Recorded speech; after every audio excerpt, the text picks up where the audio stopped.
Welcome to the Night Tale Audiobooks YouTube channel. Tonight, we step onto a quiet Sunday train where a simple commute turns into a masterful game of logic and lethal intent. This is The Two-Ticket Puzzle by J.J. Connington, published in 1930. When a prominent businessman is found dead in a locked first-class carriage with nothing but a pair of confusing tickets to tell the tale, the local police are baffled. It will take the cold, scientific precision of Sir Clinton Driffield to see through the smoke and mirrors of a near-perfect alibi. Settle in, listen closely to every click of the tracks, and see if you can solve the puzzle. The journey begins now. The Two-Ticket Puzzle. Chapter 1. Romance and the 1035.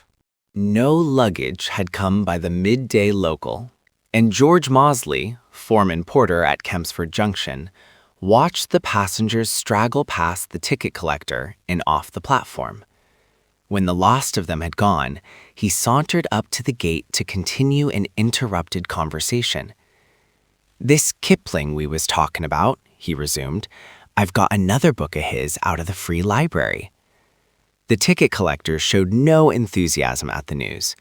George's newborn fervor for Kipling and his habit of quotation had, willy-nilly, imprinted most of "if" on his mate's resisting mind, and Ketten shrank from the further tuition which he suspected was in store.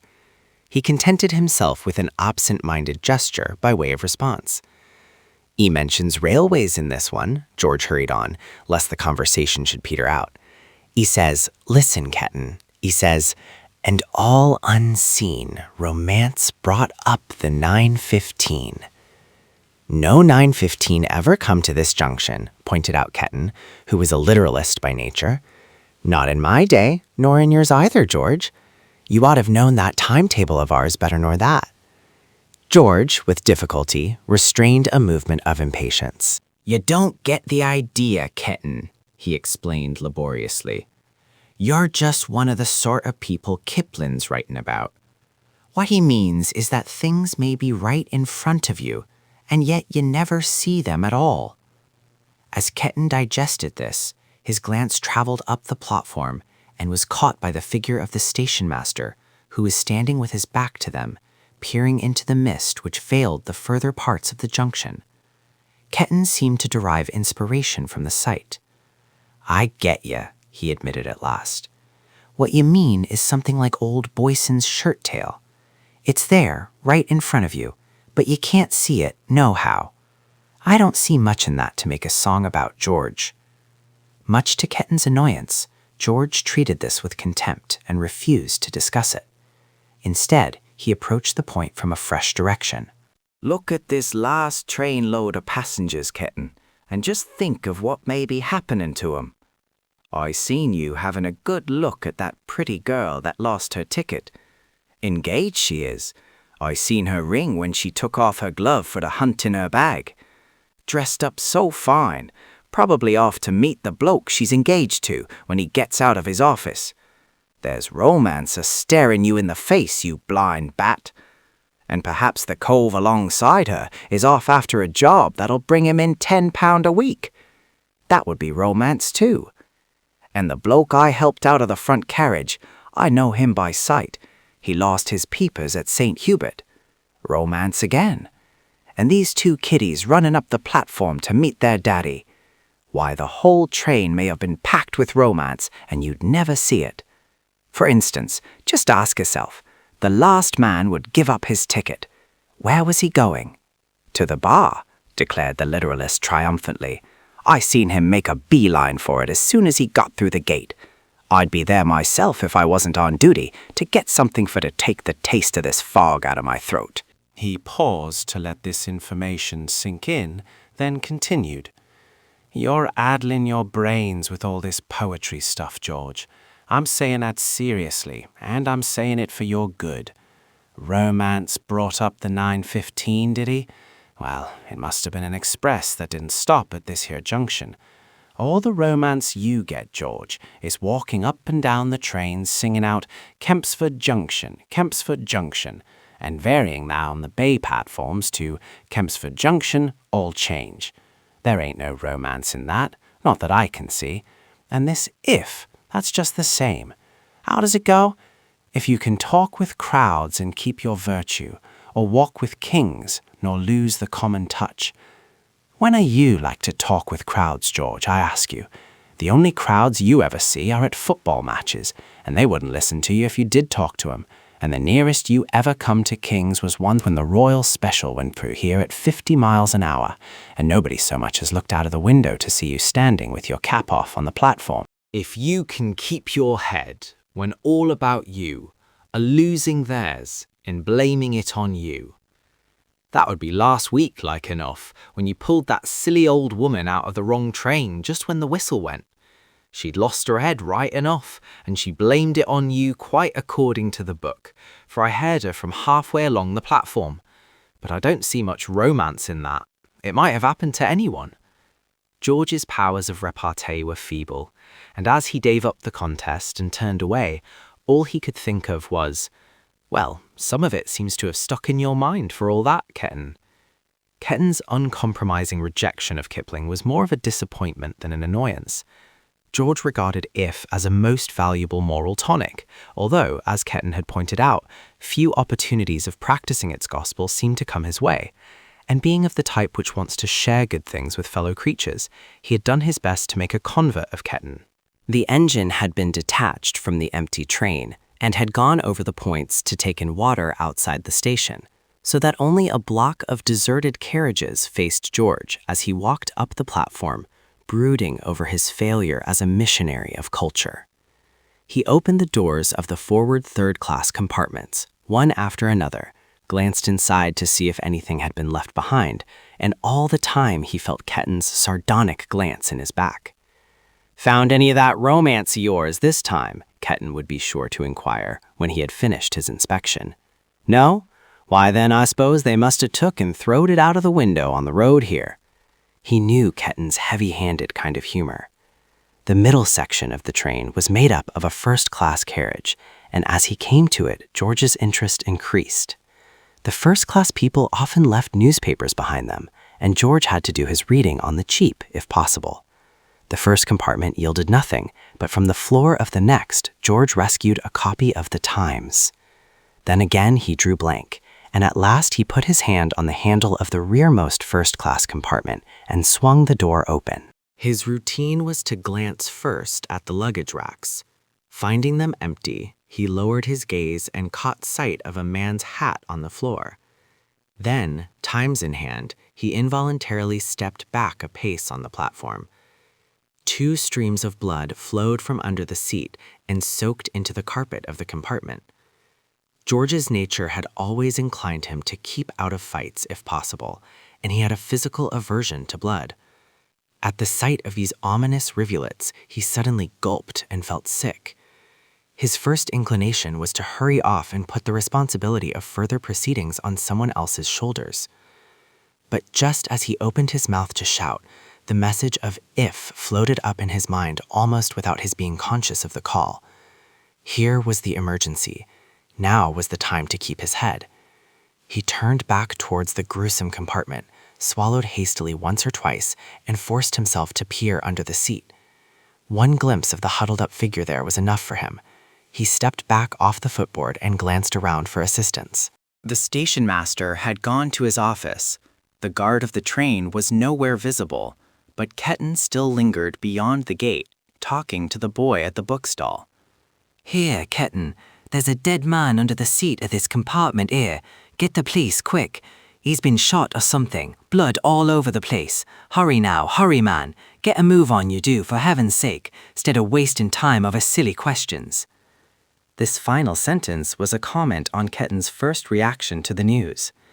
In George's excited condition, time seemed to have changed its quality. He watched Ketten's rush to the exit from the station with the feelings of a spectator examining a slow-motion film, and he felt exasperated at what seemed deliberate sluggishness on the part of his mate. Ketten vanished through the door, and his disappearance freed George's mind for the consideration of other things. If you can keep your head, George suddenly realized that he had much to do himself. What was the first thing? Keep the place clear? The bookstall boy, with fewer qualms than George, had left his papers and was running up the platform to conduct an investigation on his own account. George set off at a lumbering trot, still clinging to the Times, intercepted the boy, hustled him off the platform, and slammed the gates in his face. "Outside, you," he growled as he closed the barrier. So that was done. What next? It occurred to George that his initial inspection had been over-cursory, and that possibly the man under the seat was still alive and in need of assistance. His memory assured him that he was mistaken. His physical feelings fought against any return to the ugly scene, but that unvocal inward message bade him keep his head and carry the thing through. In response to its summons, he set off again at a trot, back to the fatal compartment. George was no expert in matters of life and death, but the limpness and the attitude of the silent figure were enough to persuade him that his first conclusion had been right. The body had been thrust under the seat, face downwards, and the blood was flowing from the head. As the porter withdrew from the compartment, his eye was caught by a glitter of light from something on the floor. He made a movement as though to pick it up. Then he bethought himself that the police would want things left untouched. As he stepped off the footboard, he realized with relief that his responsibility was at an end. The station master, at the first call, had run from his office, let himself through the barrier with his key, and was hurrying up the platform towards the train. At the gate, a rapidly increasing group of people had formed, and George could see their eager faces turned in his direction. As he looked, Ketten and a policeman forced their way to the front, opened the gate, and came onto the platform. The constable said something to Ketten, who remained on guard at the barrier, whilst the uniformed man hurried forward. If spurred George to one last effort in efficiency, he glanced up at the white dial of the great clock and made a note of the exact time. Then, as the policeman joined the station master, George handed over his responsibility with a gesture towards the compartment.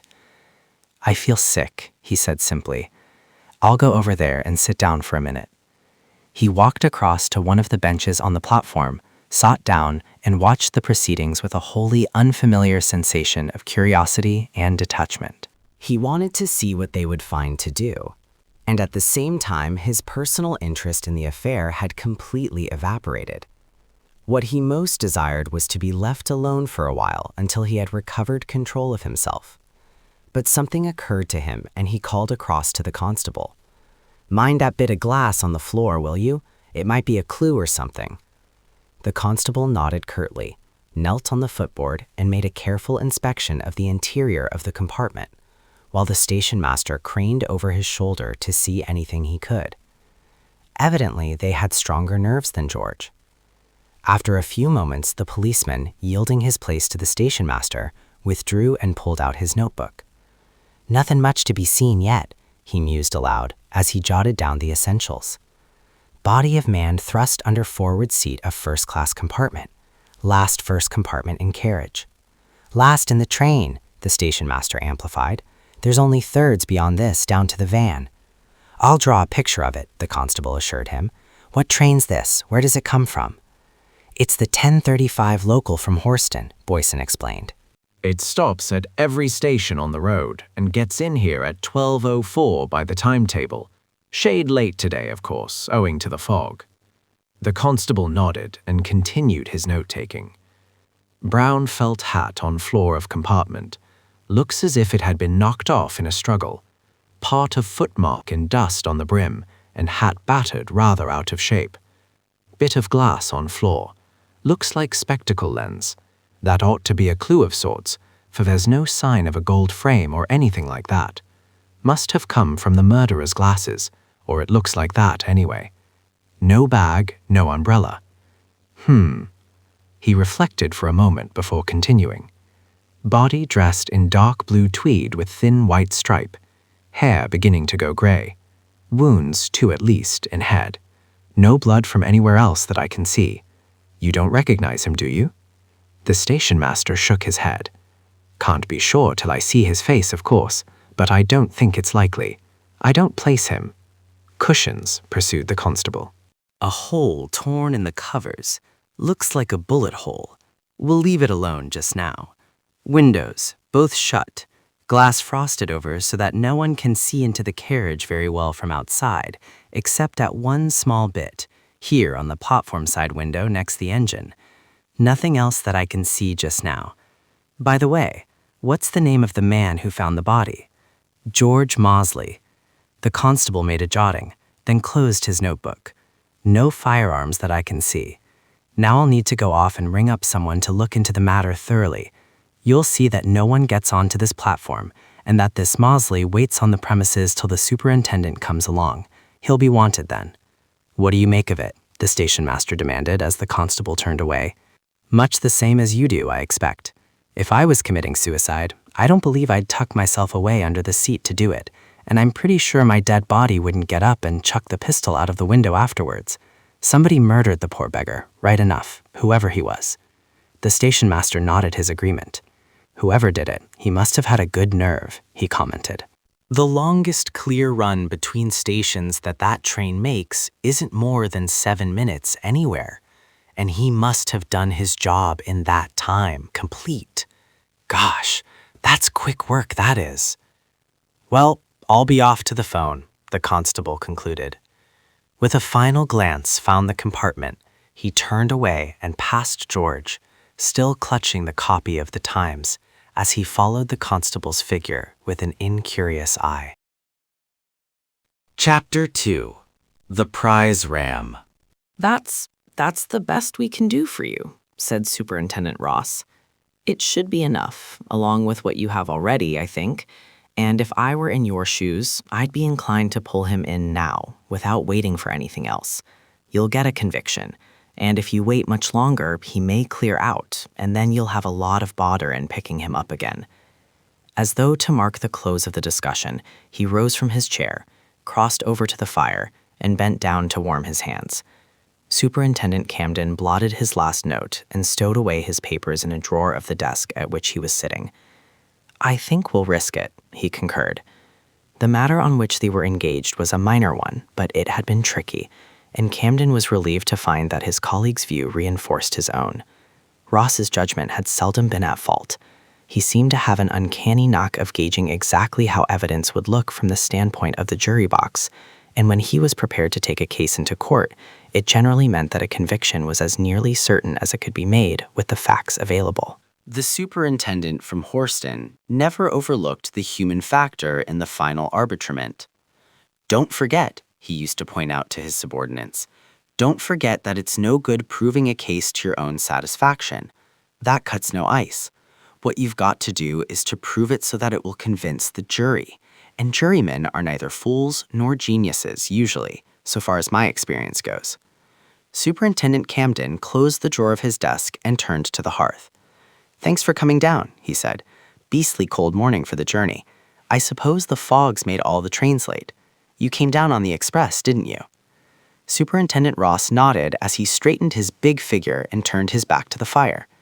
The express was late at Horston, he explained, and after that we got held up once or twice. The fog signals were going off every minute or two. It's pretty thick here and there on the line. We passed the local between Seven Sisters and Hammersley, so it was just as well I took the express. Camden glanced at his watch. Want to catch the 1:22 back to Horston? He inquired. You might just manage it. Or will you have lunch first and take the 2:55? Before Ross could answer, a constable knocked at the door of the office and gave Camden a message in an undertone. Oh, show him in, the superintendent ordered, in a tone which betrayed a certain weariness. He turned to Ross. This is Mr. Chepstow come to see me about some trouble over a Ross. It's really not in our district, and I've stirred your people up about it, but he lives close by here. He's a farmer in a biggish way, and he looks on me as his information office instead of going to your people direct. I've been pestered out of my life with him lately. He's continually wanting to know what's being done in the matter, and when he drops in twice a day, it gets a bit difficult to invent progress enough to satisfy him, especially when there's been no progress made at all in the affair. Let him get his wind out to you, will you, if you don't mind? I'm getting sick of it. Perhaps you'll be able to soothe him down a bit and take him off my hands." He dropped his voice just in time as the door opened and a big man was ushered into the room. A well-meaning friend had once described Chepstow as a face like a full moon with a smile on it and some curly hair on top. The description was accurate enough up to a point, though it had not altogether pleased the farmer. Ross, glancing up as Chepstow entered the office, thought he had never seen anyone who came so close to the typical John Bull. Only the clothes differed from the model. A big, likable, hearty, open-air sort of man, with honesty written broad on his face. That was the impression Chepstow conveyed at the first glance. "Morning, Superintendent," he said to Campton, with a glance at Ross, who was still standing with his back to the fire. "I've just dropped in again about that ram of mine, just to see if you've got any further forward. He's in a bad way, poor beast. A very bad way indeed, I'm sorry to say. The vet takes a very serious view of it. Thinks he's done for, in fact, I can see, though he won't say so in just so many words. Now, have you got on the track of the scoundrel who did it yet? Or can you make out what's at the back of it all? Whew, this room of yours is hot when one comes into it from the cold." He pulled out a colored silk handkerchief and mopped his brow with it. Campton pushed forward a chair, and Chepstow sat down, restoring his handkerchief to his pocket. Camden seized the opportunity which the pause gave him, and instead of answering the questions, he diverted the farmer's attention to his colleague. "This is Superintendent Ross, Mr. Chepstow." The farmer swung round a little in his chair and inspected Ross's big, clean-shaven face with an obvious mixture of interest and approval. "I've heard of you, sir," he said, with evident respect. "You're the man that hanged that scoundrel Hinford, aren't you? Now that was a good bit of work, if you'll let me say so. It was indeed. And I'm sure if I could get you interested in this ram of mine, you'd soon get to the bottom of the affair. Not but what the superintendent here is doing his very best, I'm sure," he added unfortunately, though clearly with the intention of being complimentary to Camden. "You'd better tell Superintendent Ross the whole story, Mr. Chepstow," Campton suggested, with an impish glance at his colleague. "He's got half an hour to spare just now, and it's really in the Horston district, you know, not in ours. The Horston people are working on it, and any details you can give Superintendent Ross at first hand will always be a help to them." Ross's glance at his colleague betrayed no particular pleasure at the prospect, but when he turned to the farmer, only friendly interest showed in his face. "Let's hear all about the trouble, Mr. Chepstow," he said cordially. "No miracles promised, of course, but we like to do our best for people, you know." "The trouble's just this, Mr. Ross," Chepstow began, crossing one leg over the other and leaning forward to enforce his story on his auditor. "Last summer, I bought an Oxford Down ram, Frolic 6th. You may have heard about it. His picture was in the Kempsford Advertiser at the time, and a very good likeness it was, too. He was bred by Mr. Alfred of Richmond, Maisie, in Gloucestershire, and he took second prize at last year's Royal Agricultural Society show, so you can understand that he's a fine beast. I've seldom seen a ram I liked the looks of so well, and I had to give a stiffish price for him, I can tell you. He didn't come cheap, but Oxford Downs do well in this part of the country, and I wanted him, and I could pay the price for him, and I got him." Chepstow's face showed that his pride was in his purchase, and not merely in the fact that he had been able to afford its price. Superintendent Ross, unlike Camden, was not bored by these details. Rams he cared nothing about, but he had an acute interest in humanity, and if Chepstow was interested in rams, then Ross was prepared to listen sympathetically to him. He was learning something about Chepstow, and he was also smoothing down a man who evidently felt a certain grievance against the police because they had not managed to produce results. "Well, that was how it was, Mr. Ross," the farmer continued. "I bought the ram and brought him up here. Most of my land's round about Kempston, but I've got a nice bit of pasture just on this side of Seven Sisters.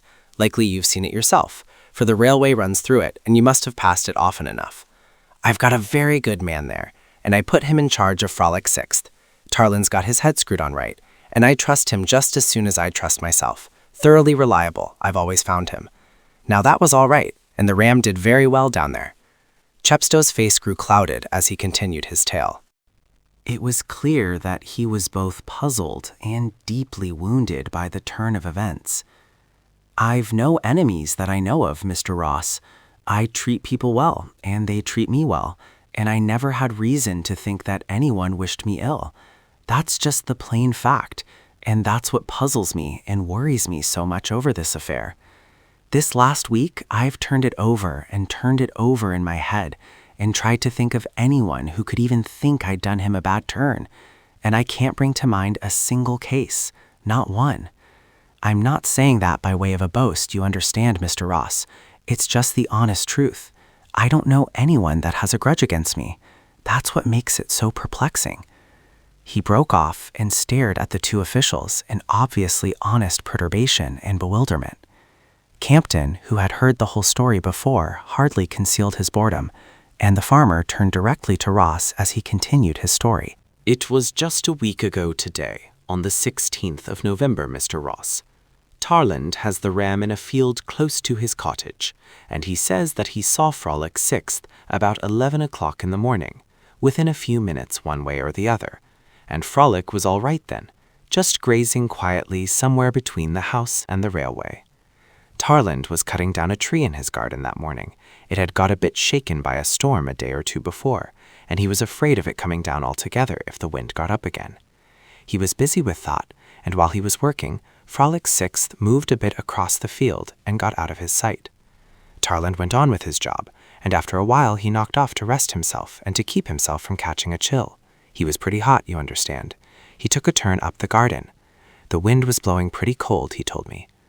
When he came in sight of the ram again, there was the poor beast lying on its side, kicking like anything, and anyone could see something had hurt it. So Tarland jumped over the fence and made for it as hard as he could go. Has he any idea of what time it was then? Ross demanded. It would be somewhere about 20 past 11, he says, Chepstow answered. Well, as I was saying, Mr. Ross, he ran to where poor Frolic was lying, and then it was plain enough what had happened. The poor beast had been shot. There was a wound in his side and some blood on the fleece. Not a shotgun, then. A single bullet, eh? A single bullet, as you say. Well, you can guess how Tarland felt being in charge of the ram. He was just completely taken aback, and I don't blame him for that, or for anything else either. There's no question of blame in the matter, so far as he goes. He sent off post-haste for the vet at once, and in the meantime he did what he could for the poor beast. By and by, Mr. Lorton, that's the best vet in that neighborhood, as I expect you know, he came along and examined Frolic 6th. There's no question about it. The beast has been shot with a fairly heavy bullet, to judge from the size of the wound, and it's touch and go whether anything can be done for the ram. He's alive still, but the bullet's gone pretty deep. Lorton won't risk trying to extract it, and he frankly won't answer for anything. All we can do is just to let things take their course and hope that the poor beast will pull himself together again. The ram's insured, of course, Ross asked. You're not going to lose financially over it, I suppose. Chepstow confirmed this with a nod. Frolic was insured, just as you say, and at the worst, I dare say the company'll pay up without a word. It's not that that's worrying me, Mr. Ross. Just look at it from my point of view for a moment. Here's somebody shot a ram of mine that was well known all over the countryside. Just a moment, interrupted Ross. Mr. Ross. From Tarland's garden you get a fair view over the neighboring fields, and he says there was no one in sight anywhere. I've fences on my ground, you see, and no hedges, so there wasn't any cover to speak of anywhere. Tarland's quite convinced that there wasn't anybody lurking about anywhere. Now, coming back to what I said before, there's only 3 ways out of it. Either it was malice, or it was mischief, or it was an accident. You'll agree with that? Ross nodded in agreement without making any comment. Well then, Chepstow went on, suppose it was just an accident. Somebody with a rifle must have been shooting away off in the distance and not caring a damn, where his bullets were going. If that's how it happened, then I want that man found and warned about his foolishness. It's bad enough having a valuable ram killed, but it might just as easy have been Tarland or any of his family, just as easy. That sort of thing needs putting down, and the insurance people will likely have something to say too if the man's laid by the heels. The tone of his voice showed, however, that he regarded this hypothesis as being unlikely. We can't trace anyone owning a rifle in the neighborhood, Camden contributed. Shotguns, if you like, but not a rifle. And the wound wasn't made with a shotgun. We've accounted for all the military rifles round about there. It wasn't done with one of them. It doesn't look like an accident then, does it? Chepstow pursued. Not to my mind. But if it wasn't an accident, then it was mischief or else malice. If it was mischief, then the man who makes mischief ought to pay for his fun. That's my idea about it, and I want him caught before he does any more in that line. I've heard of these cattle maiming cases before now, and if it's that, then it's a public danger. If it isn't mischief and if it is an accident, why then it can't be anything else than personal spite. That's what makes me so uncomfortable, Mr. Ross. How would you like it if you'd gone on thinking for years that everyone liked you and that you'd always dealt straight with everyone, and suddenly you'd found that someone had a grudge against you, a bad grudge? I don't like the idea. I don't want to think about it. If I did, I'd soon get to asking myself when I met anyone, is this him? And that would be the end of any peace of mind to a man like me. That's what makes me so desperate keen to get this thing sifted to the bottom. Ross nodded understandingly. I quite see it, he assured the farmer. You can count on us doing our best. But, he added with a whimsical expression on his face, I've got to repeat what I said at the start. We don't promise miracles, and you haven't given us much to go on, remember. That's all admitted, said Chepstow cordially. And if you don't mind my saying it, you've seen my point of view, I'm sure. It's a worrying sort of thing to have happen, isn't it? It's not a money matter at all with me. I'm covered so far as that goes. But I'd been counting on that ram, you understand? And over and above all that, it's the mysteriousness of it all that bothers me. I'm a man that likes to have things plain, and this business isn't a bit plain to me. It leaves a taste in my mouth that won't go away until the whole thing gets cleared up. Well, you can count on me to do my best in the matter, Ross assured him. At this moment came an interruption. A constable hurried into the room and gave some message to Camden in an undertone. Camden nodded and then turned to Ross. That's a message from the station, he explained. A man's been shot on the 10:35 train from Horston. Chepstow's face expressed rather mingled emotions, which were explained by the comment which broke from him involuntarily. There! Now wasn't I right in saying the sooner you got to the bottom of this affair, the better it'd be? Here's some more of this shooting going on, right under your noses. First my ram, and now some poor beggar or other. Camden ignored the comment. It's been done on the Horston train, Ross. Likely enough, it may turn out to be linked up with your district. You'd better come along with me now to the station and have a look into things for yourself, just in case. Superintendent Ross nodded a slow agreement with this proposal. It may concern either your district or mine, he admitted. It won't do any harm if we both look into it. If it's my case, I'll be all the better off if I've had your ideas as well as my own at the start. The police surgeon's been rung up. He'll follow on as soon as possible, Camden explained. We'd better go now. Chapter 3. The Bullets. This isn't my show, Superintendent Ross pointed out to his colleague as they passed through the booking hall. I'll stand by while you do the questioning. There's no use both of us butting in. He left Camden's side for a moment and crossed over to the bookstall. Here, boy, give me a local timetable, the penny one. Stuffing the booklet into his pocket, he rejoined Camden, who was making his way, under the guidance of a porter, to the bay platform at which the carriages of the 10:35 train were still standing. Under Camden's incisive questioning, the main facts in the case were elicited from George Mosley, the station master, and the constable. That's that, then, said the superintendent as he turned away, greatly to George's relief. Now we'll have a look at the carriage. Lucky nothing's been touched. Ross noted that the train was composed of a first-class carriage sandwiched between two pairs of thirds. The body lay in what had been the rearmost first-class compartment. Camden walked towards it, opened the door which the constable had shut, and looked keenly about the interior for a few moments. Then he pulled an inch tape from his pocket and made some measurements before picking up a small object from the floor. Looks like half a spectacle lens, he said, after examining it. Ross took the glass fragment from his colleague, held it up to the light, and looked through it, turning it this way and that as he did so. "Now that's rather interesting," he pointed out. "It looks as if somebody mixed up in this affair was nearsighted and suffered from astigmatism." "Sherlock," Camden commented ironically. "And how do you make that out?" "It's a concave lens, therefore it's for near sight. If you reflect something in it, use it as a concave mirror to reflect the girders up above there, you'll find that one side of it gives a sharp image, but you won't get a sharp image from the other surface, no matter how much you shift it about. That's the cylindrical grinding they use for correcting astigmatism." Camden tried the experiment and found that Ross's observations were correct. "It may have belonged to the dead man, of course," he suggested, "but if it didn't, it ought to narrow down the field considerably. There can't be so many short-sighted, astigmatic people about." "More than you'd think," Ross retorted. He glanced again at the broken glass. "It looks to me rather like the sort of lens you find in tortoiseshell-rimmed reading glasses, but you can't bank on that very much, Camden. Perhaps we'll find the case or the frame in the carriage." He handed the broken disc to Camden for safekeeping. "We might do worse than take it round to an optician's by and by," he suggested, as he did so. "He'd be able to tell us at once what sort of sight the owner had, and that might be useful if it belonged to the murderer."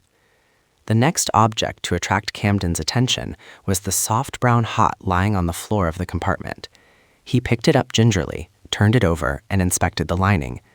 "Thursby and Son, Brazenhall Street, Horston," he read out. "Best quality. And the initials inked on the band are OFP. It shouldn't be hard to identify the owner at this rate." As Ross made no comment, Camden laid the hot down on the seat for safety and continued his quest.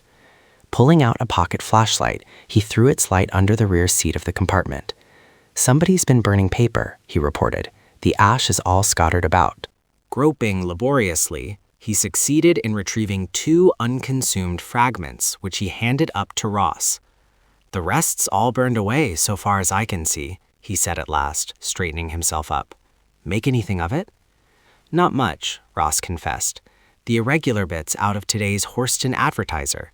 The other bit looks like a strip of the edge of a letter, but there's no writing on the paper. It might be the margin of a note, or else it might have been torn off a plain sheet of notepaper.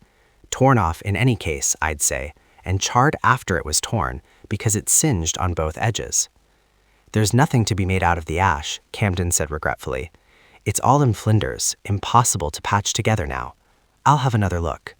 He peered about under the seat for a while, but when he raised his face again, it was clear that he had found nothing of interest. "It's all fine stuff," he announced. "Newspaper ash is all I can see, thin, light stuff, with the printing showing on it here and there, when it isn't too curled up in the burning. Now we'll take the other side of the compartment." He put his flashlight back into his pocket, stepped into the carriage, and began to examine the upholstery. "Ah, here's something," he exclaimed after a second or two. Ross saw him feel for some object which had pierced the cloth at the back of the seat. "This is something definite at any rate," Camden said with a tinge of triumph, as he turned and held out a nickel-covered bullet between his fingers.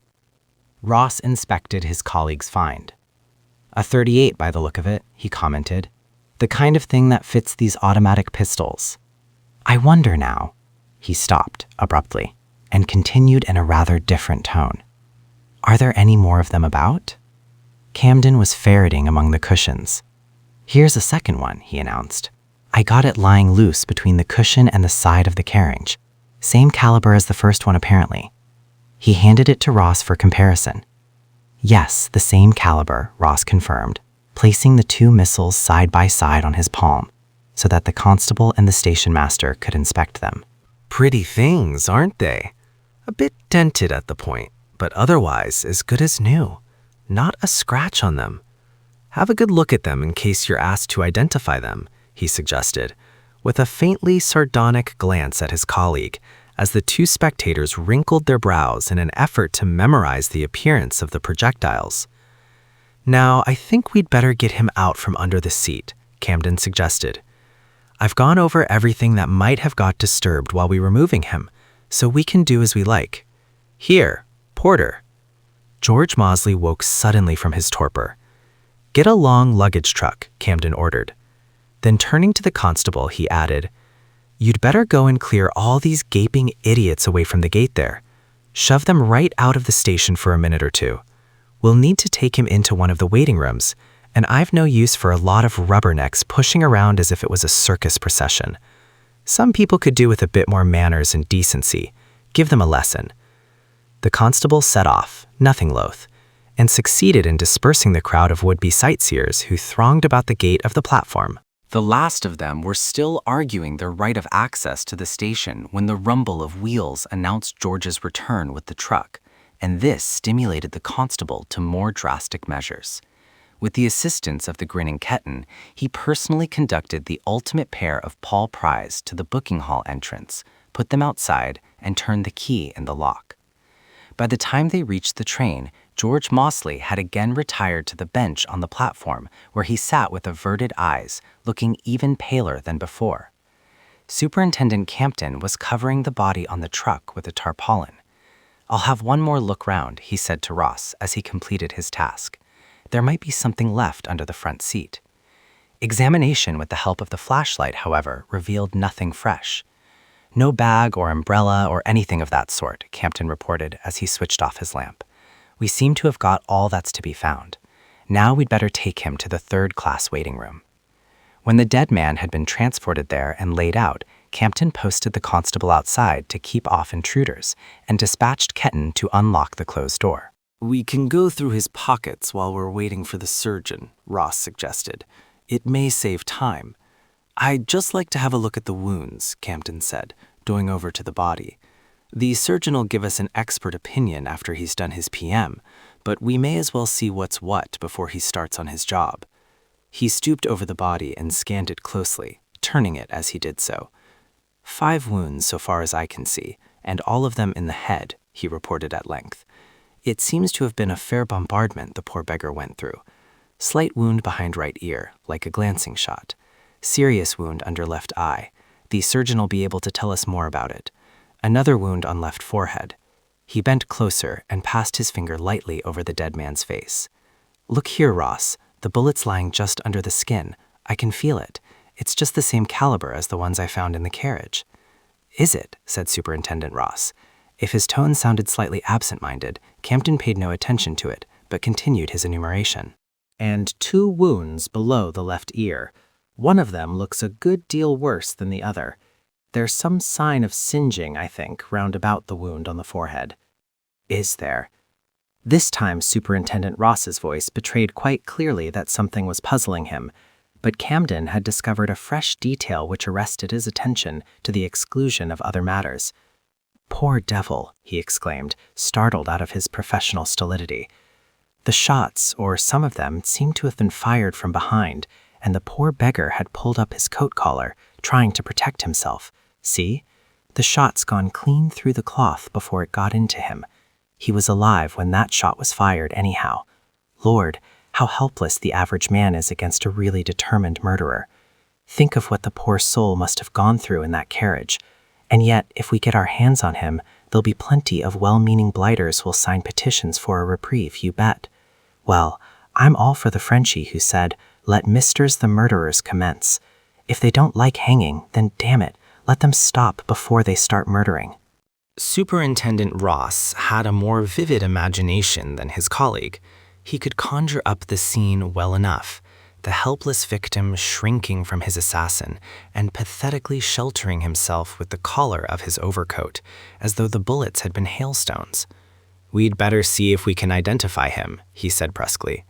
Camden agreed with a nod and began an examination of the dead man's personal belongings, laying each article down by itself as he proceeded with his enumeration. "Right-hand pocket of overcoat," he began. "A pair of gloves, fur-lined, made in France on one metal clip, and a lot of hieroglyphics and JR on the other. Nothing much there." He laid down the gloves. "Left-hand pocket, a box of swan vestas, half empty. Ticket pocket of overcoat. Ah, here's something useful. A first-class return ticket, Horston to Hammersley, outward half snipped by the ticket examiner. Now, it looks as if he'd been killed between Horston and Hammersley on the face of it," Ross admitted. But of course, he may have overshot his station, or changed his mind and gone on past Hammersley of his own free will before he was murdered. Don't let's get too many preconceived notions, Campton. His colleague grunted rather contemptuously, read out the ticket's number, 6431, and the current date, November 23, which was stamped on it, and then put the ticket along with the rest of the collection. Right-hand breast pocket of jacket, he continued, a leather case with some papers in it. This is what we want. He opened the case, extracted some documents, and from a second compartment took several treasury notes. £8.10, he commented. Doesn't look like robbery at that rate, unless he had a bigger lot of notes in a separate case. Oh, here are some visiting cards in a compartment by themselves. Oswald F. Preston, Hillcrest, Abbey Road, Horston. That accounts for the initials in the hot. Evidently it's his. He turned over the letters and glanced at the superscriptions on them. Some of them are addressed to O.F. Preston, Esquire, and some to Preston's Limited, Great Deacon Street, Horston. Preston's. Isn't that the firm that manufactures weighing machines for shops, Ross? Scales and so forth. You ought to know. Superintendent Ross nodded. Yes, that's the firm. Their head office is in Deacon Street, but their factory's out at Hammersley, which would account for the Hammersley ticket you found in his overcoat pocket. He must have been going out to the factory on business this morning. That limits things down a bit then, Camden pointed out as he pursued his search. If he was going to get out at Hammersley, then he must have been shot before the train reached there, somewhere between Horston and Hammersley. He would know the line well enough not to get carried past his station, even in a fog like the one this morning, one would think. A moment or two later, he added, There's nothing more of any importance in his pockets, just keys, fountain pen, cigarette case, some loose money in the trouser pockets, cigarette holder, and handkerchief. Well, we've got something definite to start on at any rate. We know who he is. The constable put his head in at the door to announce the arrival of the police surgeon. Dr. Kegworth was a clean-shaven, hard-faced, competent-looking man who wasted no time. All the wounds are in the head, the constable says, he said, as he took off his hat and put down his bag. We'll need to make sure of that.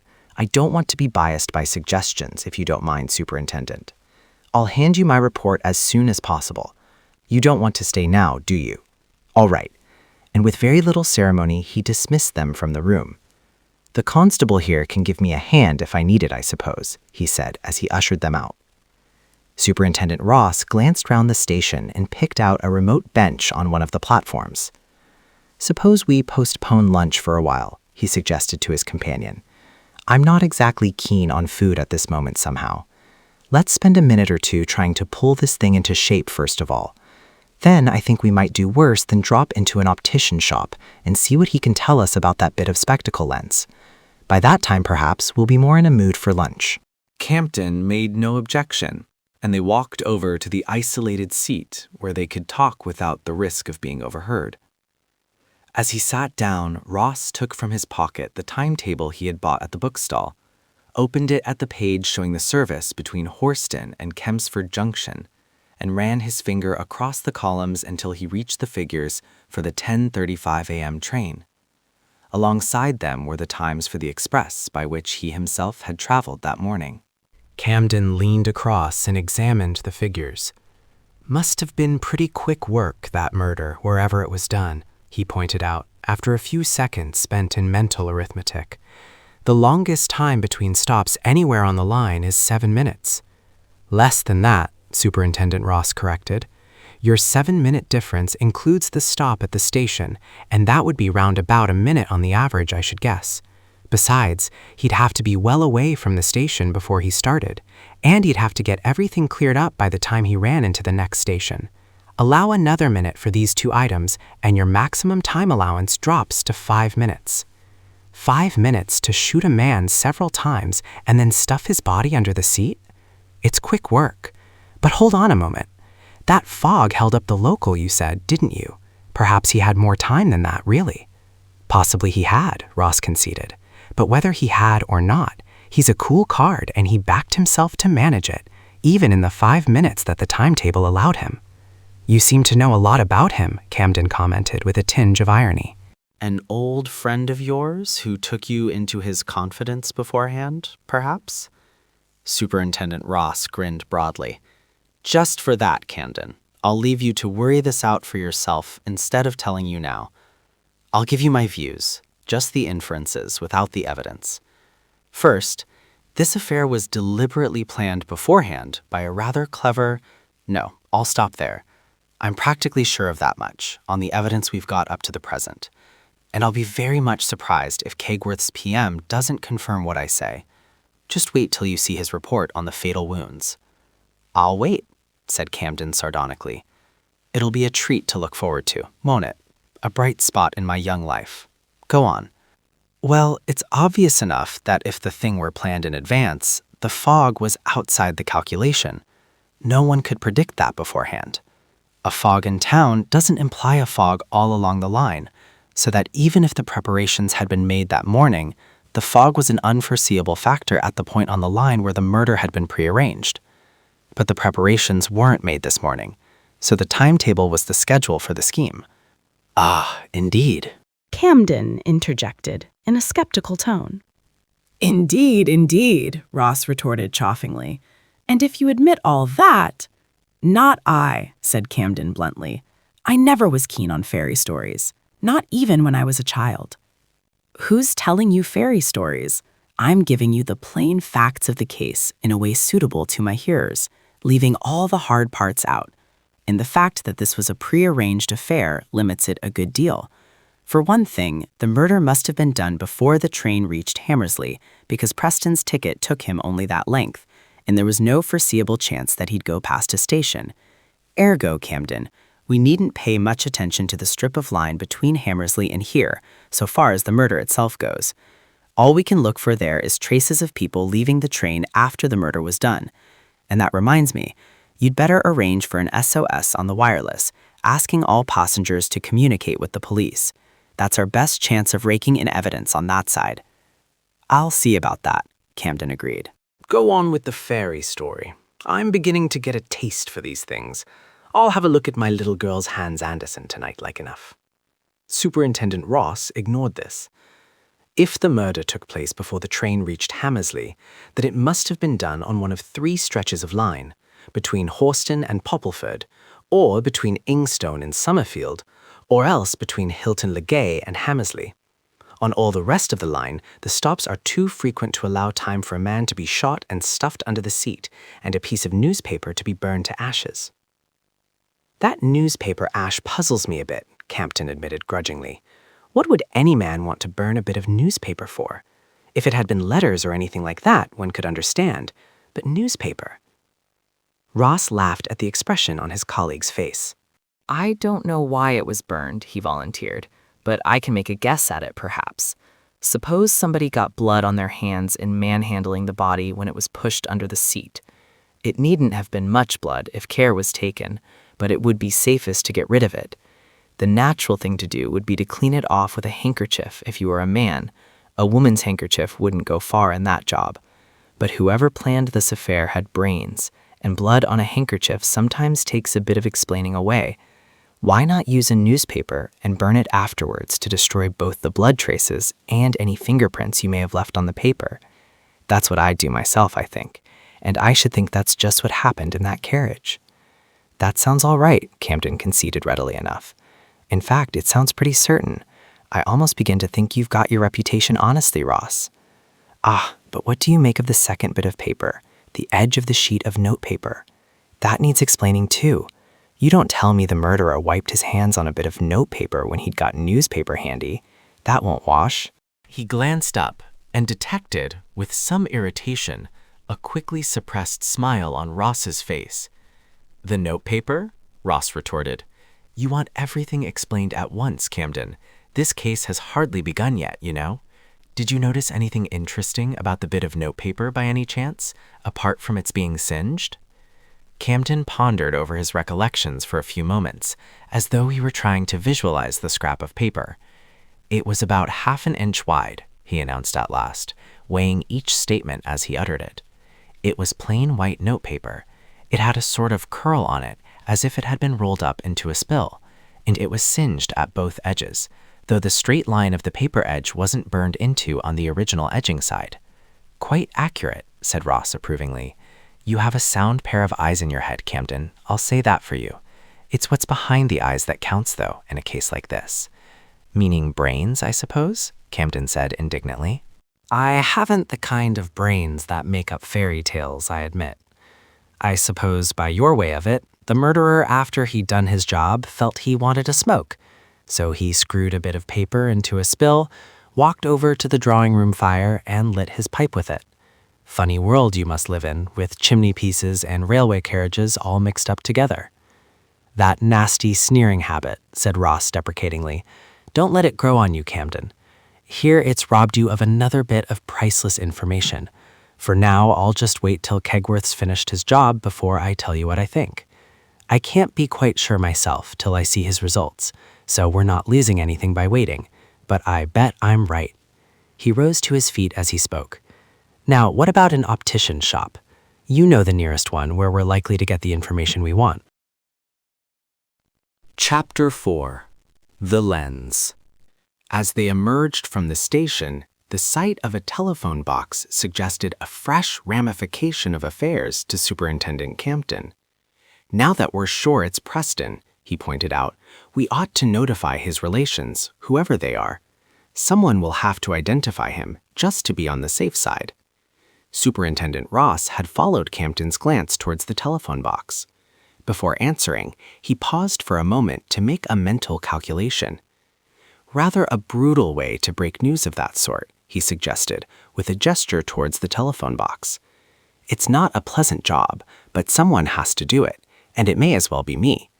I'll be back in Horston again quite soon enough to go over to his house and explain things before they see it in the evening papers.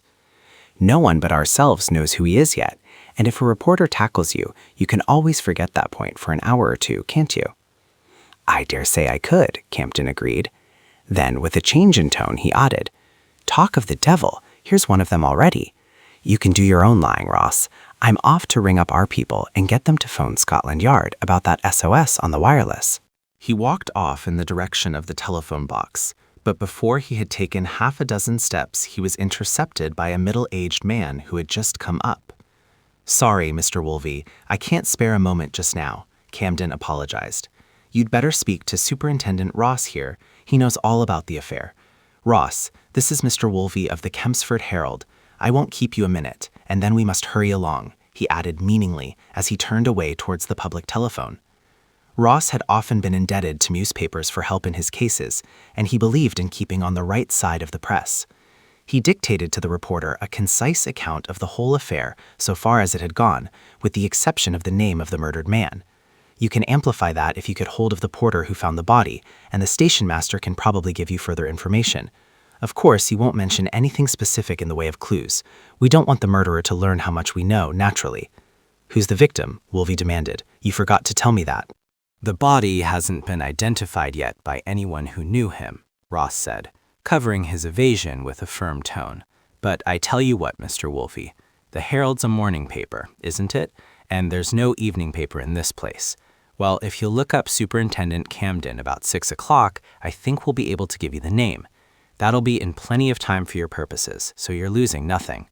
Awkward for all of us if you publish the wrong name, you know, and deuced awkward for us at any rate. Call him a well-known businessman, and you'll be quite safe. It's a good general description. Wolvie had the sense to see that nothing more was to be extracted from the superintendent at the moment, and Ross took care to make it clear that no one else would get the information before the hour he had named. So you needn't be afraid of being done out of a scoop, he pointed out. I'd meant to wire one of the Horston evening papers, Wolvie explained regretfully, and it makes a poorer story without the name. Nobody here recognized the poor beggar, Ross responded disingenuously.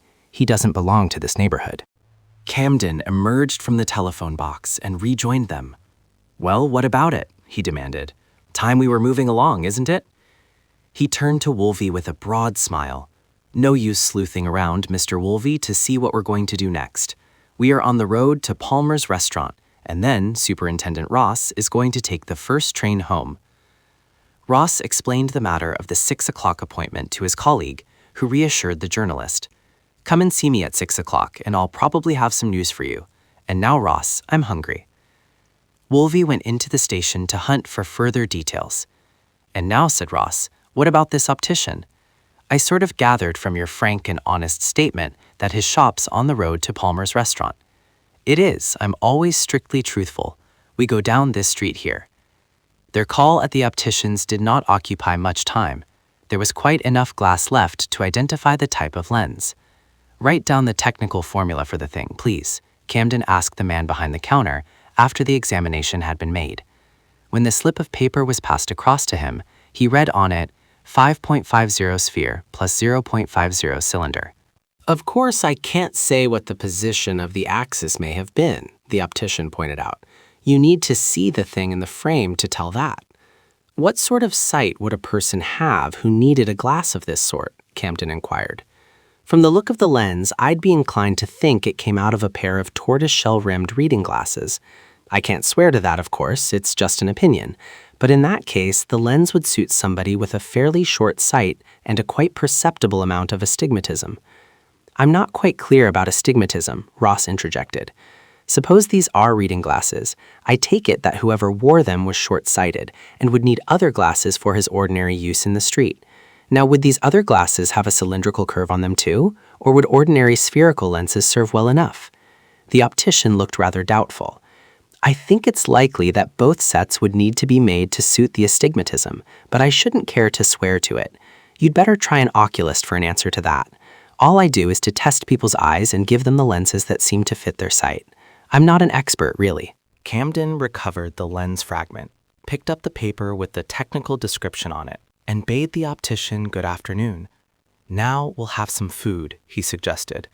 "That'll leave us just time to get back to the station and hear if Kegworth's found anything startling so far, and then it'll be time for your train."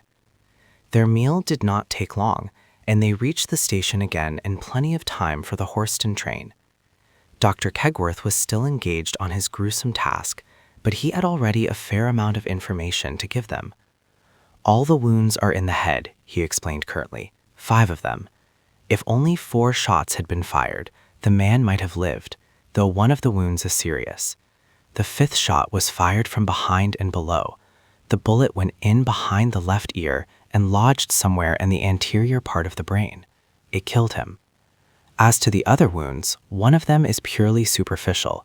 The shot entered the tissues but didn't damage the bone. A scalp wound merely. I haven't found the bullet. Probably it glanced off the bone and emerged again. That would be one of the bullets we found in the carriage, likely, Camden confirmed. Yes, go on, doctor. There's another wound, much the same, behind the right ear. I found no bullet there either. We found 2 bullets in the compartment. Then there's a 3rd wound on the left forehead, the surgeon continued. There was no injury to the bone. It's a purely superficial wound. Here's the bullet. I found it lying just under the skin. He held up a nickeled bullet similar to those which had been found in the compartment. Same caliber as the others, Camden commented, taking it from the doctor and inspecting it closely. The 4th wound's much more serious, Kegworth continued. It's under the left eye. I've extracted the bullet. It's not the same as the others, a leaden one, not nickel-covered, and bigger caliber. Here it is. He produced the projectile and handed it to Camden. But Camden, instead of examining it, turned to stare at Ross with marvel in his eyes. "You guessed something of this sort?" Ross nodded. "It was fairly simple if you just happen to look at the facts in a particular way," he said. "This complicates things a bit," Camden mused, turning the leaden projectile absently between his fingers. 2 pistols of different caliber. Does that mean 2 murderers, or was it one man with 2 pistols? "Neither," said Ross with a suppressed smile. "Neither?" echoed Camden in unashamed surprise. "It must be one or the other." "The whole thing was done by one man with 1 pistol," Ross asserted confidently. "Look at the facts and you'll see the thing staring you in the face. There are 5 wounds in all. The fatal one was probably made by a leaden bullet, but as we haven't got it in front of us yet, we'll leave it out and confine ourselves to the 4 projectiles that we've actually seen with our own eyes. 3 nickeled bullets from an automatic pistol, and 1 heavy caliber leaden bullet fired from a revolver, I should say," Camden emphasized. You said the automatic bullets were .38s yourself, and this leaden one looks to me like a .45 or thereabouts. I'll come to the bullets immediately, Ross explained. First of all, consider the wounds made by the nickeled set. One hits him behind the left ear, but doesn't damage the bone at that place. Same in the case of the wound behind the right ear. Then, in the third case, the bullet strikes him on the left forehead, doesn't injure the bone, and actually comes to rest under the skin. And in this last case, the shot was fired so close to the head that there were actually slight signs of burning on the skin and hair. You'd never make me believe that a normal automatic would produce results like that, Camden. It's got a fairly high muzzle velocity, and you couldn't persuade a village idiot that a bullet from it would stick in the skin 6 inches from where the pistol was fired. The shot might have glanced off the bone, but it would have had far too much speed on it even then to lodge under the skin of the forehead. It's simply incredible, that's all about it. Damn it! I ought to have seen that, Camden admitted frankly. And I suppose you've got something further? Take the nickeled bullets themselves that you were so eager about a moment or two ago. Where are the marks of the pistol's rifling on their castings? There's hardly a scratch on them, so obviously they never were fired from the pistol they were meant to fit. They must have come through a barrel of a much bigger caliber, and the leakage of gas between the bullet and the barrel accounts for the low penetrating power. They had nothing like the full energy of the cartridge behind them, and one shot, the one that made the forehead wound, was hardly better than a misfire. Now I see what that strip of paper was for, Camden interrupted. You mean that the murderer used a heavy caliber revolver and he rolled strips of paper around the .38 bullets to bring them up to the diameter of the revolver barrel. Then why did we find only one strip?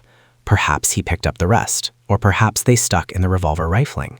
I expect he picked them up and missed the one we found because it had blown under the seat somehow. He was in something of a hurry, remember, Camden, with a 5-minute time limit on his work. I think I see how it was done now, Camden went on. The murderer had a .45 revolver. The first chamber was loaded with an ordinary .45 cartridge with a leaden bullet. The next 3 had the paper-rolled .38 bullets in them, and the 5th chamber had a .45 normal cartridge. He attacked Preston suddenly and shot him in the face with leaden bullet number 1. It wasn't fatal, and Preston turned round and buried his face in the corner of the carriage. Then the murderer came up close to him.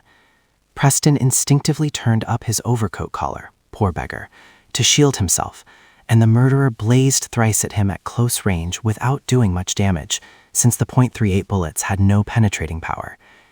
Then he finished the job with leaden bullet number 2, fired upward from somewhere on the left side. Is that it? It's as near as we're likely to get, I expect, Ross confirmed. And now you see why I said it was a put-up job, all thought out beforehand? A man might have a revolver in his pocket by accident, but he wouldn't accidentally have a revolver ready loaded in a peculiar way like this. Premeditation's as plain as the nose on your face, thank goodness. We've so much to go on. It isn't merely a homicidal lunatic on the loose, and I expect to get some more evidence yet, perhaps in a day or two. If it turns up, then we can convince any jury that this was a completely cold-blooded affair, thought out long beforehand, and that helps a lot towards a conviction. Superintendent Camden's nod gave assent to this view of the case. It's going to be a matter of pure circumstantial evidence, he said reflectively, and that's always a tricky thing to put to a jury unless you've plenty of it and all hanging together nicely. The bother is that except for that bit of spectacle lens, which may belong to Preston after all, there doesn't seem to be a single thing in the compartment that puts us on the track of the criminal. Not one. He's had plenty of time to think things out, Ross said confidently, and he's made no mistakes, apparently. Camden thought he saw a possible flaw in his colleague's assertion. He grunted. I'll admit that he must have made his arrangements before he got onto the train. The bullets more or less prove it. But that carries you back only to about 10 a.m. this morning, and you talk as if you thought this had all been planned much longer ahead than that. I can't prove it, Ross confessed frankly, so there's no use going into it just now, but I expect to get the evidence before long, from what I've seen. He turned to the police surgeon and took his leave. Camden followed him out onto the platform. My train's in a minute or two, Ross said, glancing up at the clock dial. Let's run over the next moves. If the murder was done on the stretch between Horston and Hammersley, then it's a case for us in Horston. We'll need to hunt up all the information we can at intermediate stations along the line to see if we can pin down the murderer amongst people who left the train at any of these places. I'll put a detective inspector onto that job. Mornington's a good man. He'll work up from Horston to Hammersley, including Hammersley Station. Would you put someone of your lot to do the same for the stretch between here and Hammersley? It'll save time to work from both ends. We'll need to get the ticket collectors and porters while their memories are fresh, or else they'll begin recollecting dozens of things that never happened at all. They'll do that anyhow, Campton interjected. Ross glanced again at the clock. Would you mind ringing up Mornington now and telling him to meet me on the platform at the terminus when my train gets in? Then I can start him on his job at once, before I go out to Preston's house. It'll save time. All right, Campton assured him, as Ross turned to hurry towards the waiting train. I'll fix that up for you, and I'll send a man down the line from this end. Chapter 5. In Search of a Motive. Superintendent Ross secured a carriage to himself, and as the train steamed out of the junction, he lit his pipe and settled down to an undisturbed consideration of the Preston case. Very little reflection satisfied him that he had extracted from the known facts everything that he judged valuable. So far as he had gone, he felt on firm ground. Dismissing that side of the subject, he began to turn over in his mind the points which were still lacking in the story of the crime, and the type of evidence which would be needed to fill the gaps. Obviously, the murderer and his victim had traveled together, for some part of the journey at least. Inquiry would have to be made in the hope that someone who knew Preston might recall seeing him in company with the criminal. Superintendent Ross had little real hope in this direction. He knew too well the unobservant nature of the ordinary town dweller when in a crowd at a railway station. Still, there was always a chance, he reflected. Mornington could be trusted to rake through the whole station staff at the terminus and unearth any information that could be got. It was on the cards, though, that the murderer had not joined the train at Horston, but had got into Preston's compartment at one of the stations farther along the line.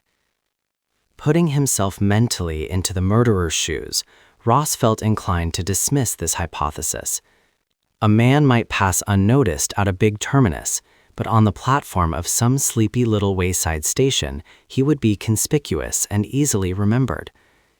The murderer had evidently laid his plan skillfully, and Ross felt fairly sure that a point like this would not have escaped him. The chances were that he joined the train at Horston. But in any case, Mornington's investigations along the line would throw some light on the subject, if they had any luck. Where had the murderer arranged to leave the train after committing his crime? Clearly enough, Ross concluded, he would get out at the next station. Nobody in his senses would travel a yard farther than he was forced to do in company with the body of a victim, and with the chance of a fresh passenger getting into the carriage at any stop. But that seemed to imply that the murderer would hold a ticket to the station just beyond the site of the assassination, for if he gave up a ticket for any other destination, it might attract the special attention of the collector, even if no excess fare had to be paid. Remained the motive behind the crime. Ross knew quite well that if circumstantial evidence is strong enough, the Crown need not suggest a motive in its case for the prosecution, but he knew also that juries were apt to shy when no sound motive was put before them to account for the crime. A motive would have to be discovered if the prosecution was to make a certainty of getting a conviction. Superintendent Ross's experience had convinced him that at the root of almost every murder lay one of 4 primary causes: mania, revenge, money, or a woman, and now he examined each of them in turn to see which could be eliminated. Homicidal mania he dismissed almost immediately. This murder had nothing in it to suggest a disordered mind acting on the spur of the moment. Revenge, also, the superintendent felt inclined to exclude from his problem, or at least to leave in the background until he had explored the other possibilities. If it were a case of revenge, then, as things went in this country, a murderess seemed more probable than a murderer. But only an exceptionally cool and determined woman could have planned and executed a crime like that on the 10:35 train. On the face of things, Ross inclined to doubt the plausibility of any such hypothesis. This left only money or a woman as a probable cause of the murder. One was as likely as the other, so far as the available evidence went, and Superintendent Ross was on the lookout for fresh indications pointing to either. It was, in fact, with this at the back of his mind that he had volunteered to carry the news to Preston's family. In the initial confusion produced by the announcement, something might leak out which would help him to choose the right trail. If money were at the root of the affair, direct questioning would bring out something of value, whereas if passion underlay the mystery, a hint might be got from even the demeanor of those who had been most closely associated with the murdered man.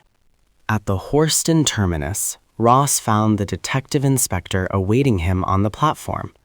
Mornington was one of the superintendent's favorite sleuthhounds, and Ross had once given 3 reasons for his preference. Mornington looks more like the man in the street than anyone else I know, so he attracts no attention when he's at work. Then he can pick up more bits of useful information in a given time than most people. And finally, he never gets mixed up between the actual evidence he collects and the inferences he draws from it. So I can rely on getting the plain facts all together apart from any superstructure of theory if I want them. Show Sergeant Sparkford, that cocksure devil, a basin of soapy water and a wet cake of soap. He'll tell you at once that somebody had been washing his hands, and he'll probably back it up by saying the towel was damp too. How does he know anyone washed his hands in the basin? That's not a fact, it's an inference. But Mornington would have more sense. He'd say, there was soapy water in the basin, the cake of soap was moist, and the towel was damp. I should imagine somebody had been washing his or her hands, but it's quite possible that somebody had been shaving without a shaving pot. Either notion would fit the case. By the Mornington method, you never get confused between what's definitely provable and what's only surmise. A few minutes sufficed to lay before Mornington the rough outline of the investigation which was needed to clear up, as far as possible, the railway side of the case. When he had finished this, Superintendent Ross added what seemed to the inspector an unrelated piece of work. By the way, since you're going down there, you might kill 2 birds with 1 stone. Just beyond Seven Sisters Station, a prize ram was shot a week ago. It belongs to Mr. Chepstow, and it's in charge of a man called Tarland. You'll easily find out about it. Make any inquiries that occur to you. The more zeal you show, the better. Chepstow's under the impression that we're not doing enough. Now here's the important point. If that ram dies, we're to be notified at once, and the vet's not to start any investigation on his own. I want the bullet out of the beast, and we must have it taken out in such a way as to leave no doubt about its identity. You understand? Then that's all just now. Hailing a taxi, the superintendent drove off to Preston's address. Now that he was actually on the verge of it, he began to wish he had left to someone else the task of breaking the news. Abbey Road was a broad avenue and the best quarter of Horston, and Hillcrest proved to be a good-sized house standing in a roomy garden. Telling his taxi to wait, Superintendent Ross walked up the drive and rang the front doorbell, feeling even more uncomfortable at the emotions which he expected to rouse by his tidings. A neat maid opened the door, and Ross looked into a wide hall with Persian rugs scattered about the parquet. On one side was a broad, thick-carpeted stairway, and as Ross moved forward, a pretty, dark-haired girl of about 20 ran lightly down the steps, glanced in passing at the figure in the doorway, and vanished into one of the rooms leading from the hall. As she opened the door, Ross heard the notes of a piano, obviously reproduced from a loudspeaker. "I'm Superintendent Ross," he explained, bringing his attention back to the maid, who was looking at him rather doubtfully. "Is Mrs. Preston in? I've an important message for her." He had taken the chance that Preston was married to save explanations to the maid, and he was relieved to find his guess was right. "Mrs. Preston's at home," the maid admitted, with a glance of curiosity at the unexpected visitor. "I'll give her your card." She held out her hand. But this did not suit Ross's plans. He had no intention of being shepherded into a room and left there to wait while the mistress of the house used the maid as a go-between. If he was to learn anything, he would need to be there when the blow fell. He produced his card, but as the maid examined it, he put an end to her obvious hesitation. "This is urgent," he said authoritatively. "Take me to your mistress at once. I must see her immediately." His manner convinced the maid, and she led him towards the door through which the dark-haired girl had disappeared. As she opened it to usher him into the room, the loudspeaker within lifted its voice. "This is London calling. Here is an SOS message which has just come in. Will any passengers on the 10:35 a.m. train from Horston to Kempsford Junction this morning please communicate immediately with the Chief Constable Horston, telephone number Horston 3981, or with any police station?" The maid hesitated for a moment on the threshold. Then, when the machine paused and allowed her voice to be heard, she announced the superintendent. Ross found himself in a drawing room softly lit by shaded lamps. At his entrance, the girl whom he had seen on the stair rose from a Chesterfield and crossed over to switch off the wireless. Beside the bright burning fire, a second girl was sitting in a big, comfortable easy chair with a fashion caper on her knee, and as the superintendent appeared at the door, she looked up swiftly with a blend of surprise and misgiving in her expression. Then, as he came forward, she put down the paper and rose to her feet. Her attitude made it clear that she expected him to address her and not her companion. Apparently, she was Preston's wife. Who the other girl might be, Ross could not guess, for she was obviously not a daughter of Mrs. Preston, and there was no resemblance to suggest that the two might be sisters. Though he did not betray it, the superintendent was momentarily taken by surprise. Preston was a man in the 50s, and Ross, naturally enough, had formed a mental picture of a Mrs. Preston about the same age. This fair-haired young beauty would not fit into the frame. Disconcerted, he took in with an unobtrusive glance the girl's lithe figure, her beautifully kept hands, her clean-cut features with their faint suggestion of plaintiveness. She'd be a pretty toy for any man, he reflected crudely, and she looks just the sort that might like to be played with. Superintendent Ross believed in telling the whole truth as soon as possible in cases of this kind, and now he gave his message with as little beating about the bush as he could. "Mrs. Preston, I'm sorry I've brought you bad news. You'll need to prepare yourself for a severe shock, very severe. Mr. Preston was found dead in the train at Kempsford Junction this afternoon." The superintendent had but little belief in facial expression as a guide to mental processes, but he watched keenly to see the effect of his thunderbolt. Mrs. Preston's reaction to the news gave him something to think about, but it certainly failed to yield any definite information. The startled gesture, the twitch of the lips, the whole attitude of the girl spoke clearly of a shocking surprise, but in her eyes there seemed to be something more. Their look gave Ross the impression that apprehension was mingled with the other emotion. She seemed to have grasped his news and instantly to have fallen afraid. "Dead?" she exclaimed incredulously. "How did it happen? Quick, tell me." Again, Superintendent Ross found himself confronted by the unexpected. The tone was one of acute anxiety rather than of the grief which might have been anticipated. Some people have the faculty of facing bad news courageously and keeping their feelings under iron control, even when confronted with the worst, but Ross doubted if Mrs. Preston was one of these. Her voice suggested that her interest was concentrated almost entirely on the manner of her husband's death, to the exclusion of any great sorrow at the event itself. She was completely staggered by the news. Therefore, she had no foreknowledge of the murder. This flashed through Ross's mind on the instant.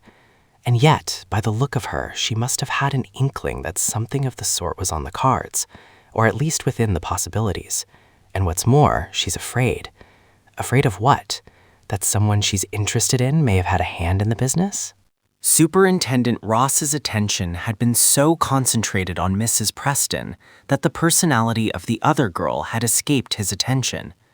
She recalled herself to him by coming over to Mrs. Preston and putting an arm round her as though to soothe her. As she did so, the two exchanged glances, and Ross had the feeling that the younger girl guessed the real reason underlying Mrs. Preston's attitude. And in that unguarded, silent communication, he caught something in the older girl's face and in her wide-opened eyes. Fear was plainly there now, fear verging on panic. Whether it was the sympathetic touch of the younger girl, or merely that she had reached the end of her resources, Mrs. Preston's self-control suddenly failed. She made 2 unsteady steps to the chair and then buried her face in the soft cushions, while her whole body shook with the violence of her sobbing. Her companion knelt beside her for a few moments, and then, failing to calm her, turned to Ross. "How did it happen?" she asked in a trembling voice. "I don't know," the superintendent admitted. I'm sorry to have to tell you that Mr. Preston was found shot. No, not suicide. His body was discovered when the train reached Kempsford Junction. It was identified by some letters he had in his pocket. That's really all we know at present. The girl nodded, without commenting directly. After a few seconds, she made a suggestion. I think you'd better go and wait in the study for a minute or two, while I look after Mrs. Preston. Then I'll come and talk to you if there's anything you want to know. You can't worry her just now, and I can tell you anything just as well as she could. Please ring the bell, and the maid will show you where to go. Superintendent Ross raised no objection to this course. Mrs. Preston was clearly on the verge of hysteria, and no good could come of any attempt to question her at that moment. Besides, he thought, he could spend his time better in dealing with other witnesses just then. An indirect approach would probably yield quicker results than any attempt to go too fast along the direct path. He allowed himself to be conducted to the study. During the quarter of an hour he was kept waiting, he had considerable difficulty in refraining from theory building. It all looked so simple, if one examined the facts from one point of view. But Ross had an ingrained mistrust of solutions arrived at before all the facts were available, and now he held his imagination in check, lest it should run away with him. At last, the younger girl came into the study, and seeing the superintendent still on his feet, she invited him by a gesture to find a chair. I don't want to be away from her too long, she pointed out. It's been a terrible shock to us both, as you can guess, and she's not really fit to be left alone just now. So would you mind being as quick as you can? Superintendent Ross acquiesced at once. I quite understand, he said sympathetically, and I'll not detain you long just now. I want to ask only a few questions. It's rather awkward, though, for you see, I don't even know who you are. The girl forced a faint smile. I'd forgotten that, she said. My name's Madge Winslow, and I'm a sort of ward of Mr. Preston, no relation at all. But I've no one in the world now, so he asked me to stay with him. That's all you need about me, isn't it? I suppose he's your trustee? The superintendent asked, ignoring her obvious attempt to cut his personal questions short. He and Mr. Iverson, the lawyer. Is it really necessary to ask these questions? I don't want to be rude, but I'd like to get back to Mrs. Preston as soon as possible. Superintendent Ross took her rebuke in good part. It makes it easier when I know exactly who you are, he protested good-humoredly. You must remember, Miss Winslow, that you're all strangers to me. Now, have you any idea at all, who could have had a grudge against Mr. Preston? Madge Winslow looked down at the carpet as though reflecting on the question. At last she lifted her eyes to meet those of the superintendent. I really can't say, she answered in a colorless tone. Ross was not convinced by the form of words she had used. Do you mean you can't or you won't, Miss Winslow? It's not quite the same thing, you know, he said bluntly. I can't say, she repeated, with more than a touch of stubbornness. The superintendent forbore to press the point. He expected to have less prejudiced evidence on the matter very shortly, and there was no need to drive the girl into open antagonism by baiting her when she had obviously decided to give no help. We'll say no more about it, he conceded, as gracefully as he could. Now I want, if possible, to find out exactly what Mr. Preston did today. You probably know something of his routine. What did he usually do? Madge Winslow again looked at the carpet as though to occupy her eyes while her mind was concentrated on the question he had asked. When she looked up this time, however, it was with a different expression, and Ross gathered that she was giving him the truth to the best of her knowledge. This is Friday, isn't it? She began. Then he usually left the house after breakfast and walked to the tram going into town. Superintendent Ross was slightly surprised. Didn't he drive into business? Madge shook her head. He had a motor accident a year or so ago and nearly killed someone. After that, he sold the car, and he would never use a motor if he could help it. He always took the tram into town. Ah, that explains it. You see, I told you that I did not know anything about any of you, and it seemed strange that a man like Mr. Preston should go in by tram. Please go on. Madge Winslow nodded and continued. He used to go first to his office. Then, when the bank opened, he went there and drew a check for the amount of his employee's week's wages at the factory. That left him just enough time to catch the train to Hammersley. The factory's at Hammersley, you know. You mean he used to take the money down to the factory himself? Surely a clerk could have done that. He was fatty about a good many things, Madge retorted in an impatient tone. That was one of his fads, taking the money down himself and handing it over to the manager. That's why I asked if today was Friday. I wasn't sure. Friday was the day for going down to Hammersley every week. Then he would have had this money with him today? Ross demanded, recalling that no such amount of cash had been found at Kempsford Junction. Oh, yes. The men's wages would have to be paid, so of course he'd have the money for that. She paused for a moment and then added, You think it might have been a case of robbery? I can't say, Ross answered, repaying her in her own coin. Do you suppose anyone knew that he carried such a sum? Did he never delegate the money carrying to someone else? Never, Madge declared in a tone of conviction. He had his own way of doing things, and nothing would make him alter that. I'm quite certain he would have the money with him. The superintendent did not feel inclined to lay too much weight on this opinion. He had seen a faint sign of relief in the girl's face when the money point was brought up, and he inferred that she wished to lay stress on it in the hope that she might be spared further probing into the possible motives in the case. He decided to make a pretense of sharing her views. If I understand things, Miss Winslow, the case is this. There was no concealment of the money being secured at the bank. Anyone might have got that information by watching him when he cashed his check. He traveled always with the money on Fridays, and he went down to Hammersley invariably by the same train each week, the 10:35. Is that right? That's quite right. I see what you mean, Mr. Ross. Anyone might have laid plans to secure the money since they would know every move beforehand. If he never diverged from that routine, as you tell me, except when he was on holiday, then the factory manager carried the money.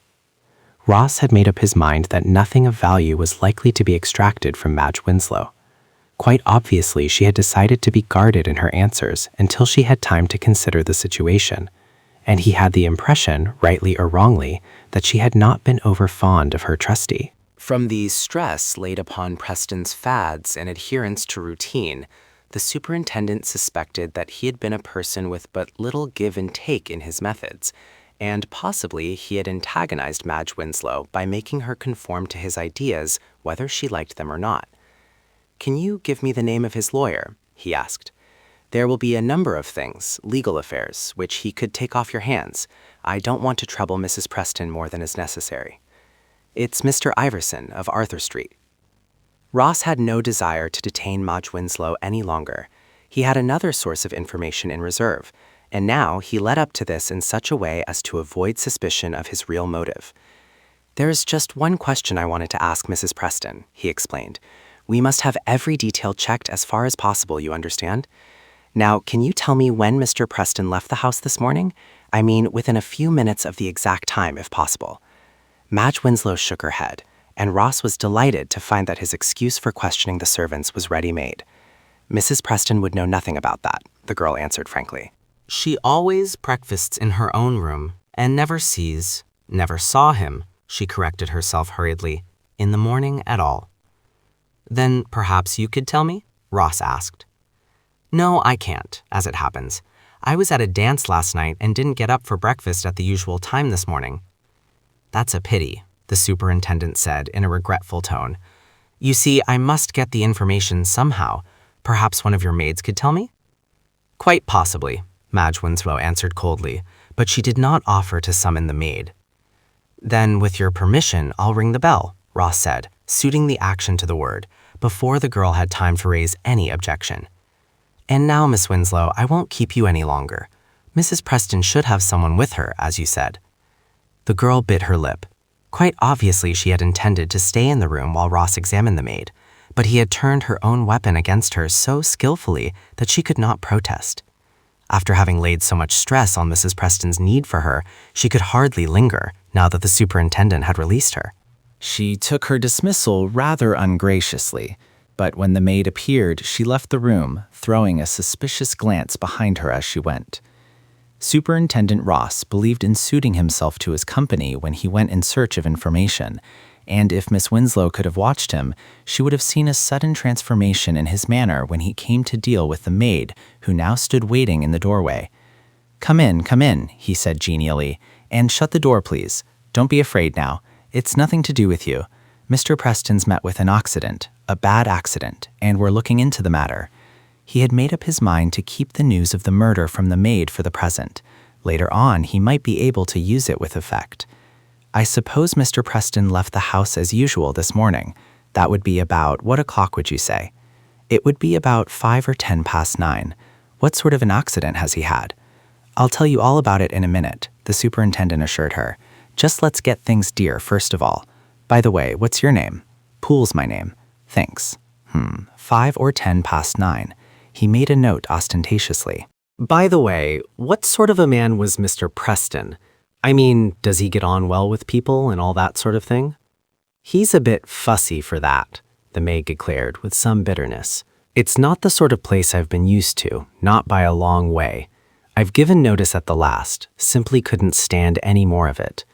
How would you like now if you had a man always prying about to find something done wrong by his way of it, rubbing his finger on the picture frames to see if there was any dust, complaining about a finger mark on the silver, poking his way into the scullery to see if the tops needed new washers, and all that sort of thing? That's the kind of man he is, and I don't care who knows I said it. It's not my way of doing things, certainly, the superintendent admitted sympathetically. A bit of a trial, eh? But you're lucky, you know. You can get away if you want to. It must be worse when you can't give notice. The maid rose to the bait immediately. She was obviously a thoroughly spiteful person, only too glad to get rid of her venom. Ah, there you're right, she confirmed. If I was married to a man like that, I'd think I'd made a poor bargain for all his money.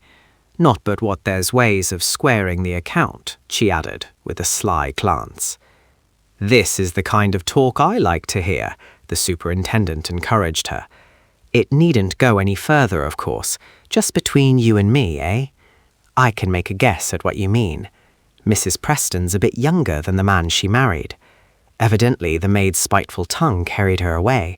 That's another reason why I'm leaving here. It does no girl's character good to be mixed up in a divorce case, no matter if it's no affair of hers.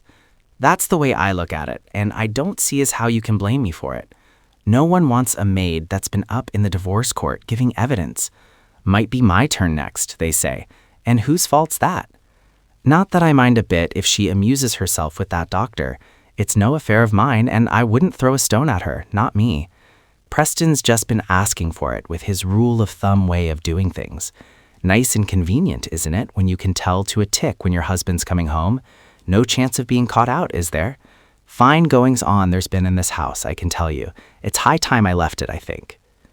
The superintendent's expression suggested that he was reveling in the baser aspect of these disclosures. He was not inclined to credit Poole with exactivity. She was too obviously the sort of person who can make a mountain out of a molehill at a moment's notice. But he believed that probably there was a substratum of fact below her flood of gossip. This doctor, what's his name? Pays visits on the QT, does he? It's Dr. Selby Onslow, you know, the one with the house in Prince's Square. Well, if I had to choose between them myself, I'd rather have the doctor by a long way, in spite of that hard face of his. More about my own age, for one thing, and good-looking too, in a kind of way. It must be a handy thing being a doctor. May, that's Mrs. Preston, you know, May telephones she's got a sore throat.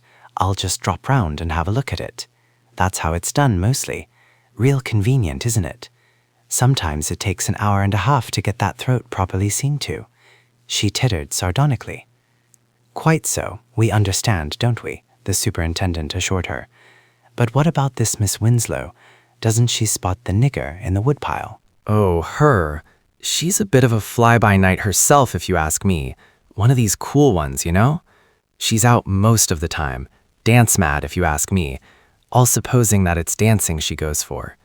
She wouldn't see anything, and if she did, it would take a lot to put her off her balance, I can tell you. Besides, she's as thick as thieves with May. They both hate the old man, do you see? I don't blame them. He fusses so. He's always criticizing Madge's clothes and finding fault with her for going out to dances so much, enough to set any girl against him, take my word for it. And of course, he has the whip hand of her over her money till she's 25. She'll come into a pile then, my word. But just now, he cuts the money down as low as he can. He just hates seeing people enjoying themselves. Superintendent Ross reflected for a moment. Facts, if they were facts, were pouring in on him now quickly enough, but he wanted something more definite than this mass of scandal. About Dr. Selby Onslow, he demanded, as the maid stopped to take breath after her tirade. When did you see him here last? Within the last day or two? He hasn't been here for a couple of days, Poole admitted. He rang up this morning, though, before May got out of her bed. What time was that, when he rang up, I mean? After the old man had gone off to business, as you can guess, Poole answered, with a meaning smirk. It was about 9:15 or so. I took the message. That's how I know what it was. And what was it? Oh, nothing much.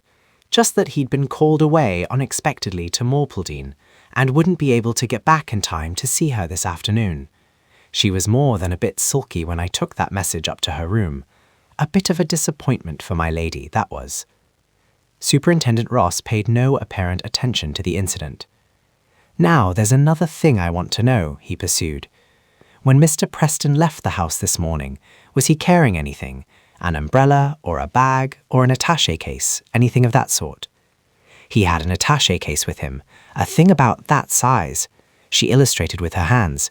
He always takes it with him on Fridays. He hadn't an umbrella with him that I remember. Ross had secured all the information that he expected to get from this source, and he had no further time to waste. I want to use your telephone for a minute, he said. You might let me see where it is, will you? Rather reluctantly, Poole allowed herself to be ushered out of the room. Tomorrow's my evening out, she volunteered as she led the way across the hall. If there's anything else that you'd like to know, perhaps we'd have more time then. I generally go to the pictures. Superintendent Ross ignored the tacit invitation.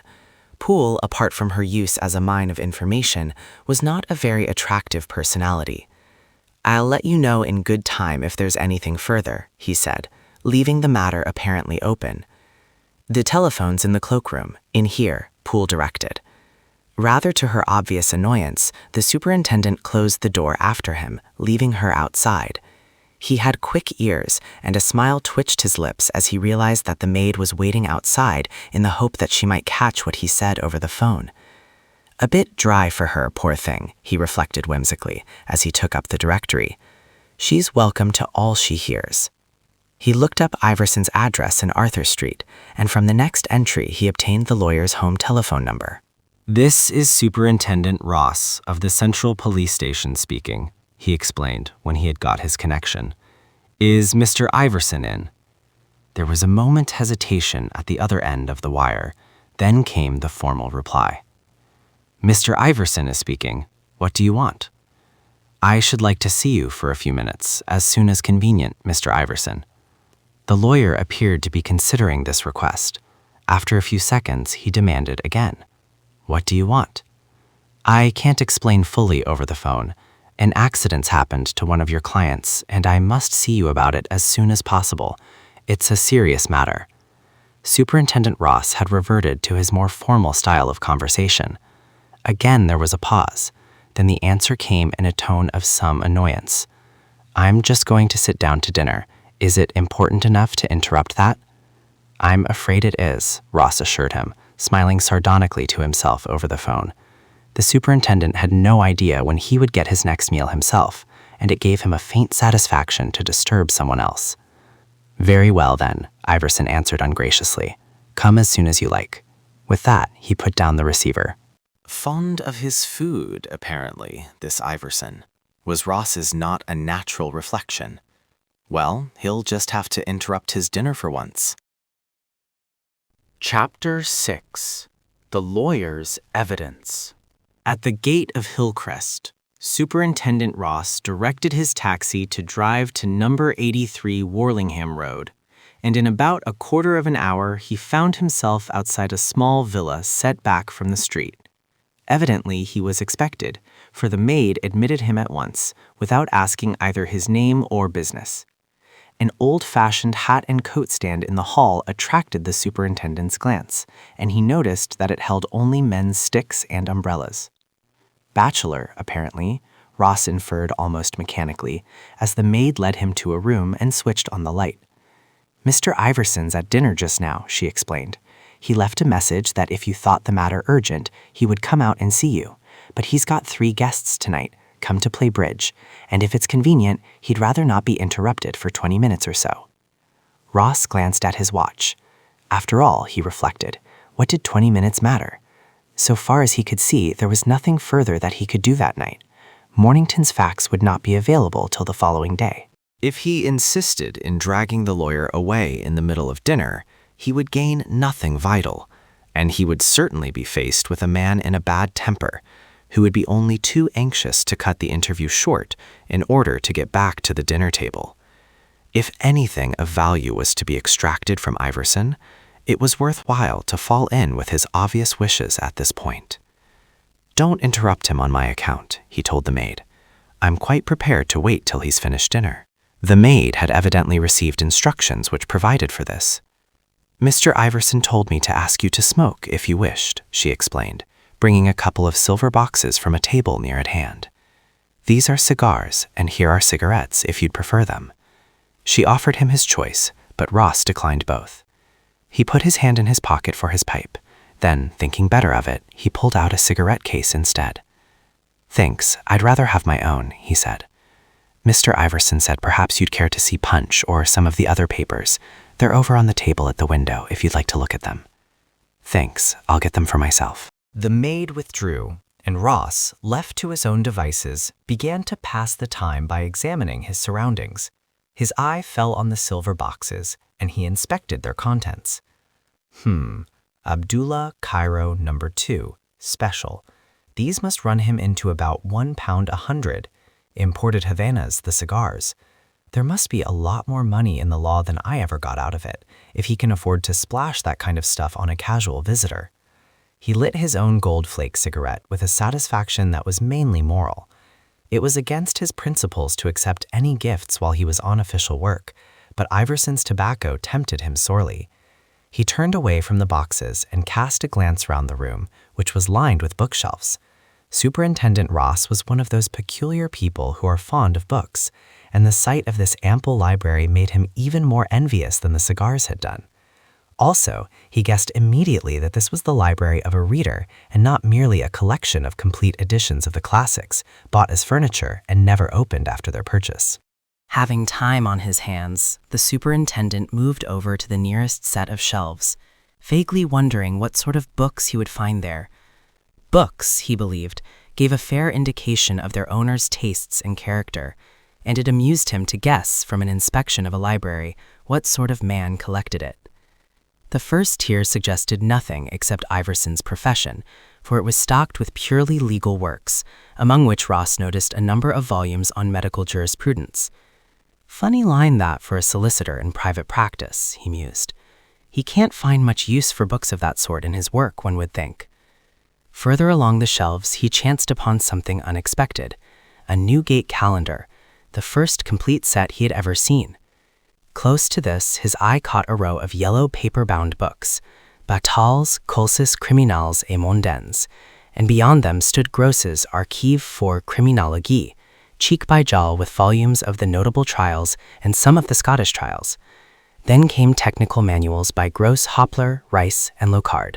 That accounts for the medical Jew books, Ross reflected, with the satisfaction of a man who has solved a simple problem swiftly. He's evidently made a sort of hobby of that side of the law. I wish he'd give me the run of his library. That set of Bataille's out of print and can't be got nowadays. He put out his hand and pulled down one of the volumes. It'll pay to handle Iverson nicely, he concluded, as he turned over the pages enviously. If this is his hobby, he ought to have a lot of useful information stored away in his head. A lot of sound precedents, perhaps, if one could manage to set him talking. I'm thankful I didn't rasp him by dragging him away from his dinner. He retired to an easy chair by the fireside, and was soon so engrossed in one of Batal's cases that he was startled by the sound of the door opening as Iverson entered the room.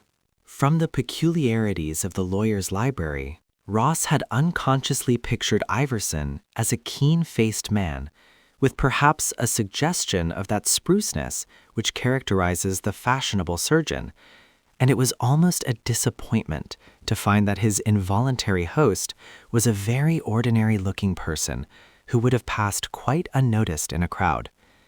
Iverson's annoyance seemed to have passed away under the influence of his dinner, and as he came forward to greet the superintendent, he half apologized for keeping Ross waiting so long. "When you rang me up, I thought at first it was this business of my car," he explained, "and naturally I wasn't overpleased at being bothered about it just at dinner time." "Your car?" Ross said, interrogatively. "Yes, it was stolen today while I had left it standing outside a house, a most annoying business. Of course, I rang up the police and gave them the particulars, and naturally when you phoned, I took it that someone was coming to make further inquiries." He dismissed the matter of the car with a gesture and turned to the immediate business.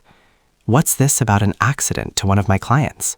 Accident was only a word to use over the phone, the superintendent explained. It's a murder case, Mr. Iverson. Mr. Oswald Preston was found shot on the 10:35 train to Kempsford Junction this morning. "Found shot?" Iverson echoed, raising his voice half an octave in his excitement. "Well, He bit off the expression in the middle, with the evident feeling that it was hardly the proper phrase to use. "Let's hear about this," he demanded. Superintendent Ross gave the lawyer a summary of the facts, including the bald statement that he had already visited Hillcrest. Iverson had the knack of listening without interrupting, and he gave Ross his full attention while the narrative unfolded itself. When the superintendent had finished, Iverson, with a movement of his hand, invited him to sit down, while he himself walked to and fro for a moment or two, apparently reconsidering the various points which Ross had detailed. "A bad business," he summed up at last, sitting down in an easy chair opposite the superintendent. The 10:35, of course. I shouldn't be surprised if I was the last man, bar the murderer, of course, to speak to him alive. That's a strange coincidence, isn't it? I haven't been near that station for weeks lately, and today of all days I went there, to see Preston too. It's a weird world." He looked up and noticed that Ross was examining him sharply. At the sight of the superintendent's expression, the lawyer allowed a faint twinkle of amusement to appear in his eyes. "No, you haven't got the murderer, Superintendent. I didn't travel by the train at all." Ross, rather annoyed at having let his suspicions appear so plainly in his face, laughed a little to cover his vexation. Iverson smiled in his turn. "No offense taken, Superintendent. It's your business to suspect, I know." He settled himself in his chair and then, after a moment's consideration, spoke again. "I think it would save time if I told you what took me to the station." "Very well then. Poor Preston and I are trustees. Funny how one's tongue betrays one. We're joint trustees in the matter of the estate of Miss Madge Winslow. You met her just now at Hillcrest, didn't you? Well, as it happens, some bonds that we held for her have been redeemed, and we've had to think of reinvesting the cash that came in from them. Preston's a busy man, so am I, and we hadn't had an opportunity of discussing the matter thoroughly lately. Couldn't hit off a time when we were both at leisure, and we did not see quite eye to eye over the business. He wanted to put the money in waterboard stock, and I had a fancy for the 4% funding loan. That's by the way." The superintendent interrupted him for a moment. "You don't mind my taking notes of this? The judge's rules, eh? Certainly take notes, and I'll sign them afterwards if you wish it. A lawyer doesn't need to be in criminal practice to know that part of the procedure." Ross availed himself of the permission, pulled out his notebook, and resting it on the chair arm, looked up to show he was ready. "As it happened," the solicitor continued, "I had to go out this forenoon to look over a house belonging to a client, out Hammersley way. My client's abroad, the place is shut up at present, and some alterations are wanted. So I'd arranged to see the contractor on the spot this morning and talk things over with him." The superintendent made a jotting, and Iverson paused until he had finished it. "I was going down in my car, naturally, since the place is rather out of the way, And it occurred to me that I might kill two birds with one stone if I could get Preston, poor chop, to come along with me in the car and talk over the investment affair on the road. Do you know anything about Preston? Not much, the superintendent admitted.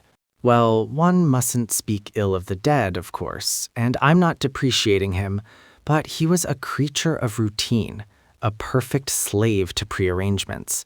For instance, for years past, he's traveled every Friday by the 10:35, although the express starts later and gets to Hammersley sooner. His reason was that the express was sometimes late, and that didn't suit him. He insisted on carrying down personally the money for the men's wages at the Hammersley factory. I don't know how often I've pointed out to him the risk he ran in dragging that attaché case full of notes and silver about with him every week, and traveling invariably by the same train on the same day. Any unscrupulous devil could have held him up on one of these prearranged journeys and got away with the loot easily enough. That's by the way, though. He paused to give Ross time to make a jotting. As today's Friday, he continued, of course I knew that poor Preston would be taking the 10:35 as usual, so I went to catch him at the station.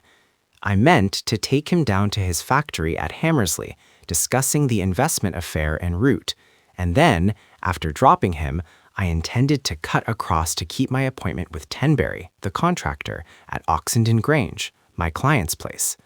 It wouldn't really have taken me much out of my way. Oxenden Grange is about a couple of miles this side of Hammersley, you know? Preston banked with the United Mercantile and Trinity Bank, the branch in Garfield Street, so I knew he'd go into the main entrance to the station in Grosvenor Street. I didn't see any sign of him as I went in, so I walked over to the bookstall, thinking he might go there. Then I remembered that he had some fad about not reading in the train, afraid of hurting his eyes. Did he wear glasses? The superintendent interjected. Glasses? No, he'd perfectly good sight. This no reading in the train idea was just one of his health crotchets. That's by the way. The 10:35 was at the platform waiting. It starts from number 1. So, as I didn't see him anywhere about, I took a platform ticket, went through the barrier, and walked up the train. He was one of those people who are always about a quarter of an hour early for a train, even if it's a local, making sure and all that sort of thing, you know? I knew where to look for him, for he always traveled in the last first-class compartment in the train, another of those cranky ideas of his. He was sitting in his usual place, back to the engine, with an attaché case on the seat beside him. About what size was the attaché case? Inquired the superintendent. Oh, quite a small one, a foot by 8 inches or thereabouts. One of these smooth leather things. I expect he carried the money in it. I spoke to him through the carriage window and made my suggestion about the car, but he wouldn't hear of it at any price. What a pity. He'd have been alive now if he hadn't insisted on sticking to that train. It seems he'd had an accident with his own car, and he'd lost his nerve so far as motors were concerned, so there was no persuading him. There was nothing to detain me there, so I didn't wait long. Just made an appointment with him for tomorrow to square up that investment business and get this money off our hands. Then I said goodbye to him and went away to pick up my car. I'd parked it just outside the station, and I didn't care about being away from it too long. There's no one in charge of that parking place, and I felt a bit uneasy about it owing to the amount of car snatching that's been going on lately. And now I've lost it, after all. About what time did you leave, Mr. Preston? Ross inquired. Only a minute or two before the train was due to start, about 10:35 or later, I should think. There was no one with him in his compartment when you saw him, I suppose.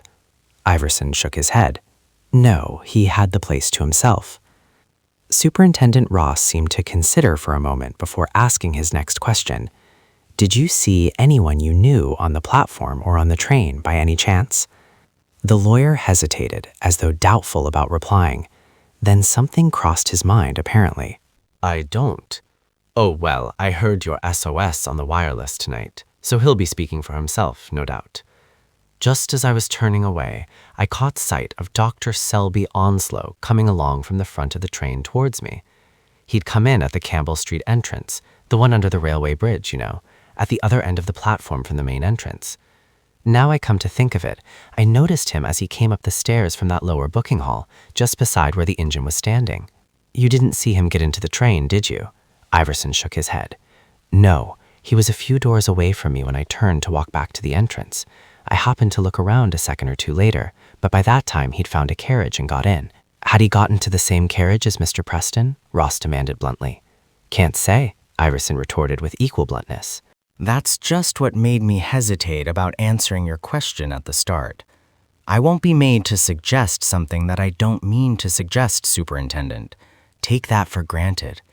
I tell you what I saw, but I'm not going to have it twisted further than the words go. Besides, you've sent out your SOS. It's up to the doctor to come forward and tell you what he saw himself. Superintendent Ross accepted the rebuke without comment. He had no desire to harass the man who would obviously be called as a witness for the prosecution, and who was quite alert enough to prevent words being put into his mouth.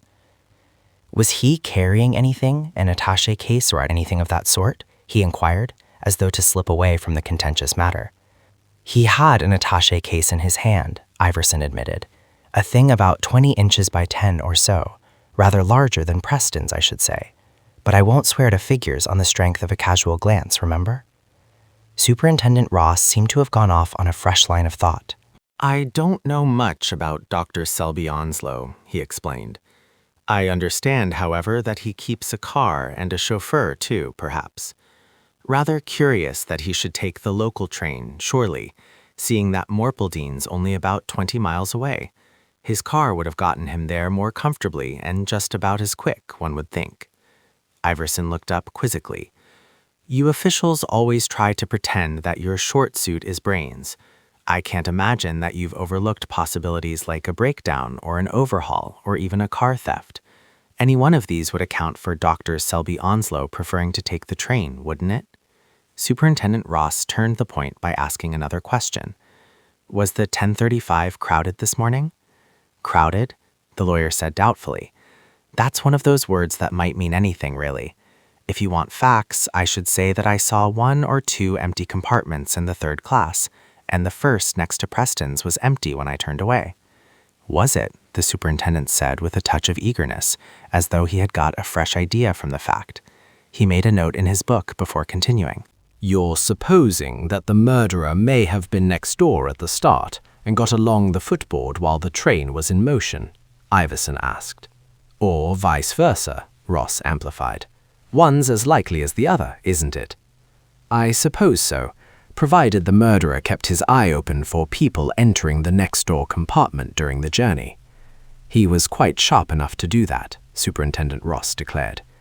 Now, Mr. Iverson, this isn't a civil law business. It's a serious affair, and it's everyone's duty to help. You were associated with Mr. Preston. I was his solicitor. Oh, I didn't know that. It was the trustee business I meant. But if you were his solicitor, so much the better. Now, you must have known something of his affairs. Can you think of any motive for this affair? Anything, no matter how remote, that might put us on the track. Murder isn't done without some reasonable cause. Not this kind of murder, at any rate. Iverson's eyes wandered to the bookshelves. There was a case rather like this in France in 1886, the Bérain affair. Bérain was shot in the head in the railway carriage and then pitched out on the permanent way. It was never cleared up, but the general idea was that he had been carrying a fair sum of Secret Service money and that someone knew it and murdered him for the sake of the cash. Of course, the government kept quiet about the money, and on the face of it, there was no motive. Then again, there was that case up in the north a while back. You remember it? Superintendent Ross nodded. That was money again, and little enough at that when you put it against a man's life, Iverson pointed out. So you think Mr. Preston was murdered for the money? How should I know? Asked the lawyer rather irritably. What is obvious is that it was taking a fair risk to carry a decent sum of money every week by a regular route, where a criminal could be sure of finding Preston if he wanted the cash. I spoke to him about it once, but he was one of these people who never listen to anything that goes against their routine, unfortunately. Superintendent Ross put out a feeler in his next question, though he did not expect to get much, in view of what Iverson had already said. Mummy's often at the root of these things, But I've seen other cases where a woman was at the bottom of the business. What about that aspect of the affair? Oh, women? Women are the very devil, Iverson replied, with all the contempt of a case-hardened bachelor. He paused for a moment or two as though thinking over something. Then at last he evidently made up his mind to speak out. It doesn't take much to see what's in your mind, Superintendent. Well, I think you're barking up the wrong tree. That's my honest opinion. You're hinting that Mrs. Preston had a hand in this affair, if I'm not misreading you. Take my advice and look elsewhere. I grant you that she married him for his money. That stares you in the face. And he's anything but an ideal husband. He's made her miserable with his routine and his fussiness and all the rest of it. And she'll come out very well under his will. I know that because I witnessed it myself. But she's had a dog's life of it, poor girl, and it would be the last straw now if people began to chatter and suggest that she had any hand in this business. I'm sure she hadn't. She hasn't enough backbone for anything of the sort. I know her fairly well, and like everyone else, I was sorry for her.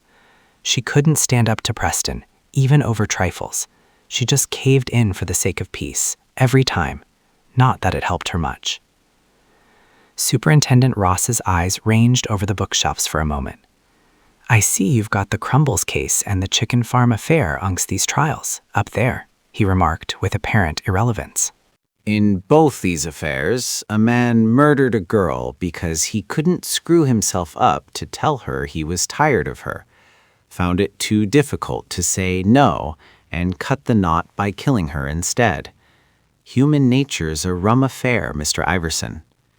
The lawyer's gesture was that of a pinked fencer. There was no denying the aptness of Ross's parallelism. I'll need someone to identify Preston's body, just for form's sake, the superintendent pointed out. I suppose you won't mind doing that. It may save Mrs. Preston and Miss Winslow from having to give evidence at the inquest. I don't mind, Iverson said, by way of consent. Ross rose to his feet, but paused before taking his leave. About this motor car of yours, you've lost it? I left it standing at the gate of this house I had to go over with the contractor, Oxenden Grange. We drove up to the place together, and as we had to look about the grounds as well as the house, we left our cars at the gate. When we got out again, his car was there, but mine was gone. I've given your officials all the facts already and a description of the car. I mustn't keep you any longer from your guests, Ross said, half apologetically, as he moved towards the door. Thanks for the help you've given me. He cast a final glance of envy at the bookshelves. I wish I'd that library of yours, he confessed. Iverson caught his meaning. Oh, the criminology stuff, he said. I never lend books to anyone. That's one of my principles. I've lost too many volumes through generosity in that line. But if there's anything here that you'd like to consult, I've no objection to you coming up and having a look at it. That's absolutely as far as I ever go with anyone nowadays. The superintendent expressed his gratitude for this unexpected favor, and then, being anxious to leave a good impression, took himself off with the least possible delay, so as to allow the deferred bridge party to begin. Before going to bed, Ross took a sheet of paper and, as was his habit, set down in diagram form the characters in the tragedy, so far as they had come within his purview. He examined the result discontentedly. All in all, it seemed a very meager gleaning after so many hours of hard work. Chapter 7. The Bank. On the morning after the murder, Superintendent Ross found that his SOS on the wireless had yielded a fair crop of responses, some by letter, others over the telephone. These turned over to Mornington for checking and comparison with the facts which the detective inspector was gathering from the personnel of the stations along the line.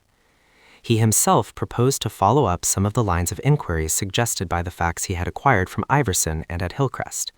His first objective was the branch of the United Mercantile and Trinity Bank in Garfield Street, which the lawyer had indicated as the place where Preston drew the money for the factory wages. Here, as soon as the staff were on the premises, Ross interviewed the manager and asked for an opportunity of questioning the person who had actually paid over the cash to Preston. After a few minutes, an alert-looking man with eyeglasses came into the manager's room.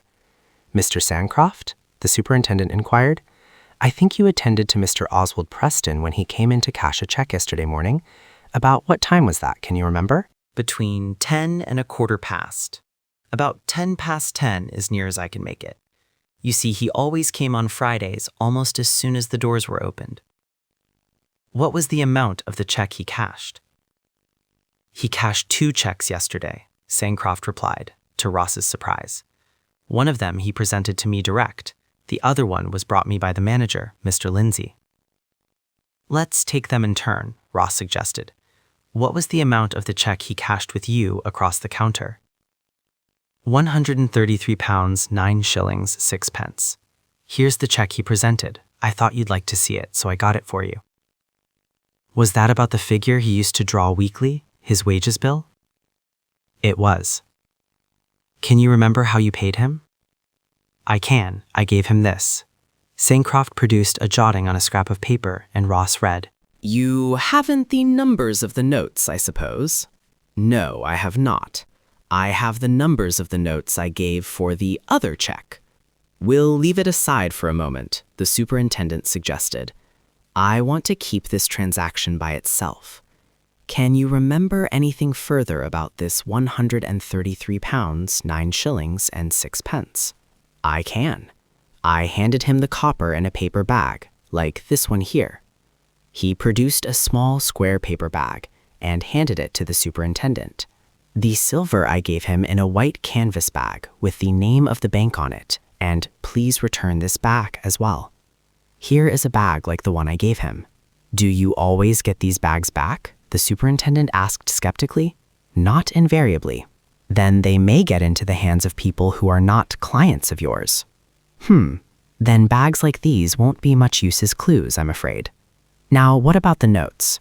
I counted them and handed them across to Mr. Preston. He recounted them twice. He was always very particular about his money. Then he slipped each set between 2 cardboard strips and snapped a couple of rubber bands over them to hold them tight. Then he put the whole cash into his attaché case. You saw the attaché case close at hand? I did. It was about 12 inches long by 8 inches broad, I should say. I remember that because once I happened to wonder whether it would hold a piece of foolscap paper without crumpling, and I couldn't make up my mind about it. Did you see any initials on the outside? I did not, but he had one of his visiting cards gummed to the lid inside, I remember.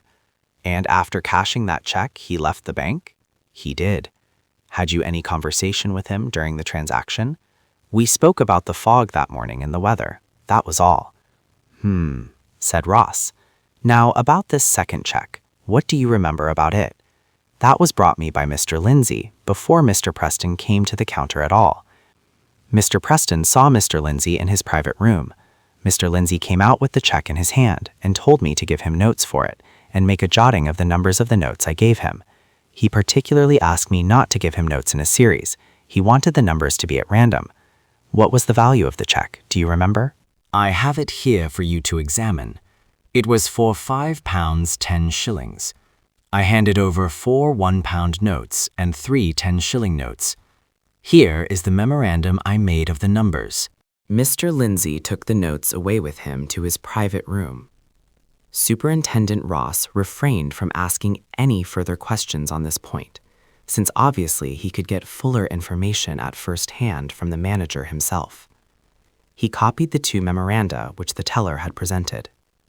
I suppose you didn't notice whether there was anyone else at the counter when Mr. Preston presented his check. There were 2 or 3 other people waiting their turn. I didn't notice them particularly, but I dare say I might recall them if you give me time. They were all known to me, and none of them had any interest in Mr. Preston, if that's what you mean. That's what I meant. Well, I hope you'll get the murderer, Superintendent, but if you ask me, I think Mr. Preston was just asking for trouble by his methods. Anyone could have got to know about his carrying that money up to the factory each week, just like clockwork. I'd never think of doing a thing like that myself. Superintendent Ross made no comment on this criticism. Thanks, Mr. Sancroft. I wish everybody could be as clear about things as you've been. It's a pleasure to get someone who can say what they mean and stop when they've said it. And now I'd like to see the manager again, if you'll let him know. When Lindsay re-entered the room, Ross took up the matter of the second check. And again, he was delighted to find he had come across a man who could tell a plain story. "There's no difficulty in giving you details about that," the manager answered the superintendent's question. "Mr. Preston insisted on my making a special note of the affair because he wanted to leave no loophole for any misunderstanding later on if it came to a police court case." He came in here yesterday morning as soon as the bank opened and explained that he had been troubled by thefts in the office at the Hammersley factory. It was a small matter, a few shillings now and again, with occasional rises to £1 or 30 shillings once or twice. They hadn't been able to trace the thief, though they had some suspicions, so he made up his mind to try marked money and then get the possible people to turn out their pockets.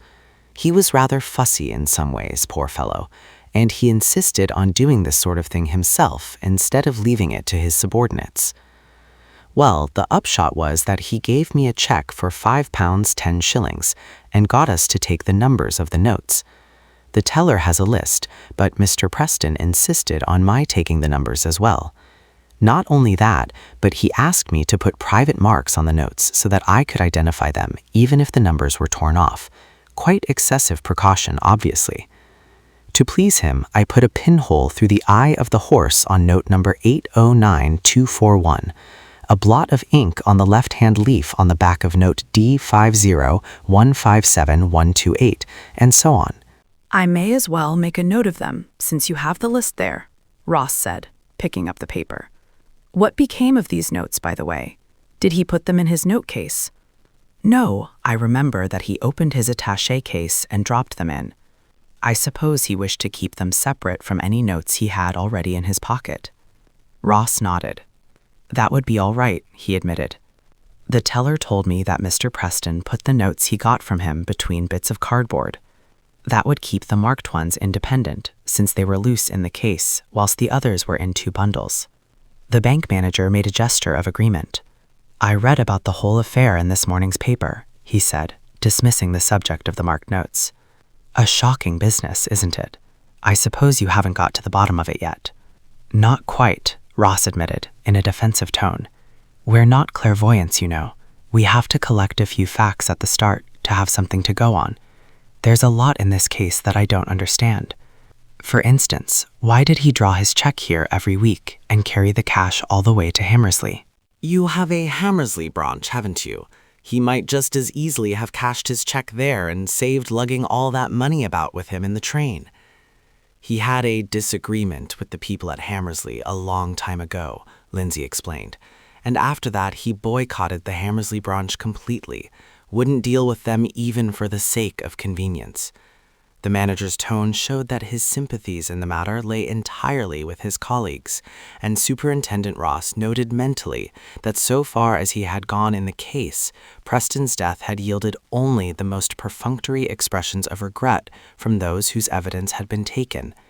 "He can't have been a very likable creature, evidently," was his inference, and quite clearly his wife must have had a thin time of it, the Winslow girl too, probably. But if unlikableness justified murder, I suppose a fair proportion of the human race would be out of existence tomorrow. Chapter 8. The Passengers. Detective Inspector Mornington fingered the mass of papers which he had laid on the desk before Superintendent Ross. "That was a bit of a job," he said ruefully, by way of prelude to his report. Ross, who knew that his subordinate reveled in intricate details, was not deluded by Mornington's tone. "I knew as much when I put you onto it," he pointed out blandly. "Now tell me something fresh. Go ahead." Mornington's method of presenting a report was characteristic. In a series of curt sentences, each ascertained fact stood isolated so that it could be discussed independently if it gave rise to a question. "I went first to the booking office at the terminus here," he began. "I asked them to find out what tickets for stations up to Kempsford Junction had been sold on Friday morning before the 10:35 a.m. train started.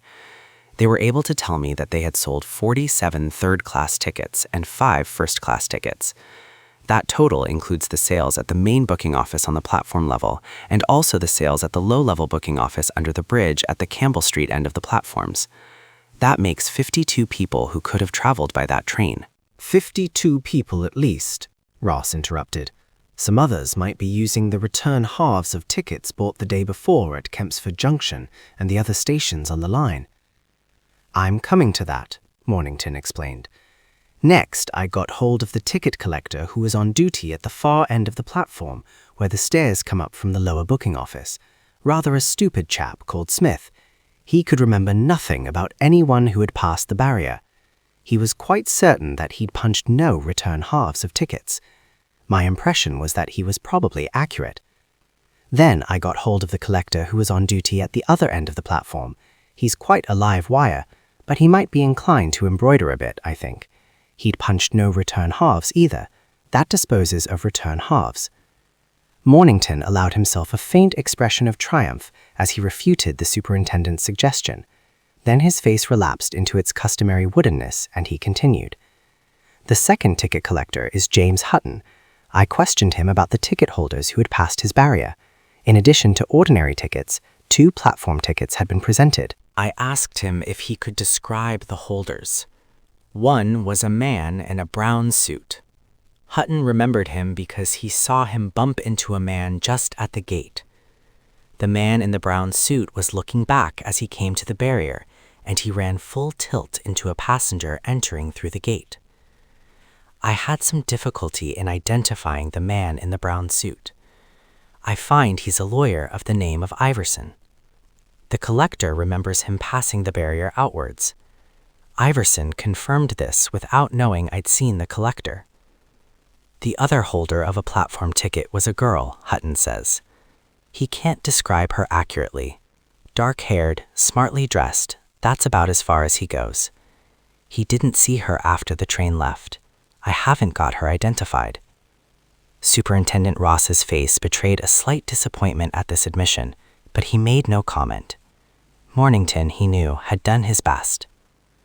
I went back to the other ticket collector, Smith, the inspector continued. When I put it to him direct, he remembered that 2 people had presented platform tickets at his end. He could give no description of them, whether they were men or women. That makes 56 people on the platform, 52 of them with tickets entitling them to travel by the train. I got hold of the station master. He gave me a description of the train as it was made up every weekday. I made a note of the position of the compartment in which Preston's body was found. A man might have gotten into it from the next first-class compartment while the train was in motion without much risk. With more risk, a man might have gotten into Preston's compartment from the forward third-class compartment of the next carriage. The windows were heavily frosted that morning, Superintendent Ross contributed. There would not have been much chance of a man on the footboard being seen by anyone in adjacent compartments. He might have been seen from the projecting window of the guard's van, but after all, a guard can only be on one side of the train at a time. Mornington waited until his superior had finished, and then continued his report. That finished the job here in Horston for the time being. I'd got a list of the tickets sold. The next thing to do was to check the collection of them at the different stations along the line. I did that by telephone first of all. All the 47 third-class tickets were given up. 4 out of the 5 first-class tickets were collected. The 5th first-class ticket must be the one you found in Preston's pocket. That accounts for all the tickets. All the first-class tickets had been given up at the proper stations. 1 third-class passenger had got out at Hammersley and had given up a ticket entitling him or her to travel to the next station, Morpledene. That may have no importance in the case. Morpledene and Hammersley are only 2 miles apart. The passenger may have been bound for a spot halfway between them. He or she may have meant to get out at Morpledene when the ticket was taken, but changed his or her mind at the last moment and got out at Hammersley instead. Over the telephone, I checked the point about return halves of tickets previously sold. Nothing of the sort had been collected.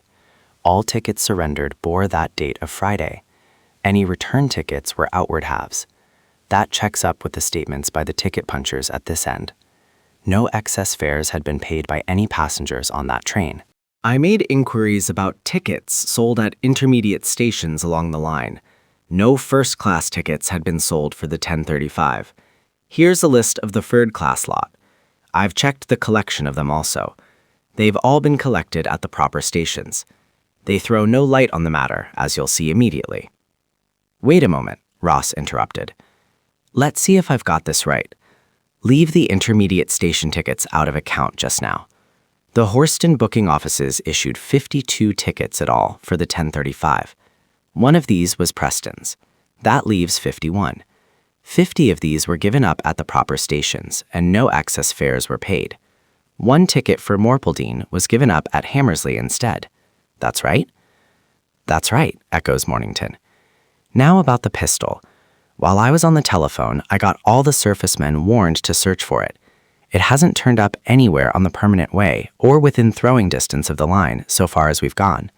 So if it was thrown out of the carriage window after the murder, it must have been missed by the search, or else the murderer hunted it out himself and collected it. Superintendent Ross seemed rather downcast at the news. I'd feel more comfortable if we could lay our hands on it, he admitted. It may turn up yet, Mornington argued, though in a doubtful tone. They're still searching. I'd better get on with this report.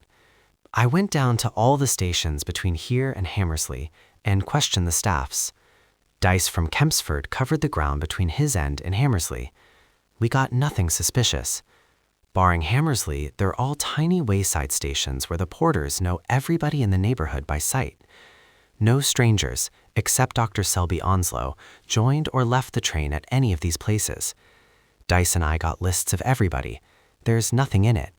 Hammersley's the only weak spot, being a bigger place, but I don't think we've missed anything there. I checked up the tickets received at Hammersley with my list, and there's no sign of anyone landing there who's not accounted for, one way or another, so far as the wayside stations go. Superintendent Ross was taking a certain intellectual pleasure in the inspector's report, quite apart from its criminal importance. He liked to see a piece of work done methodically and described accurately, and of all his subordinates, Mornington was the man who could be most relied on for both of these features. The inspector turned over the papers on the table and extracted one or two of them before he continued his statement.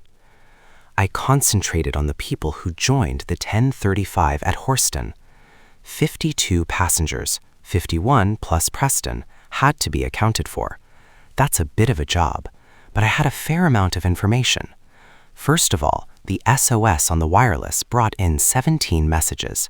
I saw these people. Some of them knew other people whom they'd seen at the train, or else they were traveling with a friend or two. That brought the total up to 29. The extra dozen were able to give me more names. That brought it up to 37. Then the station staff remembered some regular passengers not on the list, and when I got hold of them, I got one or two more names. Then I took the other end, the stations where the tickets showed that people had got out. That brought the final total up to 49. That leaves 3 unaccounted for still. Here's the list of the 49 names and addresses. I don't wonder you took some time to get all that stuff together, Ross commented as he glanced over the list. Most of it was time wasted, Mornington admitted glumly. Hardly any of these people had so much as heard of Preston before the murder. Obviously, they're just ciphers in the case. He cleared his throat as though coming to something more important. Once I'd got on the track of the passengers, I concentrated on their places in the train. Extraordinary how little people remember about where they really sat in a train. At the front or at the back is about as much of it as most of them can tell you. Luckily, it was only a case of 2 carriages, the one a first class with Preston's compartment at the back end of it, and the other the third class just behind it in the train. Each carriage had 6 compartments. Here's the list of the occupants, so far as I can fill it in. Mornington laid down a paper in front of the superintendent. I found out something about each of them, Mornington explained. Take them as they come on the list. Miss Ackworth's a sort of late Victorian old maid. She's still all in a twitter because she traveled in a train with a murderer, though she knew nothing at the time, naturally. She heard of Preston first through the newspapers. Mr. and Mrs. Sowerby are an old couple, very well off. He's half crippled with rheumatism and physically incapable of getting into or out of a railway carriage without help. Then there's Dr. Selby Onslow. I'll deal with him later. So far as I can make out, no one saw anyone in Preston's compartment except Preston himself. That means nothing much. People don't notice things much unless they've a reason for observing. Besides, the windows were frosted and difficult to see through. We can't be sure whether he was alone in the compartment at the start or not. That finishes the first-class coach. Take the third-class one now. I can get no information about compartment A, the one next Preston's. Nobody seems to have noticed anything about it. There may have been someone in it, or there may not. In compartment B, there were 3 men. They were all going through to Kempsford Junction. They were old acquaintances, and they spent the time playing cutthroat bridge. One of them knew Preston by sight and remembered seeing him on the platform. They heard fog signals going off frequently, but nothing suggested a pistol shot to them. In compartment C, the 2 men were strangers to each other, but their stories tally completely. One of them got out at Forest Forge, the other at High Catton. That's checked. Compartment D gave me some trouble. This Mrs. Dymock couldn't remember exactly where she was in the train, except that she was at the back. But she did remember showing a picture of Densmore Abbey to her kid. I've seen the train, and the only picture of Densmore Abbey is in compartment D. That fixes that. Mr. Fenton's a commercial traveler, well known on the line. He knew Preston by reputation only. What about the 3 so-called empty compartments? Demanded the superintendent. What grounds have you for being so positive about them, while you can't be sure about compartment A? The doors of compartments numbered 1 and 3 were open as the train moved off. I found the porter who slammed them. He was quite sure both compartments were empty. This man Fenton told me he came up late for the train, just as it was going to start. He opened the door of compartment E and was going to get in when he noticed it was a non-smoker. I've checked that. So he went next door, into compartment F. He looked out of the window at once as he was expecting a friend who might be traveling by the 10:35, so no one could have gotten into compartment E without being seen by Fenton. Mornington's face, as he closed this part of his report, showed that he knew he had done his work well and was quite confident that it would stand scrutiny. "And now what about this Dr. Selby Onslow?" inquired the superintendent. "He was next door to Preston, you say."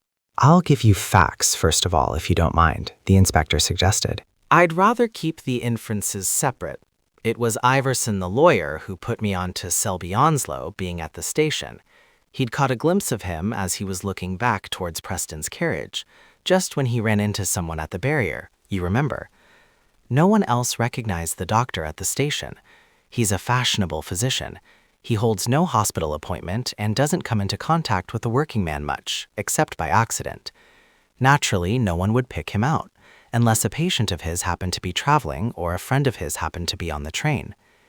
I haven't gone to see him. I left that to you. It seemed best. I got my information about him from his servants, mostly. He's got a fine wireless set. He invariably switches on for the news at 6:15 p.m. He was at home at 6:15 on Friday. His maid heard the wireless going. He reads the newspaper at breakfast every day. Both our morning papers had a big splash heading on Saturday morning dealing with the murder, but he did not reply to the SOS message.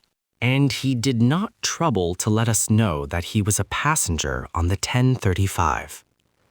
Anything else? Superintendent Ross inquired as Mornington paused for a moment. When he came to the station, he was carrying an attaché case, rather larger than the one Preston had the notes in. He traveled to Morpladine and got out there.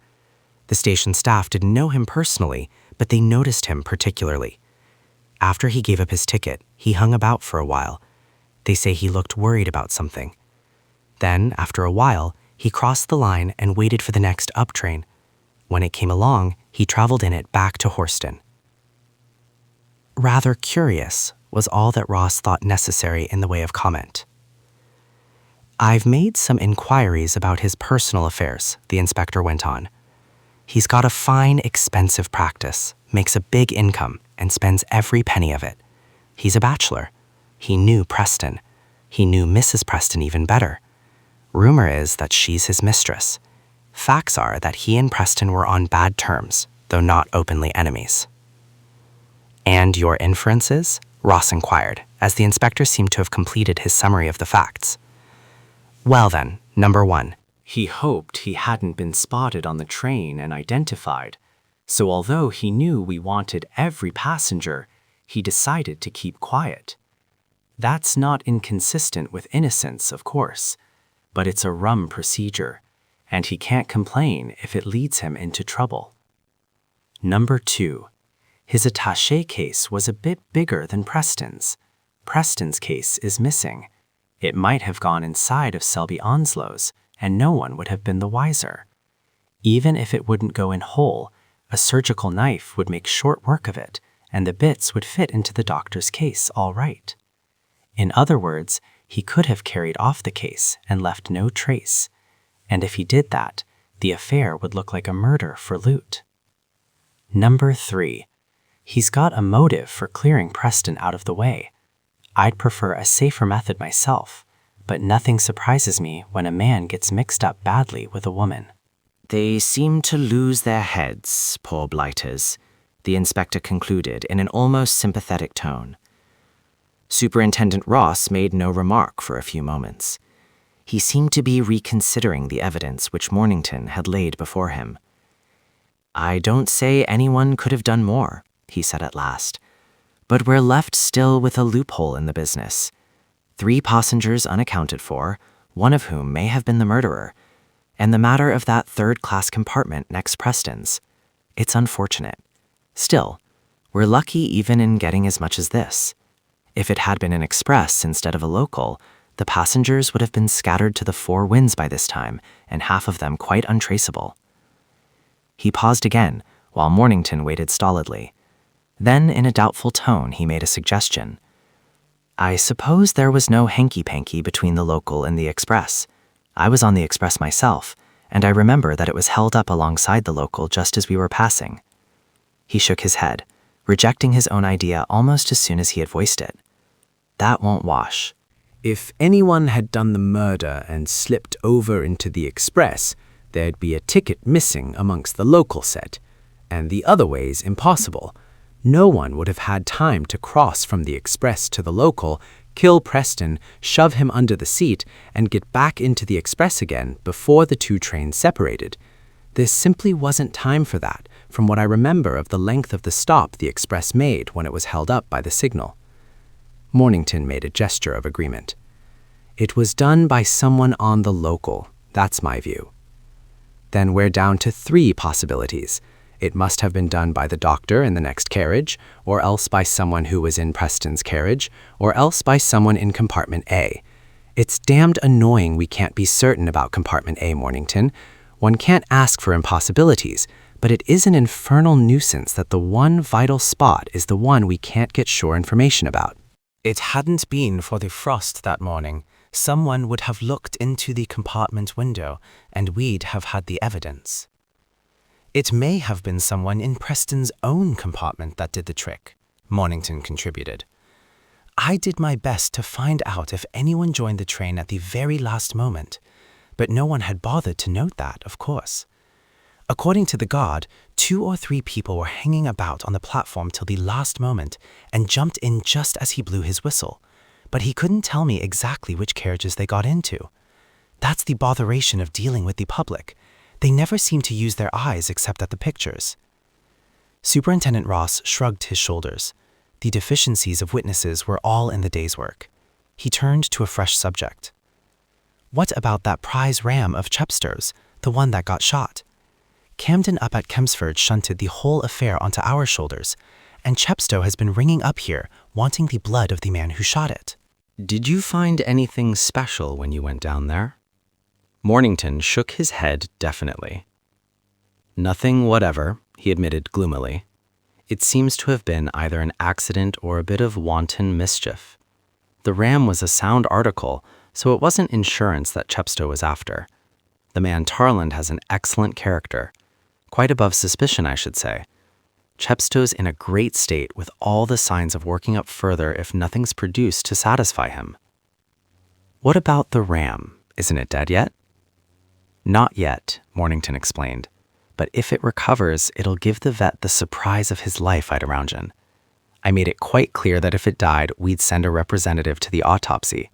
Nothing will be done except under our eye so far as hunting for the bullet's concerned.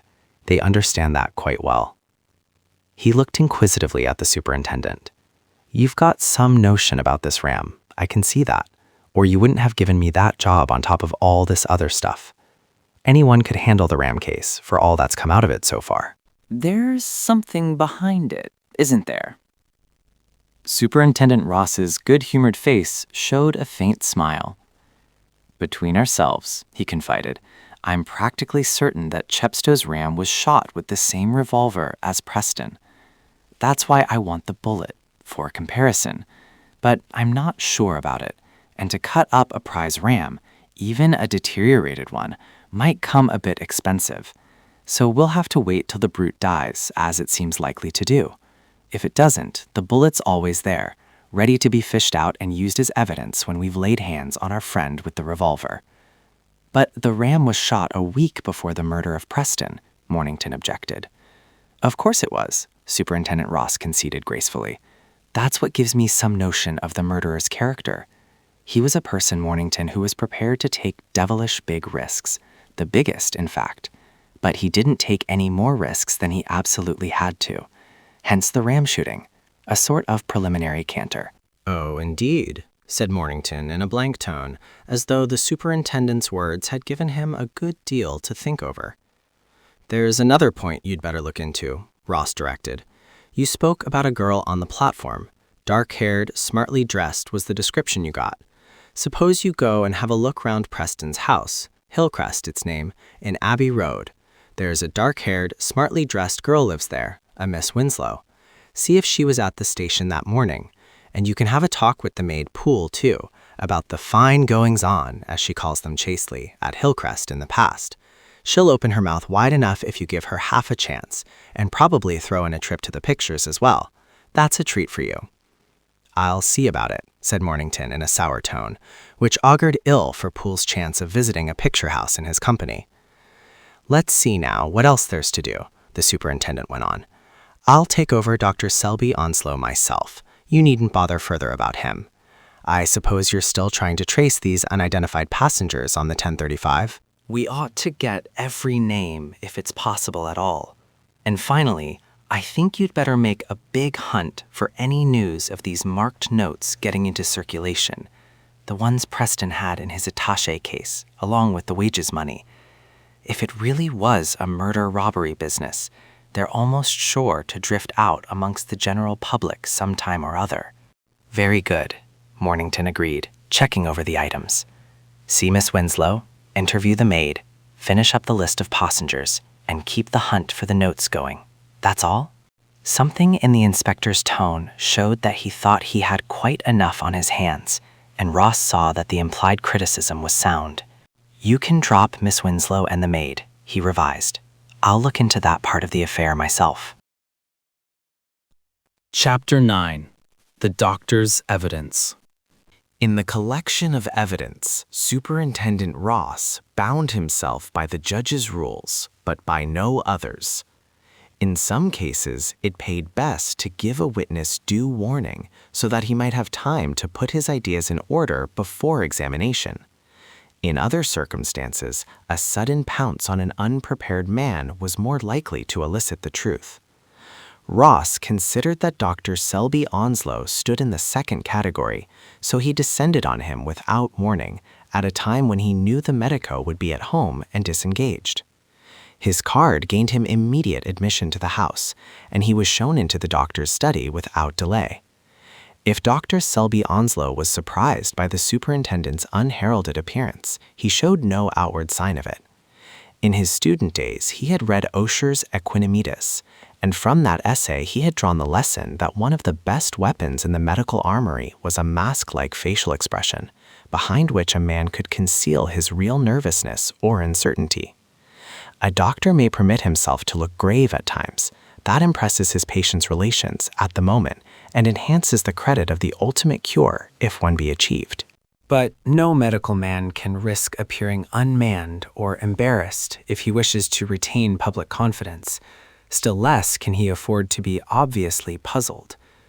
Having absorbed this idea from Osier, Dr. Selby Onslow had applied himself wholeheartedly to carrying it into practice. In his professional hours, he deliberately cultivated a sphinx-like appearance, behind the screen of which he could conceal his real emotions.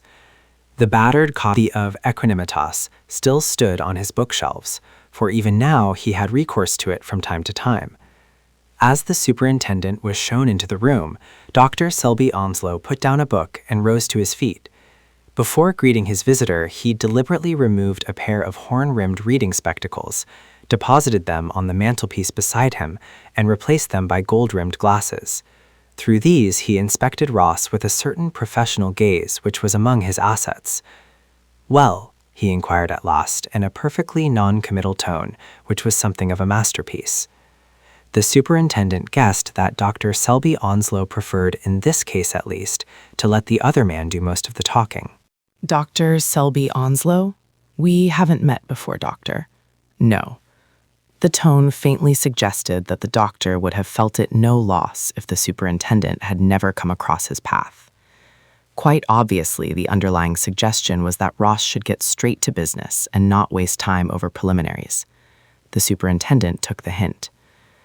"I'm in charge of the investigations which are being made in the Preston case, the murder on the 10:35 train." "Ah? Sit down." Dr. Selby Onslow made a gesture towards an easy chair on the other side of the hearth, reseated himself in his own chair, and waited for Ross to continue.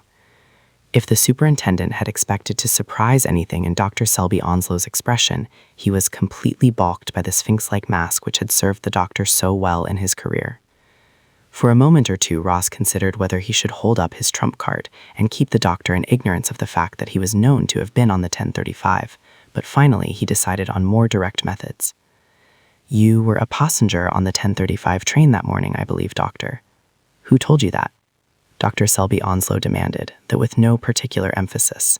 Ross was becoming faintly annoyed by the doctor's methods. Damn the man. One would think I was the witness and he was cross-examining me, he reflected. We'll never get on at this rate. Aloud, he answered curtly. "We received information to that effect. It's correct, I believe." "It's quite correct," Dr. Selby Onslow confirmed in a tone which simulated indifference fairly well. And what then? Evidently, the doctor intended to keep the initiative in the conversation so long as it suited him. Ross, after an instant's reflection, changed his ground. "You were a friend of Mr. Preston's, I understand." "Indeed. Who told you that?" The doctor's tone was almost one of faint curiosity, but Ross thought that it was overdone. "We received information to that effect," he stated. "Of course, in a case of this kind, we start from scratch. We have to find out what sort of man Mr. Preston was and all that kind of thing. It might lead us somewhere. Can't you tell me something about him? Anything you think might be of use to us?" Ross was in hopes that by this road he would be able to make his way round some of the doctor's defenses. His host stretched his legs, leaned back in his chair, put his fingertips together, and seemed to sink into a fit of abstraction. It was an attitude which Dr. Selby Onslow habitually adopted when considering the case of a new patient, impressive without being exactly rude. It merely irritated the superintendent.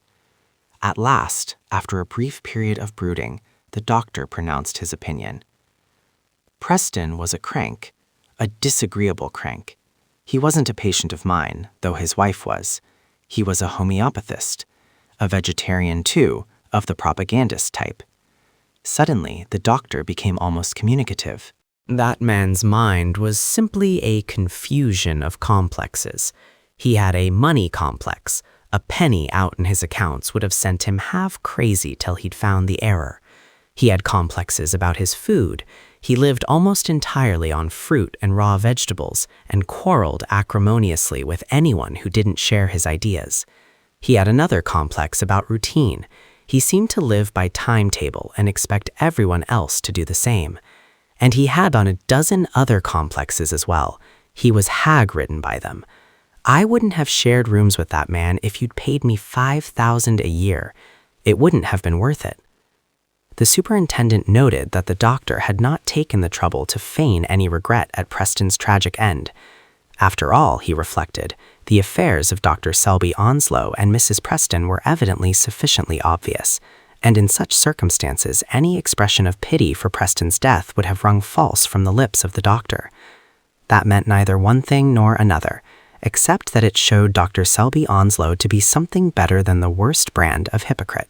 As to the repressed animus behind the doctor's description of Preston, that was easy enough to understand. Every one of the facts mentioned was something which would affect Mrs. Preston closely, and the whole thing was evidently merely a summary of the grievances of Preston's wife, which had been poured into the sympathetic ears of Dr. Selby Onslow. A difficult man to live with, evidently, the superintendent admitted. Mrs. Preston can't have had an easy time. The doctor refused to rise to this too obvious bait. He kept silence and waited for Ross's next remark. Miss Winslow? She loathed him, said Dr. Selby Onslow abruptly, and then looked as though he regretted this display of candor. Superintendent Ross stared at the doctor for a moment or two, but the professional mask was on, and he gauged that he would gain nothing by pushing inquiries further along this line. He was learning little that he had not already guessed. Without troubling to arrange for a gradual transition, he returned all at once to the original subject. You were on the 10:35 train that morning, Doctor. I need the evidence of every passenger we can identify, naturally, and I'd like to hear what you have to say. Dr. Selby Onslow, whose attention had seemed concentrated on his joined fingers, turned his head slightly and gave the superintendent a cold glance. Well, ask your questions, he suggested, in a tone which faintly betrayed the hostility he was striving to conceal. Superintendent Ross accepted with satisfaction the opening given him. The doctor would have been wiser if he had volunteered a statement and refused to amplify it. By suggesting questions, he threw the game into Ross's hands. The superintendent made no attempt to conceal the notebook which he drew from his pocket. Thanks, he said. I'd prefer to have the whole facts at once, then, in case I'm questioned myself on some point or other. It's easier to take things in chronological order. It keeps one straight. He reflected for a moment, then put his first question. What took you to the station that morning? Instead of replying, Dr. Selby Onslow reverted to his practice of asking a fresh question. Is that information necessary? I shall probably be asked something on the point, the superintendent replied evasively. Counsel for the prosecution often ask all sorts of odd questions. Very well, said Dr. Selby Onslow ungraciously. That morning I got a wire signed Whitaker of Morpledene, summoning me to a consultation, an urgent consultation about one of his patients. Whitaker I know casually. I've acted in consultations with him before. The wire upset some of my arrangements for the day, so naturally I went to the phone at once and rang Whitaker up to see if the affair really was urgent. I could get no reply. The exchange said his line was out of order. So there was nothing for it but to go. It might have been a touch-and-go case for all I knew. But Morpledene's less than 20 miles from town, Ross pointed out with an assumption of innocent incredulity. Why didn't you take your own car down instead of going by train? Because the wire asked me to come by the 10:35. Whitaker was to pick me up at Morpledene in his own car. I see, Ross admitted. So you went straight down to the station in your own car, I suppose. I don't see the point of these questions, Dr. Selby Onslow said testily. What does it matter how I went to the station? It's just the stupid sort of thing I might be asked, Ross explained apologetically. I don't want to have to come back and trouble you again, Doctor. Well then, if you think it's important, I wanted a pair of gloves, so I told my chauffeur to drop me at Crossan's shop in King Street and take the car home without waiting for me. I bought a pair of gloves at Crossan's, and after that I went round to the station. Which entrance did you go in by? Asked the superintendent. Crossan's shop's about 150 yards from the main entrance, and about 149 from the low-level entrance in Campbell Street. It's 6 and half a dozen. I went in by the low-level entrance in Campbell Street, took my ticket at the booking office there, and went up the stairs to the platform. But what's that got to do with you? I was just going to ask you if you noticed anyone you knew going by the train, Ross explained. We're trying to identify every passenger, if possible. I saw no one on the way upstairs, no one that I knew. What part of the train did you get into, Doctor? Dr. Selby Onslow shrugged his shoulders. Somewhere at the back end of the firsts. I never notice exactly what compartment I get into. Anyone in the carriage with you? Nobody. When we came to Morpledene, I got out. You heard nothing suspicious on the journey, did you? Nothing like a pistol shot? I heard a lot of fog signals going off. At least, I took them for fog signals and not pistol shots. Superintendent Ross nodded as though satisfied. And when you got out at Morpledene, he pursued. When I got out there, I found nobody to meet me. Whitaker hadn't turned up.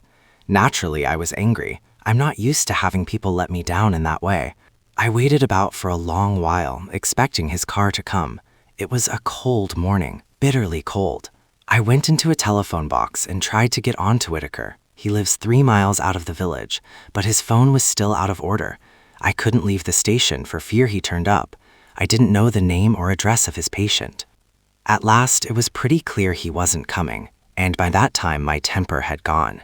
There was nothing more for me to do at Morpledene, so I crossed over to the other platform and took the first train back to town. Yes, said the superintendent, in a tone of friendly interest. When I got back here, I rang up Whitaker again. His line had been repaired by that time. He knew nothing of the telegram I'd got. He'd never sent any. He's a fidgety man, and he seemed more interested in his phone than in my time having been wasted. He told me some long story of how his line had broken down on Thursday afternoon, late, and all the bother he'd had to get the telephone people to fix it up. When they did come, they found someone had snipped off about 10 feet of the wire and carried it away. It looks as if there was a gang of practical jokers infesting that countryside. Haven't you made any inquiries? Demanded Ross. What about the telegram? It might throw some light on the business. Dr. Selby Onslow rose from his chair, searched in a drawer, and produced a telegram form. There it is, he said. I don't see what inquiries you can make. A piece of paper can't talk. Superintendent Ross picked up the form. I'll make some inquiries about this, he said, folding it up and slipping it into his pocket.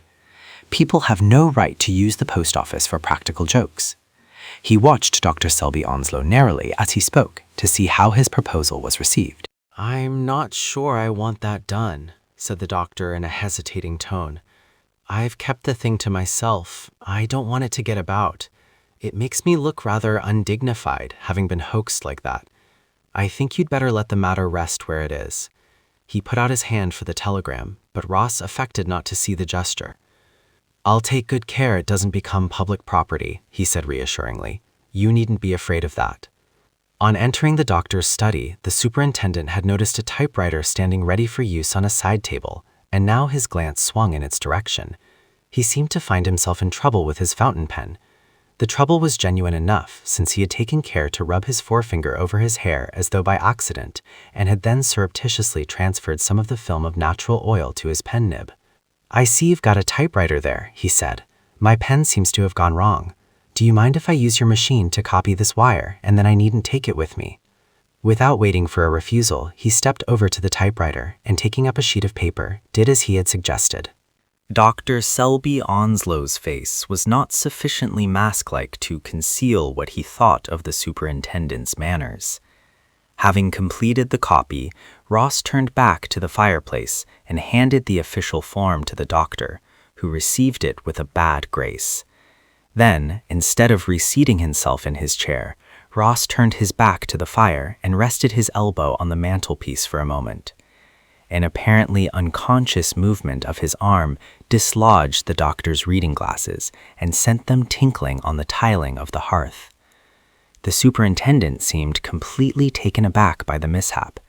He swooped down on the spectacles, discovered that the lenses had been shattered in the fall, and broke into a flood of apologies and self-reproaches for his clumsiness. "Don't worry about it, please," Dr. Selby Onslow said icily. though a quiver in his voice showed that the dicta of equanimitas were being subjected to an exacting test. "It's nothing. These things are always giving trouble. I lost my last pair a week ago." But the superintendent refused to let the matter drop. "Extremely clumsy of me," he asserted, with considerable injustice to the deftness with which he had contrived the mischance. "You must let me replace these, Doctor. I'd no right to be so careless. I've got all the pieces, and luckily the frame. No, I'm afraid it's got a crock in it too. Most unfortunate." Dr. Selby Onslow objected strongly. "I really shouldn't feel comfortable if I didn't replace them," Ross insisted, running his eye along the mantelpiece in search of something. "Ah, here it is." He picked up the spectacle case and read the gold-lettered address on the flop. "Earlham and Holmes, King Street. I'll call there on my way downtown and tell them to send you a fresh pair as soon as possible." And as though closing the matter, he slipped the spectacle fragments into the case, which he thrust into his pocket without paying the slightest attention to Dr. Selby Onslow's protests. Then, with a complete change of tone, he demanded abruptly, "And now, Doctor, tell me this. Why did you not come forward with the other passengers and say you were on the 10:35 that day?"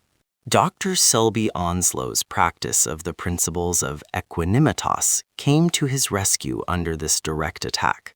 His face took on a sphinx-like impassivity, and his voice was well under control as he replied, "What advantage would it have been to anyone if I had come forward?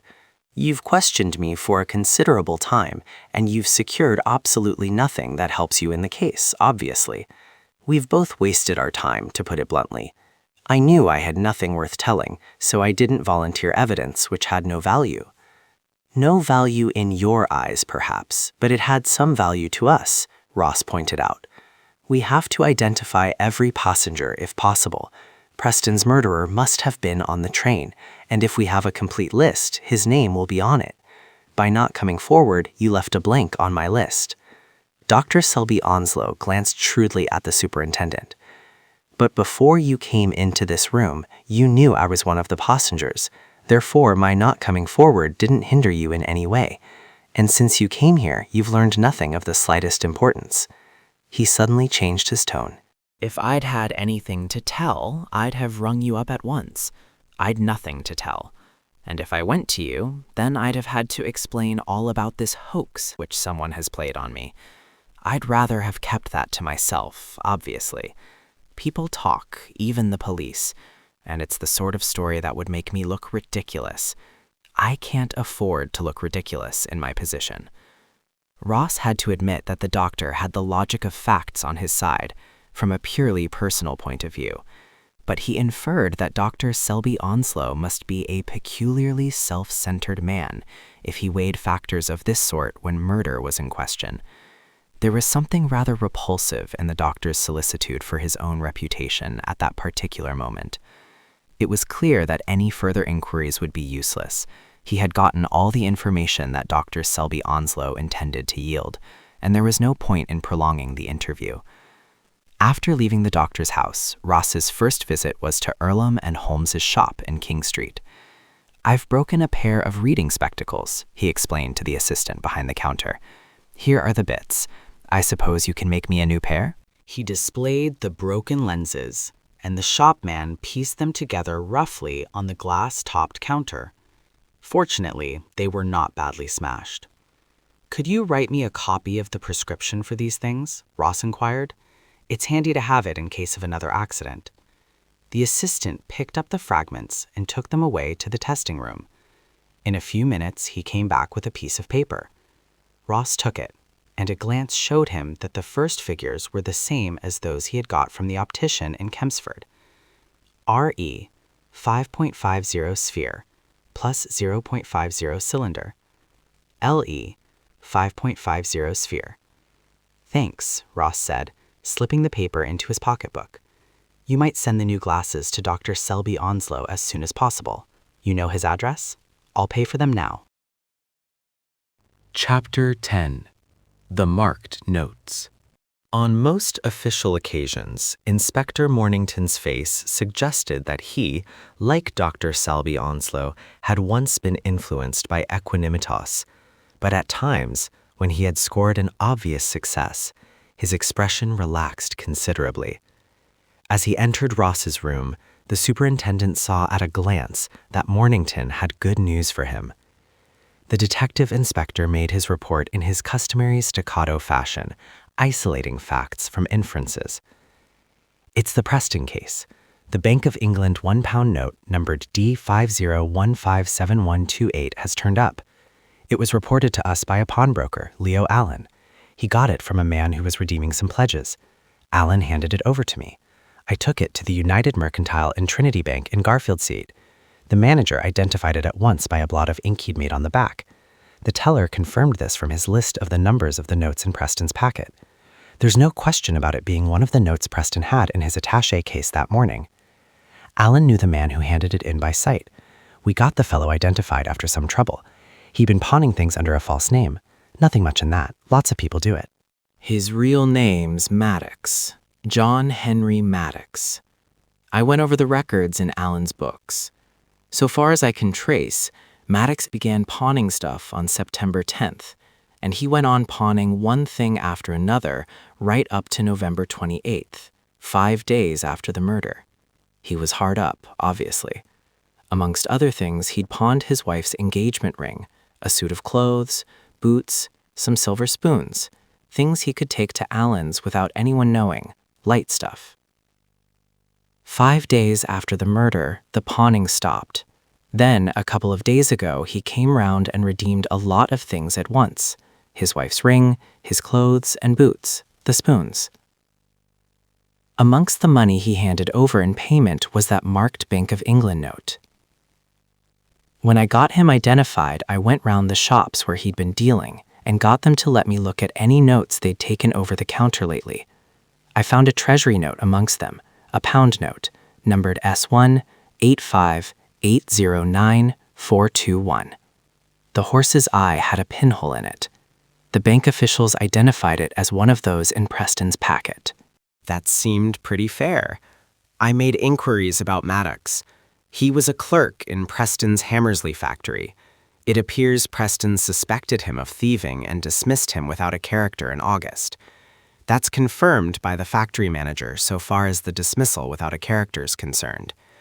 They also say that Maddox was quite aware of Preston's routine in bringing down the wages money each week.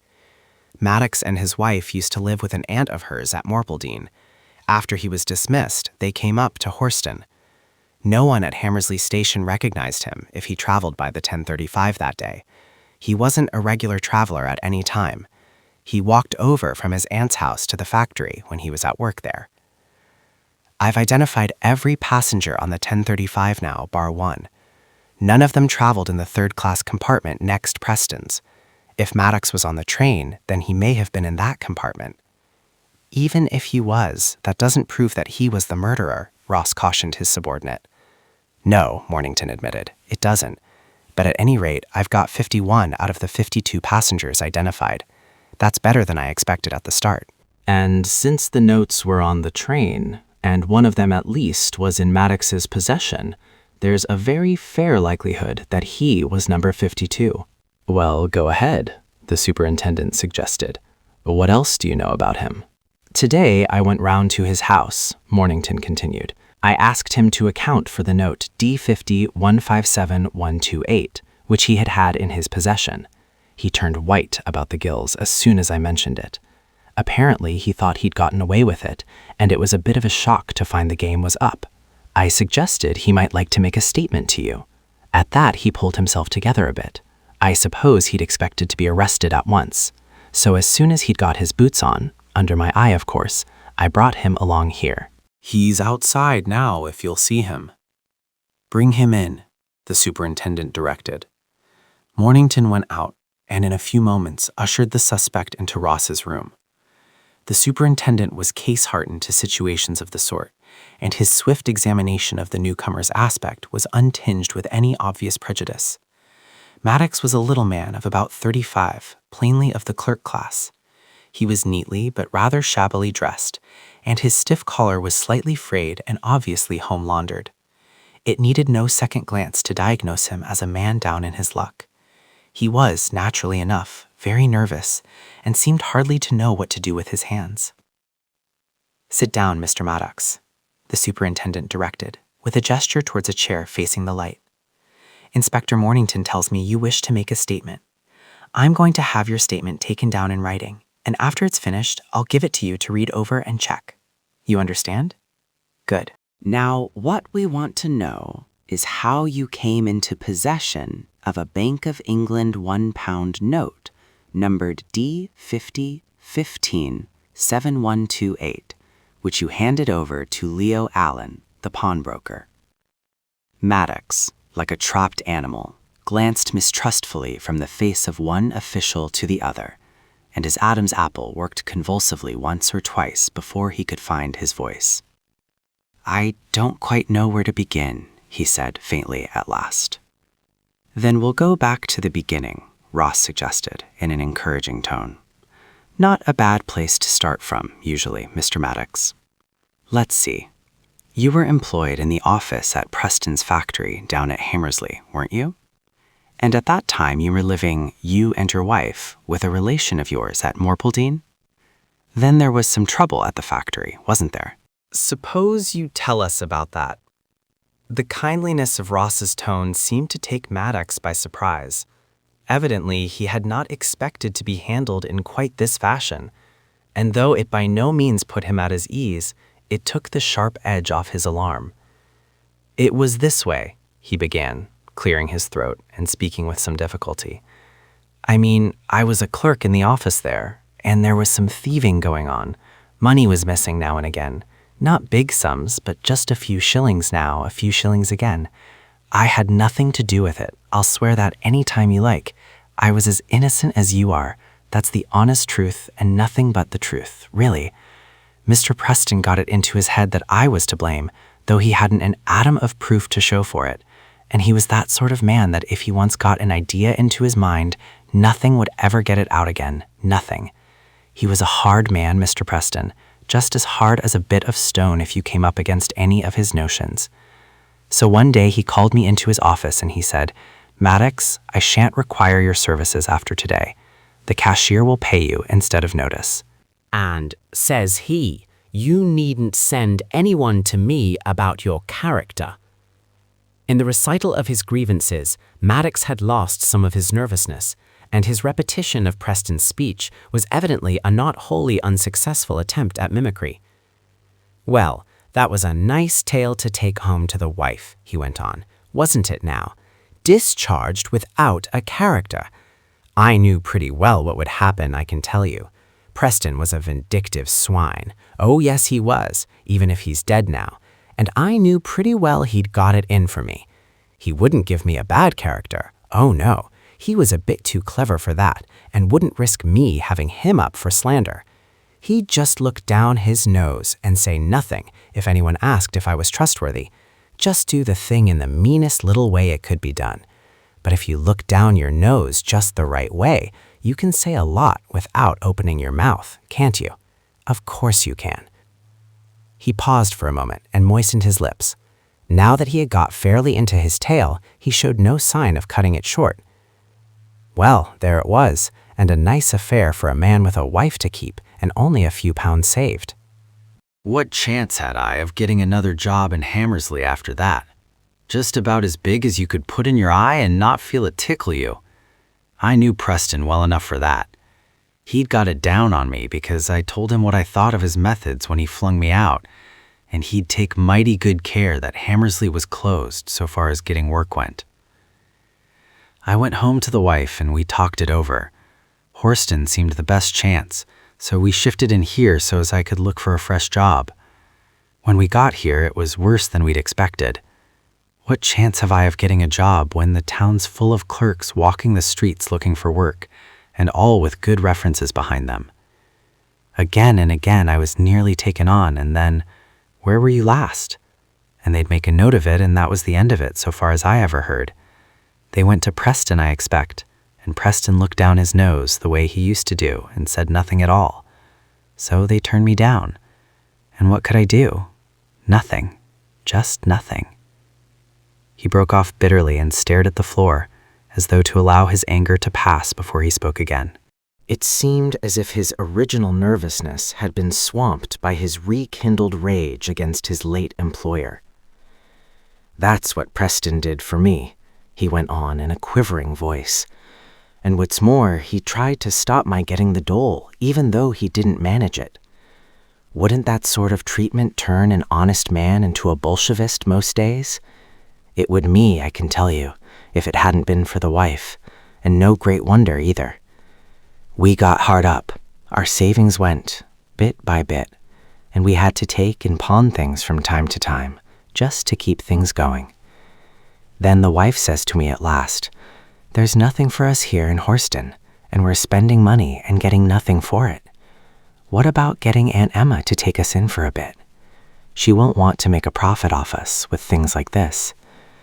So we talked it over, and she got me round to her ideas, and we settled that I'd go down to Morpledene and talk it over with her aunt, and see if we could go back there for a bit." Maddox's anger seemed to have died down again, and now a tinge of nervousness reappeared in his voice as he approached the crucial part of his statement. He glanced doubtfully from Mornington to the superintendent, as if momentarily undecided whether to go on or not. Mornington, who was taking down his words, merely glanced up as though he was impatient at the interruption. But Superintendent Ross showed a more human expression, which seemed to encourage the clerk. "That was what took me down to Hammersley the day that Preston was done for," he continued. "I'd come to the end of things here in Horston, so far as I could see anyway, and for all I was getting out of it, we might just as well be at Morpledene, and it would cost less to live there. So I made up my mind to take the 10:35 that morning, see Aunt Emma at Morpledene, and then have a look round Hammersley on my way back, and see if I couldn't pick up a job, no matter what it was. I was fair desperate by that time. I'd have taken nearly anything that offered. I went down to the station and took my ticket.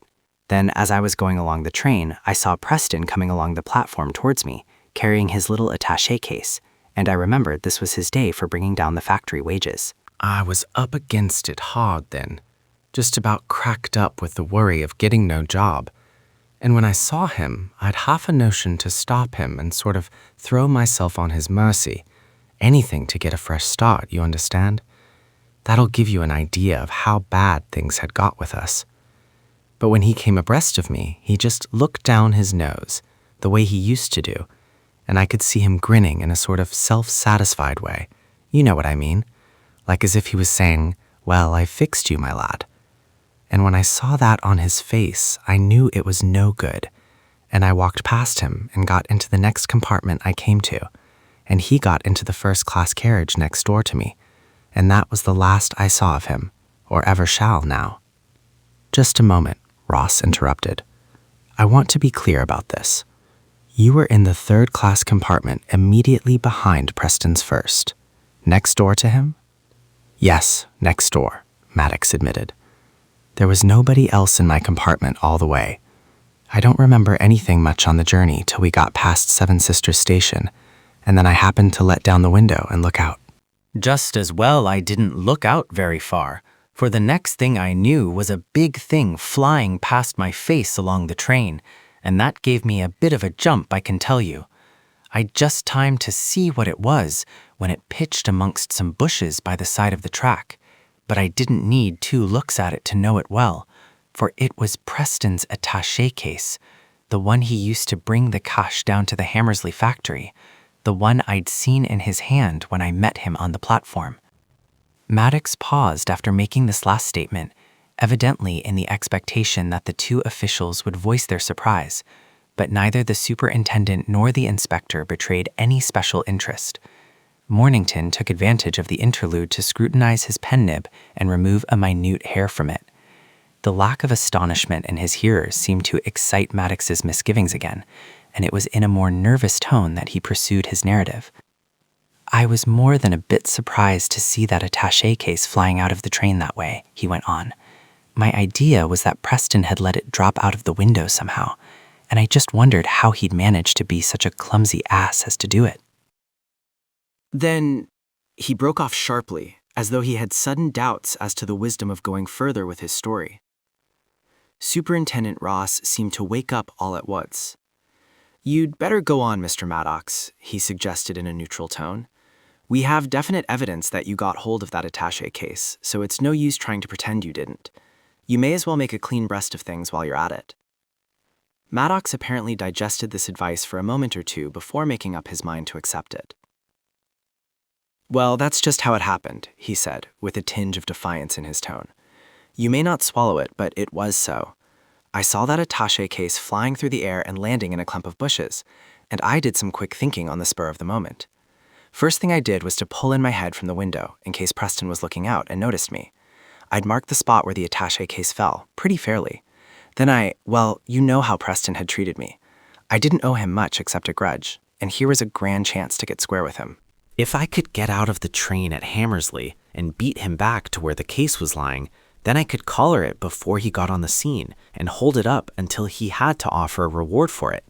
That idea just flashed through my mind as the train was running into Hammersley, and as soon as we stopped at the platform, I hopped out of the carriage and scurried off to the gate so as to be out of the road before Preston got out.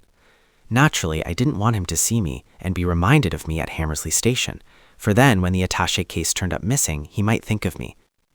You'd taken a return ticket to Morpledene, hadn't you? Superintendent Ross interjected. The question seemed to increase Maddox's nervousness. It was clear that he had not imagined the police knew quite as much as this. Yes, I'd taken a Morpledene ticket. I told you I was going down to see my wife's aunt, didn't I? And she lives at Morpledene. I told you that too. I'm not keeping anything back. I'm giving you the whole story, just as it happened.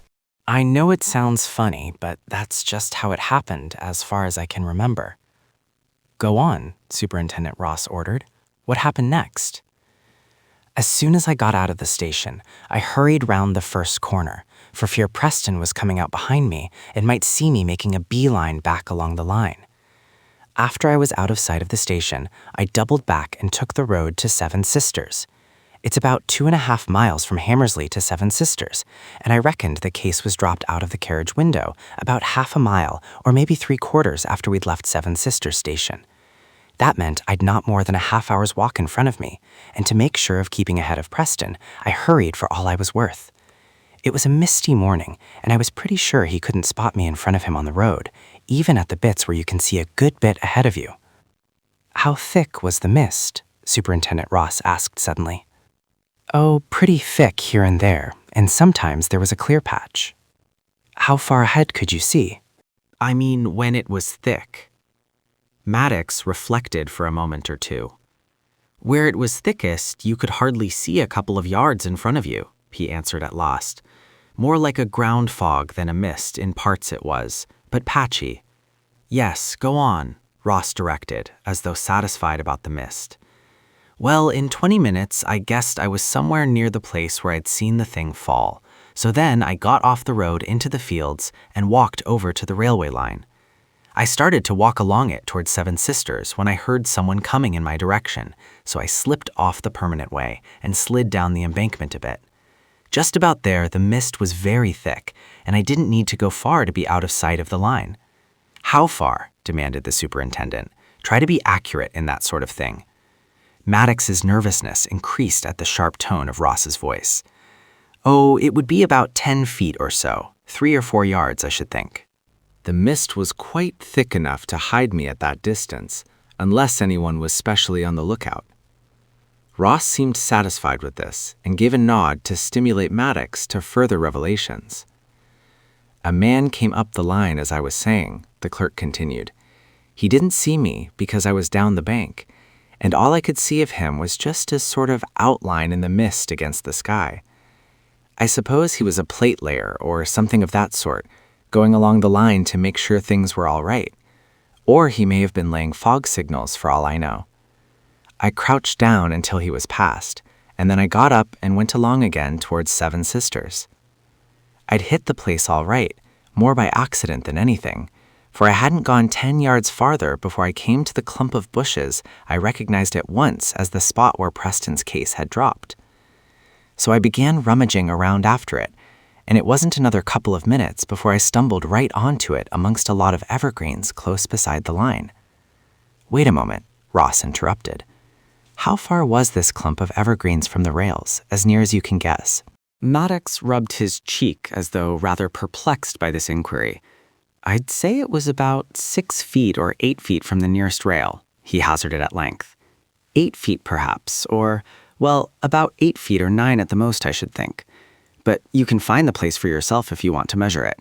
It's about 50 or 60 yards on the Seven Sisters side of a road bridge over the line, and there's only one road bridge between Seven Sisters and Hammersley so far as I remember. There's a bit of embankment just before you come to the bushes, just as I told you. Very well, go on with the story. When I got my hands on the attaché case, I went off the line into the fields at once, for fear the plate layer, or the surface man, whichever it was, might come back and catch me with it.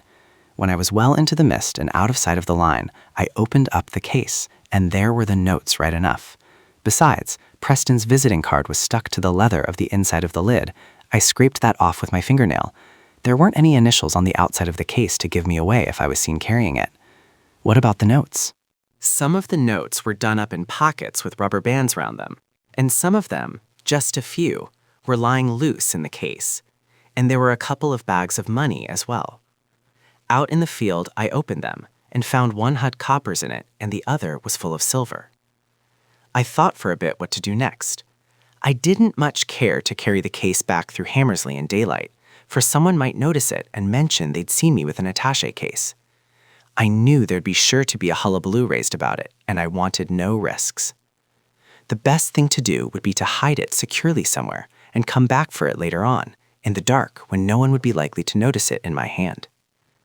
And then, just as I was standing there in the fields, the sight of all that money was too much for me. The wife and I were at our wits' ends to pay some accounts we were owing in Horston, and here was I, with all this cash in front of me, and nobody to know I had it. Why not cop the lot, I thought to myself. Preston owed me more than a bit for the way he treated me.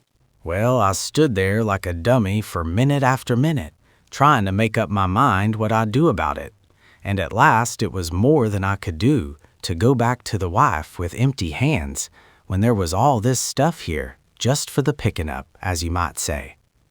He broke off and his glance roved from one hearer to the other, as though he were trying to gauge the effect he was making.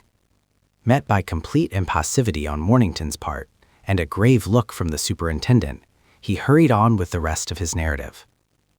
I just couldn't leave that money, and then, besides, no matter how well I hid it, somebody else might stumble on the attaché case, and where would I have been then? Not a penny the better for all my trouble. So that turned the scale in my mind, and I made sure that come what might, I'd have something out of the business. I took some of the silver out of the bag and left the coppers alone, and then it struck me that it might look queer to be paying everything in silver and nothing but silver.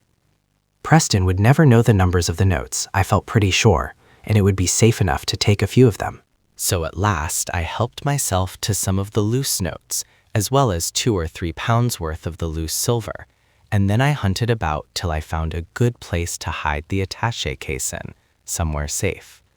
It took a while that, but at last I got it stowed away in the thick of a clump of bushes 100 yards or 2 away from the line. Again, Superintendent Ross interrupted. And what about the pistol? Wasn't it in the attaché case? Maddox seemed to shrink into himself at the superintendent's question. The pistol? He said in a quavering voice. I never saw any pistol. You don't think I murdered Preston, do you? I never laid a finger on him. That's the whole truth. Superintendent Ross avoided a direct answer. You say you found no pistol in the attaché case? Very well. Go on and tell us what you did next. I never killed him, Maddox persisted. I didn't. Ross shrugged his shoulders. I'm not asking you whether you did or not. I want to know what you did after you hit the attaché case. If you don't choose to tell me, it's your own lookout. There was no mistaking the underlying menace in the last few words, and Maddox shrank again at the superintendent's tone. Very well then, he said, licking his lips to moisten them. I'll tell you, for fear you think there was anything worse behind it, and there was nothing wrong in it anyway. I've told you the bad bit already. As soon as I'd hidden the attaché case, I got back to the road again without being seen, so far as I know, and I started to walk into Hammersley. I was on the lookout for Preston, because I expected him to be along on my heels, hunting for his case, and I dodged off the road when I saw anyone come along to meet me. I only had to get out of the way twice before I got to the outskirts of Hammersley, and after that, it didn't matter if he saw me. I was a bit surprised when I saw no signs of him. I couldn't make head or tail of it, for a man doesn't leave hundreds of pounds of money lying by the side of a railway line for anyone to pick up. I thought perhaps he'd got permission and walked back along the line itself to the place where the case fell out of the window. Mornington interjected a question for the first time. See any motors on the road? One passed me just as I was getting into Hammersley, Maddox replied, after thinking for a moment or two. A big closed car painted dark blue it was, and it had two fellows on board that looked like, well, like anybody else so far as I saw when they passed me. They were driving fast, that's all I really noticed, and they hooted me out of the way as if the road belonged to them. You didn't notice the car's number? No, I never bother about the numbers of cars, and besides, it just came out of the mist and disappeared again before I had a good look at it. I had other things to think about just then. As Mornington made no comment, the clerk continued his story. I went on into Hammersley and took the Morpladine road. By and by, I got to my wife's aunt's house. It turned out she'd taken in a lodger after we left, and she couldn't take us in until she'd given him notice. She gave me some food. What time was it then? Round about 2 o'clock, I should think, but I couldn't be sure. She'd had her own dinner before I got there. I remember that. I stayed a while there, talking to her, and then I walked back to Hammersley, meaning to see if there wasn't a job to be found there. But by the time I'd got there, I wasn't in the mood for looking for jobs. I was worried over the money business. All the way along the road, I'd been thinking it over, and now I'd think it would be best to put the money back and hang on for a reward. And then again, I'd make up my mind I'd go the whole hog and stick to the lot. I wish I'd never touched the stuff now. You came back to Horston by train? In the end, I did. I caught the 3:23 at Hammersley. Didn't you learn then that Mr. Preston had been murdered? Maddox shook his head. How could I? I talked to nobody. I was that worried over the business, turning it over and over in my mind, and trying to settle what I'd really do, that I never noticed anything till I got home again. I was just in a sort of brown study, kind of dazed with what I'd done, if you understand. I don't understand this, the superintendent pointed out. You took the money from the attaché case, and yet for some days after that you were still pawning things. How do you account for that? Maddox had his answer ready. What do you think? He replied, with a certain appearance of cunning in his tone. I wasn't going to be such a fool as to tell anyone I'd been taking Preston's money. Not me. I didn't breathe a word about it to the wife even. That was just where the shoe pinched, you see. She knew we were on the rocks, and if I'd come home flush with money, she'd have wanted to know where I got it. So I had to wait till I could think of some way of accounting for that cash before I could produce it, and that took me a while. And in the meantime, I just went on pawning things to keep us going till we could get away to Morpladine. Said Ross, not too encouragingly. And what lie did your brilliant mind hit on at last? I pretended I'd spotted a winner and had a shilling or two on an outsider, Maddox explained. That made it all right, for she knew I used to bet now and again. And that opened the way for me to go the whole hog. For if that yam held for a shilling or two, it'd hold just as well for bigger money. So I told her I'd got some real straight tips for the next week's racing, and then I went out to Hammersley again and picked up the money out of the attaché case. I left the attaché case where I hid it. No one had touched it, so the place seemed safe enough. And after that, I suppose you began to take your pledges out of pawn again? Yes. And the bulk of the money is at your house now? Yes. I've spent very little of it, just £1 or £2. You can tell Inspector Mornington where it is by and by. And now I'm going to arrest you for being in possession of a Bank of England £1 note, numbered D50157128, knowing that it was the property of the late Mr. Oswald Frederick Preston. Do you wish to say anything in answer to the charge? You are not obliged to say anything unless you wish to do so, but whatever you say will be taken down in writing and may be given in evidence. For a moment, Maddox was unable to speak. He gulped once or twice and then found his voice.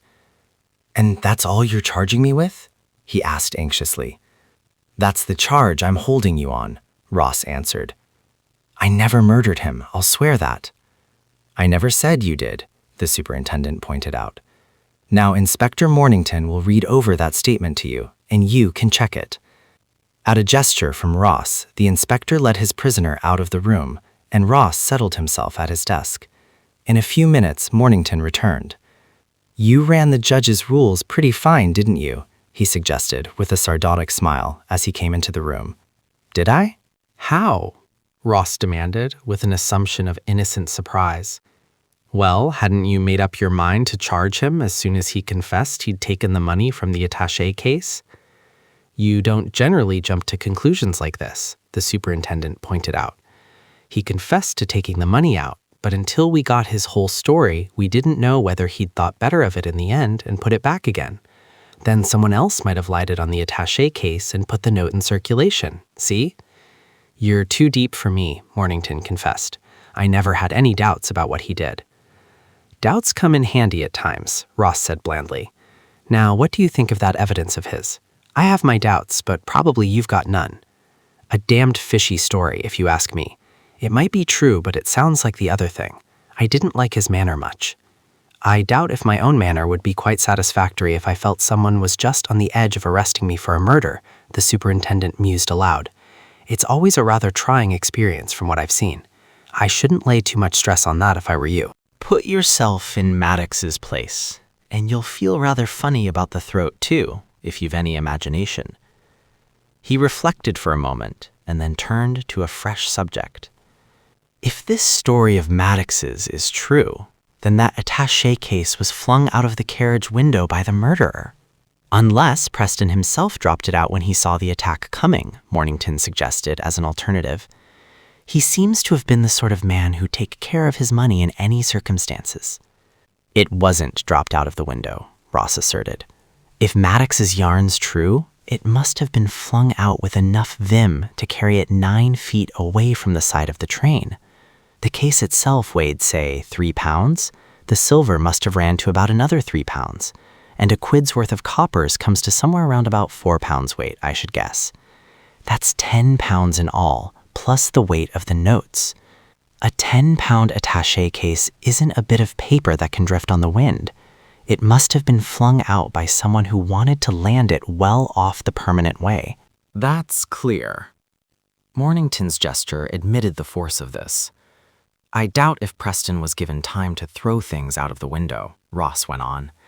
"If Maddox's story is true, then the murder took place between Seven Sisters and Hammersley, and the train only spends about 5 minutes on that stretch. The murderer must have got to work almost as soon as the 10:35 left Seven Sisters Station, and there wasn't time for a struggle in which the case could get pitched out of the window. I can understand the murderer pitching it out after he'd shot Preston, for the attaché case would be an awkward thing to carry with him when he left the train, too easily remembered by anyone who happened to notice it. So if it was robbery at the bottom of it all, you think the murderer pitched the case out and went back to pick it up later? And if it wasn't robbery, the case was pitched out of the window to suggest robbery as a motive?" Mornington questioned. "Something of that sort," the superintendent admitted in a cautious tone. "Now, there's another point. You've got 52 tickets sold, and you've got 52 passengers. But I'm not sure that each person who bought a ticket used that ticket." It's just on the cards that 2 of them may have exchanged tickets. You mean a man might have bought a third-class ticket and swapped it for the first-class ticket of another passenger? Something of the sort, Ross repeated in an even more cautious tone. "Now, let's see what's still to be done in the next stage of this business. I'll see Miss Winslow myself. You needn't bother about her. You'd better check up Maddox's story as soon as you can. See if his aunt confirms the times he gave us. Find out if a plate layer or a surface man was on the line at the time he said he saw one. Have a hunt for the attaché case at the place where he said he hid it finally. Then there's another affair in the same neighborhood. You might kill 2 birds with 1 stone while you're about it. Look into the case of that motor that this lawyer Iverson lost at Oxended Grange. I have a use for Iverson, and I want to keep on good terms with him. And when you're at it, you'd better make inquiries at Dr. Whitaker's, about 3 miles from Morpledine, about the cutting of his telephone wire lately. It seems worth looking into. Let's see. Morpledine, Whitaker's, Oxenden Grange, the line between Hammersley and Seven Sisters. They're all within a 10-mile drive, if you take a taxi at Hammersley. You can make inquiries about the plate layer at Hammersley and get him fished out in time to see you on your way back. Then go on to Morpledene. After that, to the doctor's. Then back to Oxenden Grange. It's about a mile off the railway line, somewhere between Hammersley and Seven Sisters. So after you've had a look round there to see what the place is like, you can cut across to the line and check Maddox's statements about the bushes and so forth. Then you can see the railway people again at Hammersley on your way back. It won't really take long, and it's not worthwhile sending a second man down to deal with the motor theft separately. I'll have to search Maddox's house for the pistol and the notes, the inspector suggested. I'd better do that first? It would be just as well, Ross agreed, though I don't think you'll find much except the notes. Chapter 11. Madge Winslow's Evidence. That mouth's just a trifle hard, was Superintendent Ross's inward comment as he examined Madge Winslow's face. The clean-cut features, the finely arched eyebrows, the natural wave in the girl's dark hair, all met with his artistic approval, but the curve of the lips hinted at a stronger character than would have been inferred from the rest of the physiognomy. "I'm sorry to trouble you again, Miss Winslow," Ross said in a semi-apologetic tone, "but the fact is we haven't got to the bottom of this case yet, and we're still in need of more information." Madge Winslow sat down, crossed one knee over the other, shook her skirt into position, and with a gesture invited the superintendent to take a seat, but she made no attempt to help him by volunteering anything. He noticed that, whether by accident or design, she had chosen a chair with its back to the light, whilst his own faced the nearest window. "There are just 2 or 3 points I'd like to be clear about," Ross pursued, drawing his notebook from his pocket as he spoke. "When I saw you last, you explained that Mr. Preston breakfasted alone on the morning of his death." Madge Winslow contented herself with a confirmatory nod. "And Mrs. Preston had breakfast in her own room, which was her usual custom?" Another nod formally corroborated this. "And you yourself were late in coming down because you had been at a dance the night before? When did you actually come downstairs, Miss Winslow?" If Madge Winslow was surprised by this question, she succeeded in concealing it. "Shortly after Mr. Preston left the house," she answered, without comment. Ross switched off to a fresh subject. "You told me that Mr. Preston and Mr. Iverson were your trustees. What is the exact state of affairs in that matter?" Madge Winslow's eyebrows arched slightly at the question. "Are my private affairs really essential?" she demanded. "Everything connected with Mr. Preston is of value to us," the superintendent pointed out in a neutral tone. Madge Winslow seemed to consider this statement and all its possible bearings before she spoke again. "Then the position is this," she said. My father left a certain capital and appointed as trustees Mr. Preston and the firm of solicitors of which Mr. Iverson is now head. The senior partner died last year, and now Mr. Iverson manages things. The arrangement under the will is that I have the life rent of the estate, and the capital will be distributed after my death, among any children I happen to have, if I get married. I can't touch the capital itself. I'm not a trustee myself till I'm 25.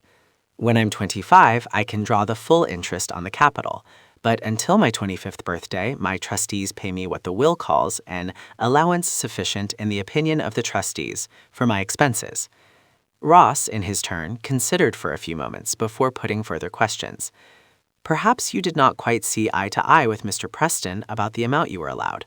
Mr. Iverson may be more generous in his ideas, perhaps. Madge Winslow's expression showed plainly that she regarded these questions as impertinent. I fail to see what my private affairs have to do with Mr. Preston's death, she said stiffly. "Very well then," Ross hastened to assure her. "We'll leave the matter. You say you came downstairs that morning shortly after Mr. Preston left the house. Was that before or after a telephone message came for Mrs. Preston?" The superintendent, keenly on the watch, detected a sudden dilation of Madge Winslow's pupils as he brought out this question. She kept her features composed, but clearly the inquiry had touched a tender spot. "I didn't answer the telephone," she pointed out. "Did you know about that call?" the superintendent pressed. Madge Winslow took longer than necessary before she replied. "Yes."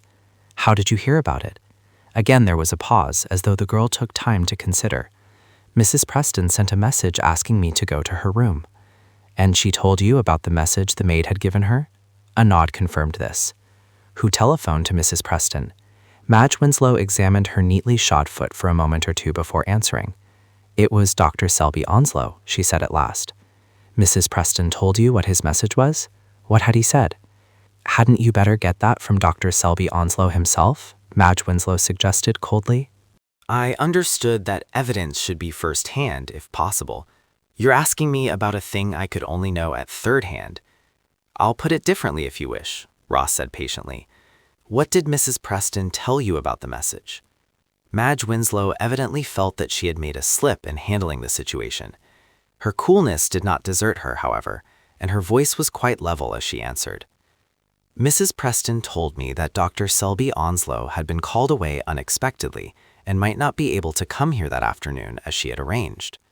How did that information concern you? Because I intended to make arrangements that afternoon so that Dr. Selby Onslow and I could go to the plaza that night. Something in the manner of this statement excited Ross's suspicions. You and Dr. Selby Onslow alone together? And Mrs. Preston, Madge Winslow amplified reluctantly. This proposed arrangement was an afterthought then. Why? Because we had just learned that Mr. Preston was going out to a Masonic dinner that evening, Madge Winslow admitted frankly. Ross had no doubt whatever that this, at least, was the truth. Quite obviously, Mrs. Preston had snatched at the chance of spending an evening with the doctor. Madge Winslow's part in the affair was merely subsidiary. You learned this from Mrs. Preston. What happened after that? I had some breakfast and then went out to do some shopping. When did you leave the house? Madge Winslow's patience was evidently fraying under the strain of this continued examination. Out about 9:45. May I ask if you have a roving commission to inquire into all my private affairs? But the superintendent had guessed what lay behind this. It confirmed his original vague surmise. Don't fence with me, Miss Winslow, he said bluntly. You went to the station, to the 10:35, didn't you? Yes or no? This was evidently a home thrust, as he could see from the girl's face, but she did not lose her composure. You seem to be fairly well informed, she admitted with a faint sneer. I did go down to the 10:35. What of it? To meet Dr. Selby Onslow. Yes. Because you could go there and give him a message which Mrs. Preston couldn't take herself, since her husband was in that train, and she might have been seen? If that interpretation pleases you, I have no objection. You got onto the platform with the platform ticket. Naturally. After the train left, what did you do? I did some shopping in town. What shops did you visit? Madge Winslow favored the superintendent with something which could only be described as a stare.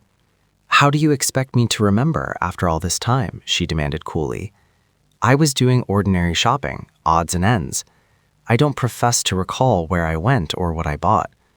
Where were you yourself at 2:30 on September 23rd? You don't know, you see. Then how do you expect me to have a better memory than you have? My impression is that I lunched in town, probably at Henley and Sutton's, but I couldn't be absolutely certain even of that. Superintendent Ross saw that here he had come up against a blank wall. If she chose to say that she could not remember, she had the whip hand of him, since now he had no further information which he could spring upon her. Besides, and as a fresh thought occurred to him, he put another question. Dr. Selby Onslow came here on the evening of Mr. Preston's death? Yes. Ross decided that further questioning would not elicit much more. Evidently, the doctor and the two women had discussed the whole case and made up their minds how much they could safely tell, and they had done their planning at the earliest possible moment after the commission of the crime. Whether their stories were truth or lies, it was at least likely that they had been well thought out and would tally with each other. The superintendent considered for a moment whether he should demand to see Mrs. Preston, but abandoned the idea for the present. Whoever had done the actual murder, he was fairly sure that she had no direct hand in it, and Dr. Selby Onslow would have coached her carefully as to what evidence she could safely give.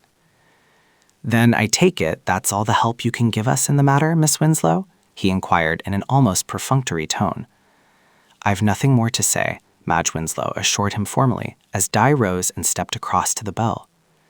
But by this dismissal, she made an error in tactics. The superintendent wanted to see the maid again, and Madge Winslow had saved him from disclosing that fact. As he followed Poole down the hall, he made no attempt to start a conversation. He knew his witness, and he was sure that, left to herself, she would seize the opportunity. Just a minute, she said, stopping him at the door. I've got something to tell you. Something that'll perhaps put you onto the track. I didn't tell you it the last time I saw you, 'cause then I didn't know about the murder, you see. And I didn't tell that wall-faced man you sent round here, 'cause I didn't care for the look of him. But I'll tell you about it. It's this. She glanced back at the closed door of the room in which Ross had interviewed Madge Winslow and dropped her voice a little. Just before the murder, Mr. Preston sent me on a message to the office of that lawyer of his, a Mr. Iverson. When I got there, I was kept waiting for a good while, and when I was taken into the lawyer's own room, there was Mr. Preston waiting for me. Then the two of them started questioning me, fair trying to turn me inside out, all about the doctor's goings-on here, and had I ever gone into the room suddenly, or had I ever happened to glance in at the window, and all that sort of thing, you understand. Well, they kept me there for a long while, and the lawyer taking notes of all that I said. And after that, they went over the whole story again with the notes and tried to trip me up, but they didn't manage it, for I'd stuck to the truth all the way through. And at the end of it, the lawyer says to Mr. Preston, "This young woman will make a valuable witness." So then they packed me off, and they told me to say nothing about it. "And when did this happen?" Ross demanded. "The day before the murder or earlier?" "About a week, no, 10 days or a fortnight before the murder. Call it a fortnight and that would be about it." "What day of the week was it?" "I can't remember now." And what happened after that? Well, it's a free country, isn't it? Nobody's got a right to tell me what I'm to say and what I'm not to say, have they? If they'd given me something to keep my mouth shut, it might have been all right. But Mr. Preston was too mean for one to expect that from him. So they'd no claim on me, not the very least bit. I see, Ross agreed. I'd feel much the same myself, I'm sure. So I thought about it, and it was pretty plain what the two of them were after. And I've no wish to be dragged into the witness box in a dirty case of that sort, with my name in the papers to spoil my chance of getting a good place when I left here. I'm not so green as that, I can tell you. And after I'd thought it over for a while, I just went and dropped a hint to Madge, seeing she's so thick with Mrs. Preston and would be sure to pass it on. And Madge, she's more of a lady than Mr. Preston ever was of a gentleman. She gave me £1 at once and told me not to say anything to Mr. Preston about having told her about it. So I guess she passed it on to May and the doctor double quick, and I said nothing about it. But now I thought you'd like to hear the story, 'cause it looks a bit funny work to me, what with one thing and another, and perhaps you'll find it useful, so I thought. Quite right, Ross agreed heartily. That's a thing we ought to know about, sure enough. Now try and remember what day it was that you had this business at Mr. Iverson's office. That's an important point. For a few moments the maid stood cudgeling her memory, then her face lighted up. I remember now, she exclaimed. It was the day I saw Roses and Raptures at the pictures. That would be a Tuesday, and it was about 10 days or so before the murder. That would be Tuesday, November 13th, then. That would be it, the maid asserted eagerly. I'd swear to that now I think of it. Ross nodded approvingly. You'll remember that, he cautioned. Of course, Poole declared firmly. Then with a change of tone, she added, Are you going to Passion Slaves? It's on at the Scala this week, and a young lady friend of mine says it's the best thing she's seen for ever so long. I'd like to go myself. It required all the superintendent's tact to extricate himself without being too blunt in his refusal of the implied invitation. Chapter 12. The Telegram. There's no harm in having a second opinion on it, Superintendent Ross reflected as he compared the two slips of paper. One of them was the original form of the decoy telegram, which he had procured from Morpledene Post Office. The other was the copy of its wording which he himself had typed on Dr. Selby Onslow's machine. I may as well see if Iverson had really read all these criminology books of his, or if he just bought them to put on his shelves. Pity that fellow Groombridge never took up typewriting, or he might have helped me to make certain this time, just as he did in the Hindford case. Actually, the superintendent had more in view than the decoy telegram. Since he had learned from Poole about the projected divorce case, it had been evident that Iverson knew more than he had divulged in his interview with Ross on the evening of the murder. He had said nothing about Preston's decision to bring an action against his wife and the doctor, and yet on the face of it, that was a non-negligible factor in the situation. And at the recollection of Iverson's special pleading in favor of Mrs. Preston, the superintendent's lips twisted in a rather wry smile. He had a fair nerve to sit there with that thunderbolt in his pocket and talk away about how sure he was that Preston's wife had nothing to do with the case. Superintendent Ross rang up Iverson's office and made an appointment for the same evening at Worlingham Road. This time, he took care to avoid the dinner hour and to make sure that the lawyer would be alone. "Good evening," Iverson greeted him when Ross was shown into the study he had seen before. "You've taken me at my word, apparently. Well, the books are there for you to consult if you want to." His tone was rather more genial than it had been on the superintendent's earlier visit. Superintendent Ross looked rather blankly at the shelves. "I'm afraid it would take me some time to find my way about a library of this size," he said diffidently. "I'd better tell you what information I'm after, and perhaps you could put me on the right track." Iverson made a gesture offering the silver boxes of cigars and cigarettes. When they were refused by his guest, he took a cigar himself, cut it, and went back to his chair. "My trouble is this," the inspector pursued when his host was ready to give him his attention. I want to know if two documents come from the same hand. The lawyer's eye turned lovingly towards the bookshelves. Gross isn't much good to you. You read German? No? Well, it doesn't matter. What about French? I think I can plow my way through that, Ross admitted modestly. Let's see then, said Iverson, rising to his feet. You might find something useful in Locard's books. I've got 3 of them there. My edition of Rice hasn't got the length of the forgery volume yet, unfortunately. But I expect Locard might help you. Though I must say I'm not altogether sure about some of his methods, unless they were applied by himself. If it's a matter of inks or anything of that sort, his tests seem sound enough to a non-expert like myself, but that's by the way. It's a case of typewriting, the superintendent volunteered. Oh, typewriting, said Iverson, in the tone of one who is relieved to find a problem easier than he expected. There's only one book here that's of any use in that line. Here you are, Osborne's Questioned Documents. You'll get everything you could possibly use in it, and probably a good deal more, he added as he passed the massive volume over to the superintendent. You'll find it all in the chapter called Questioned Typewriting. Clearly, the lawyer bought his books to read, and not merely to fill shelf room.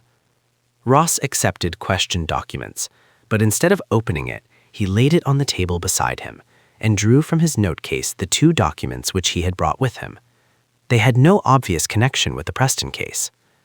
Iverson half unconsciously held out his hand. If they're not confidential, I'd like to have a look at them, just to see if I can make anything of them, he explained, to account for his tentative gesture. Ross showed no reluctance in the matter, but passed over the papers. Please come for urgent consultation Friday morning. Shall meet 10:35 train with my car at Morpledene Station. Whitaker. Iverson read out from Ross's copy. Then, as he turned to the original telegram form and saw Dr. Selby Onslow's name and address at the head, his eyebrows rose sharply. Evidently, it cost him an effort to refrain from a question. The superintendent took compassion on his obvious curiosity. I may as well put my cards on the table, he said, since I'd like your opinion on 1 or 2 points. You see, the original telegram form is filled in by typewriting, not by hand. It wasn't handed in over the counter, I find, but came by post in an envelope, with stamps to pay for the transmission. Now it turns out that it's a hoax, and naturally the post office people want to know who's been using their machinery to play practical jokes. I've come across a typewriter which may have been used to produce that fake wire, and it's a question of seeing whether one can prove that these 2 documents were written with the same machine. Iverson reread the telegram thoughtfully. So Selby Onslow was off on a wild goose chase that morning when I saw him at the station, he commented. That accounts for his being in the train. I couldn't understand why he didn't take his car instead of going by rail. Superintendent Ross fidgeted slightly, as though he had no wish to linger over this part of the problem. Iverson noticed his impatience and dropped the subject. He picked up Osborne's book and turned over the pages until he came to the paragraph he wanted. Let's see. Here he collects all the points one ought to look for. As he read, his face clouded slightly. The worst of it is, half these things don't apply to a telegram form. Depth of indentation of paragraphs, arrangement of conclusion, arrangement of heading, and so forth. It's no good bothering about them. The spacing after punctuation's quite normal, and there are no erasures that I can see. All that seems to be relevant is what he says about the use of the shift key, heavy impressions of some letters and light ones of others, and the alignment, vertical or horizontal, of the type. Let's have a look at the two things side by side. He placed the two papers in juxtaposition and studied them intently for a time, while Ross patiently waited to see what inferences the lawyer would draw.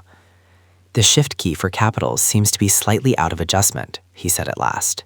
In both documents, the capitals P, F, S, M, and W are just a shade above the normal alignment. If you got these things enlarged photographically, you might be able to show that the upward displacement was the same for the two documents. It's identical so far as naked eye can see. I dare say we could manage that all right, Ross said, thinking of the microphotographic outfit owned by his former collaborator, Groombridge. Iverson appeared to pay little attention as he was engrossed in a fresh matter. There's a spot of dirt lodged in the loop of the lowercase letter A, he continued. It makes the loop print almost as a solid block in all the A's of the telegram, and there's precisely the same flaw in the corresponding A's of your copy. That's a bit beyond normal probability, surely, unless they're both from the same machine. Ross was not particularly impressed by this display of observational power, for he had noticed the same thing himself, almost at the first glance. All the T's in the telegram have a very slight defect in their tails, Iverson continued, and each T is slightly depressed below the normal type level. The bar of the T is in the same line as the serif of the I in tation, instead of being slightly above it, as it ought to be. There's the same defect in your copy. After further scrutiny, he added, the D in Friday and the D in Morpaldine are both slightly depressed and a shade off the vertical. Same in your copy as in the telegram. He turned away from the documents, took up Osborne's book, and hunted for a particular passage. Here you are, he said after a moment or two. This is what Osborne says about it. We must first determine how often, or rather how seldom, each feature will be found separately, and then, by a mathematical formula, as fixed as the multiplication table, we determine how often coincidences of all the features may be expected. This formula, given by Professor Simon Newcomb, is as follows. The probability of occurrence of all the events is equal to the continued product of all the separate events. If one thing will occur once in 20 times and another once in 20, the probability of the two occurring in conjunction is represented by the fraction which is the product of 1/20th and 1/20th, or 1/400th. Now further on, he reckons the chance of the same defect occurring in two machines to be about 1 in 500 or so. In these two documents, there are 4 characteristics in common, so if you take it that out of 500 machines, only 2 would have the dirt in the A, and so forth, you get the probable coincidence of the 4 characteristics as about, let's see, 1 chance in 62.5 billion machines. Even if you assume that 1 in every 50 machines has got the defect in the T, and that 1 in every 50 has the peculiarity of the D, and so forth, still the chance of all 4 characteristics coinciding in any given machine is only 1 chance in 6.5 million machines of this particular make in the country. In other words, so far as Osborne goes, it's practically outside the bounds of probability that these two documents can have been written on different machines. That seems plain enough, Ross admitted. At any rate, some of the members of a jury would understand it, and the rest would swallow it on the strength of its being all right, but too deep for them. I've no doubts myself. Obviously, the two documents came from the same machine. Iverson nodded his agreement with this and idly picked up the original telegram form. I suppose this explains why I saw Dr. Selby Onslow at the station that morning, he commented. A hoax, was it? So far as one can see, it was, said the superintendent cautiously. They really ought to have some means of checking posted telegrams. The system lends itself a bit too easily to practical joking, apparently. No fingerprints on the envelope or anything of that sort? The lawyer inquired. There may have been, for all I know, Ross admitted. But as the envelope went straight into the waste paper basket, I don't think they'll help us much at this date. But you've got hold of the typewriter, apparently. So it seems, Ross agreed, without offering to amplify his statement.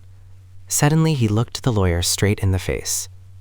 You didn't tell me quite all you might have done the other evening, Mr. Iverson. The solicitor seemed in no way perturbed by this accusation. I'm not quite sure what you mean exactly, he confessed. I don't think I held back anything that could be of any value to you. What is it? You didn't mention the fact that Mr. Preston was preparing to bring an action for divorce against his wife, and that Dr. Selby Onslow would be named as co-respondent. Iverson's face betrayed more than a little surprise. Now how the deuce did you ferret that out, I wonder, he ejaculated. Then, after a moment's thought, he added, Oh, I see now. You've been questioning that girl Poole, the maid at Hillcrest. I might have guessed that. Superintendent Ross was not going to be put off in this way. That was hardly playing the game, Mr. Iverson, if you'll excuse my putting it bluntly. You kept your thumb on that bit of information, and what's more, you spent part of your time trying to persuade me that Mrs. Preston couldn't be mixed up in the affair in any way. Iverson refused to be browbeaten. As I told you, I'm perfectly convinced that Mrs. Preston had no hand in the murder. That's my honest belief without the slightest mental reservation of any kind, I may say. That being so, it would have been merely starting you off on a wild goose chase if I had mentioned the projected divorce case to you the other night. At once, you'd have drawn wrong inferences and wasted a lot of time in digging up things that have nothing whatever to do with Preston's death. That was for me to settle, Ross said stiffly. Iverson took no notice of the superintendent's tone. Well, since the cat's out of the bag now, he suggested, I'll give you any information you want on the subject, but I warn you seriously, remember that you're barking up the wrong tree. As though to show that he was ready for a prolonged examination, he moved over to his chair and sat down, motioning the superintendent to follow his example. When did you first hear about this projected divorce suit? Ross demanded. Iverson considered for a moment or two. On November 12th, I believe, the lawyer answered at once. Preston came to see me that morning at my office and told me he was pretty sure of his ground in the matter. We talked it over for a while, and he suggested that this girl Poole probably knew a good deal about what had been going on at Hillcrest. He was one of these people, you know, who want to have everything cut and dried, and it seems he thought if we got the girl to ourselves, we could drag something out of her. In fact, he'd made up his mind to send her to my office on some excuse or other the next day, so that between us we could put the screw on her and get at the truth if she knew anything definite. I suggested that he could interview her alone first, but he insisted on following his preconceived plan. He wanted a witness to her statement, so that she couldn't go back on it once we'd gotten it out of her. Iverson reached over and picked up the cigar box.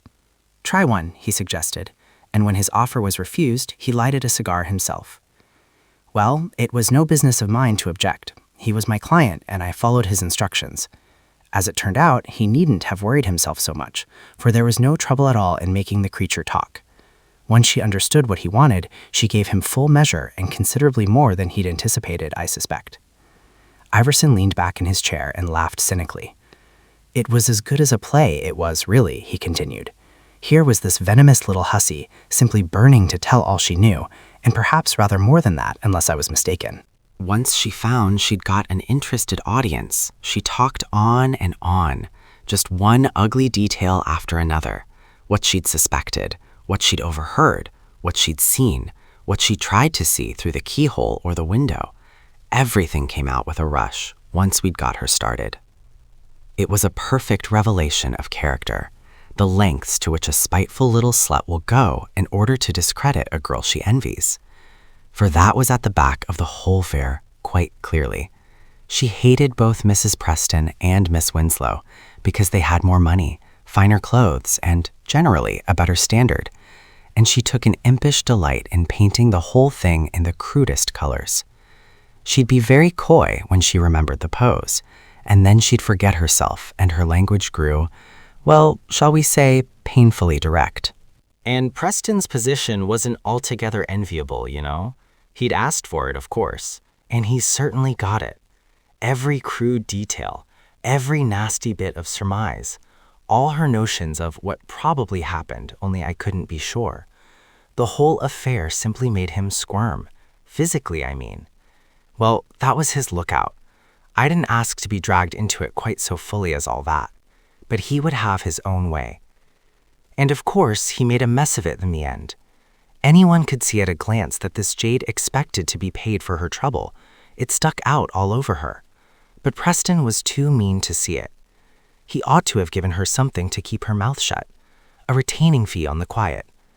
I couldn't be expected to bribe a witness naturally, but if he'd had any sense in his head, he'd have made it worth the little beast's while. He didn't, and naturally she transferred a fair share of venom to him in consequence, and looked round to see what harm she could do next. I didn't ask any questions, but when Miss Winslow dropped a very plain hint to me next day, it was clear enough that Poole had given Preston away to the other side, though I don't suppose she made much of a song about the part she herself had actually played in the business. He reflected for a moment or two before continuing. I expect you yourself sometimes get into positions where your personal affairs cut athwart your professional doings. It's very awkward at times. In this projected divorce suit of Preston's, it was especially awkward, for I was Preston's solicitor, and Miss Winslow's trustee, and Dr. Selby Onslow's patient, all rolled into one.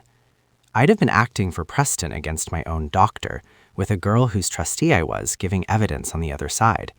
You can guess that even with the best intentions, one couldn't expect to get through that situation with all one's private relationships intact. Superintendent Ross showed his sympathy by a faint smile.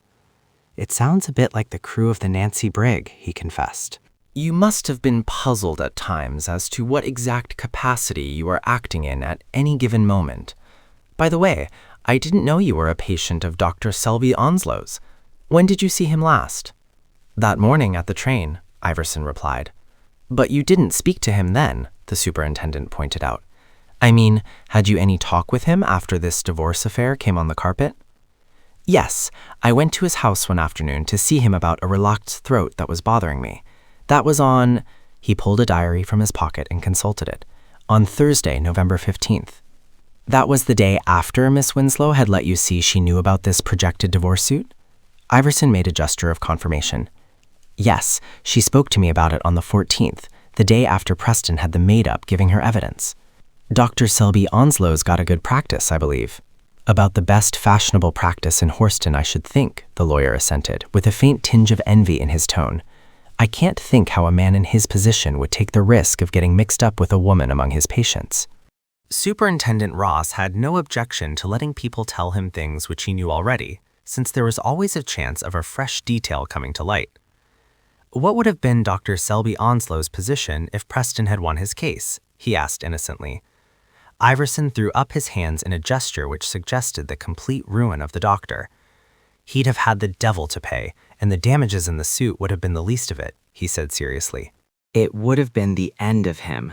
Look at him just now, at the top of the tree, making a big income and spending practically every penny of it. If he'd lost this action, the General Medical Council would have stepped in at once and struck him off the medical register. He could have gone on practicing, of course, but how many people would go to a man who'd just been taken off the register? Not these fashionable patients of his, that's certain. And he couldn't sue for fees if people chose to disregard his bills. What's more, if a patient happened to die under his treatment, he'd be liable to a manslaughter charge. The law protects a qualified man to some extent, but once a practitioner's off the register, there's no protection for him. No, you can take it that if Preston had won his action, Dr. Selby Onslow would have disappeared. He'd have been driven out of his livelihood, and that would have been complete crash in his case. It's no joke to have the General Medical Council down on you in this country. Superintendent Ross nodded as though this were news to him. Actually, the lawyer had told him nothing that he did not already know. He paused for a moment, as though considering the implications of Iverson's summary. Then he put a direct question. How much truth do you really think there was in the whole story? I don't know, the lawyer replied cautiously. All one can say is that it would have looked pretty black if it had come into court. There was no documentary evidence. That little Jade Poole had spent part of her time prying into all Mrs. Preston's private belongings, opening her writing case with a key that fitted, and so forth. but she hadn't succeeded in coming upon a single scrap of writing that would support Preston's case. I'm pretty sure there was none to be had, for Poole's one of these women who get a certain amount of sexual amusement in prying into dirty corners, and if there had been anything to be found, she'd have got hold of it, to judge by her account. The superintendent rubbed his chin thoughtfully. I suppose there was no doubt that Preston really meant business in this affair. I mean, he would have seen the thing through once he'd started. Iverson's cynical smile made his opinion quite clear before he spoke in reply. If I were a married man, which heaven forbid, I'm pretty sure that parts of Poole's story would have roused me too far to allow me to cool down again, even after reflection. Besides, Preston was one of these people who map out a course far ahead and stick to it like grim death afterwards. A matter of foresight, he'd have called it. Actually, it was pure obstinacy, a kind of silly doggedness which some weak fellows pride themselves on, because it looks like strength of character in their own opinion. Besides, he was really badly shaken by the whole affair. I could see that. He may have suspected things were going wrong, but it's different when you're faced with an apparent certainty in an affair of that sort. No matter how you steel yourself, it's always a horrible wound to your pride. He halted for a moment or two, as though not very sure of his ground. Did you ever consider suicide as a possibility in the case? He demanded at last. Ross shook his head. There was no pistol in the carriage, he said definitely. A man can't tuck himself under the seat of a railway carriage, shoot himself to death, and then pitch the weapon out of the window. No, the lawyer admitted. If you put it that way, it's impossible. But with a little prearrangement, it might be managed, I think. He reflected for a moment or two, evidently putting his case together. I happened to ask a few questions when I went to identify the body, he said. I gathered that some of the wounds were made by a fairly harmless weapon, something firing a reduced charge, for instance, whilst two others were really deadly affairs. Now, I'm only giving you this as an hypothesis, which might fit, remember. I'm not saying that it's how things did really happen.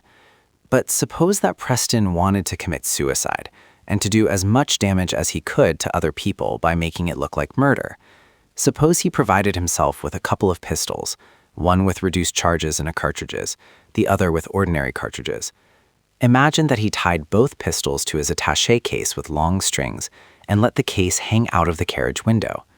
Then he gets under the seat and shoots himself once or twice, harmlessly, with the reduced charge cartridges. And finally, he uses the lethal pistol and kills himself.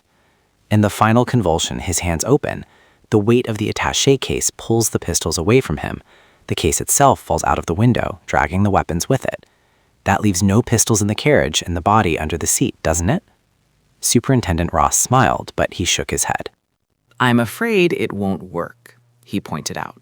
Some of the shooting was done before he got onto the seat at all.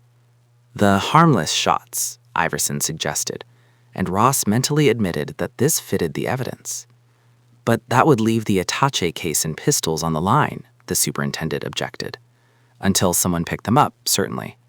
Have you got either the attaché case or the pistols yet?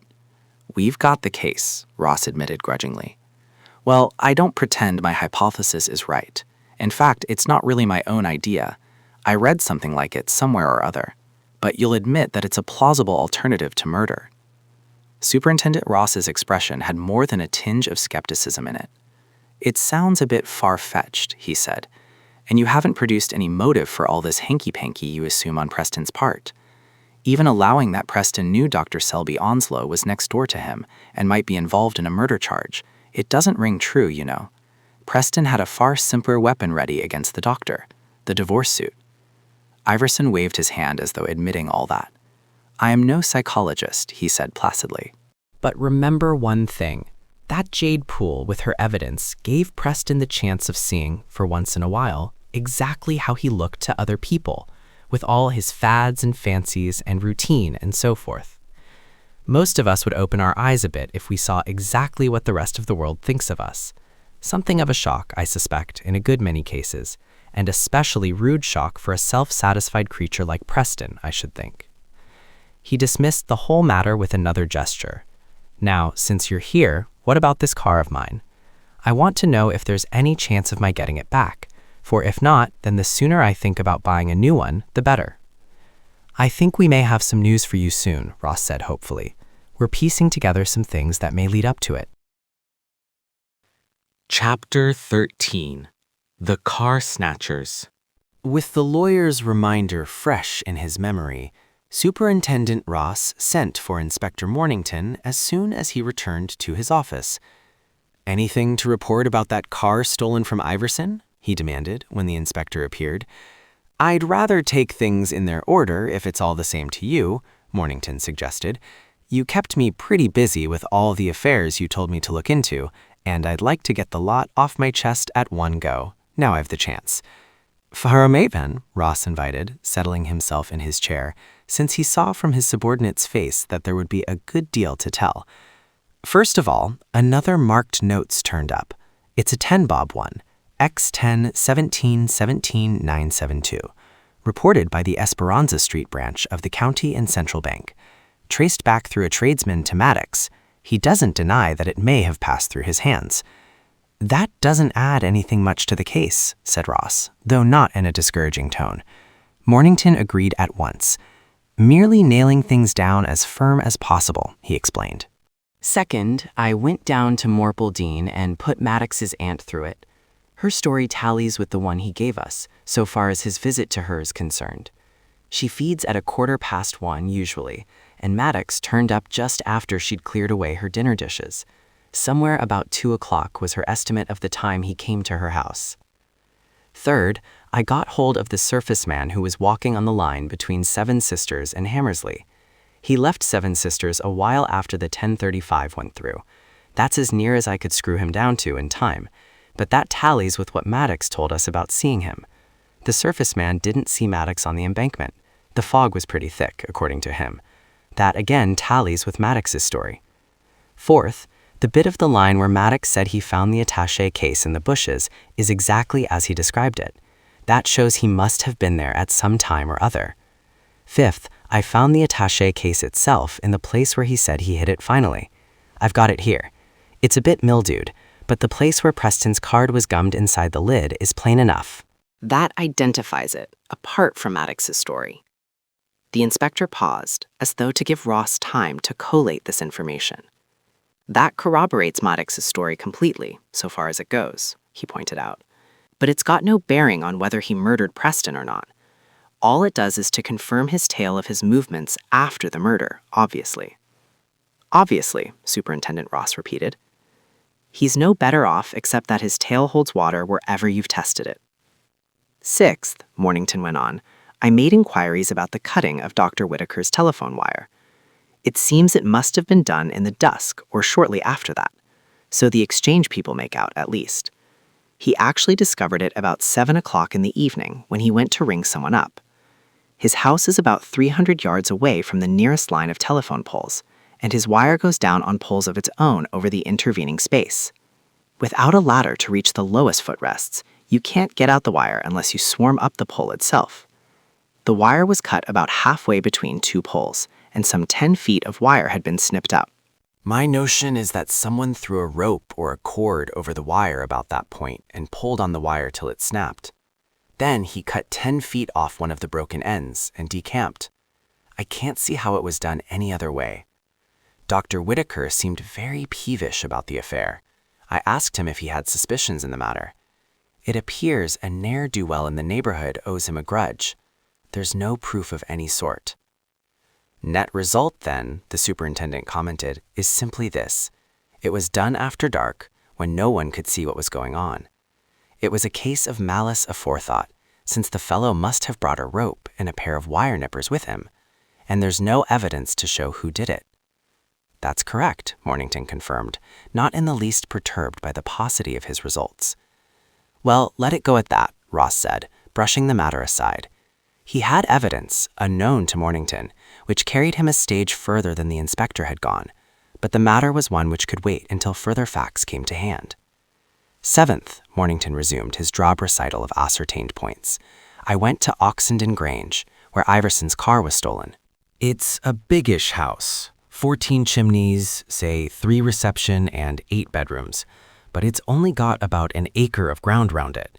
Garage, couple of tennis courts, small winter garden leading off one of the rooms. Approach from the road, only about 100 yards from the gate to the front door.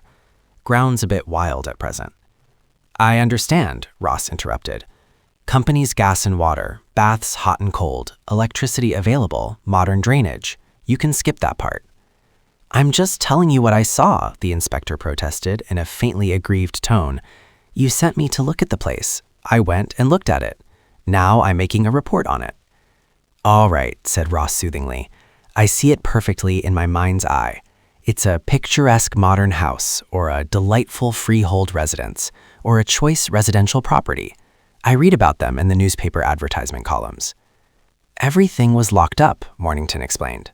I can only tell you what I saw of the place from the outside. When I'd seen all that, I went off and interviewed Tenbury, the man Iverson had up at Oxenden Grange that morning over the alterations. Tenbury's a builder and contractor in Hammersley. I asked him if he knew anything about the circumstances. Tenbury's story's quite clear and tallies with what we got from Iverson. His appointment with Iverson was for noon on November 23rd, and when he drove up in his car, he found Iverson had arrived just a minute or two before him and had just got the big gates at the entrance to the Grange unlocked and swung back to let his own car in. Tenbury pulled up his car behind Iverson's, and then Iverson came over and they began to discuss these improvements that the proprietor wanted. One of them was a rustic summer house that was to be erected, and when this came to be discussed, they wanted to see the ground, so they left their cars and walked over to the spot where the thing was to be put up. It's about halfway to the house and a bit off the drive. After that, they went on to the house and looked round the inside, discussing more changes that the proprietor wanted.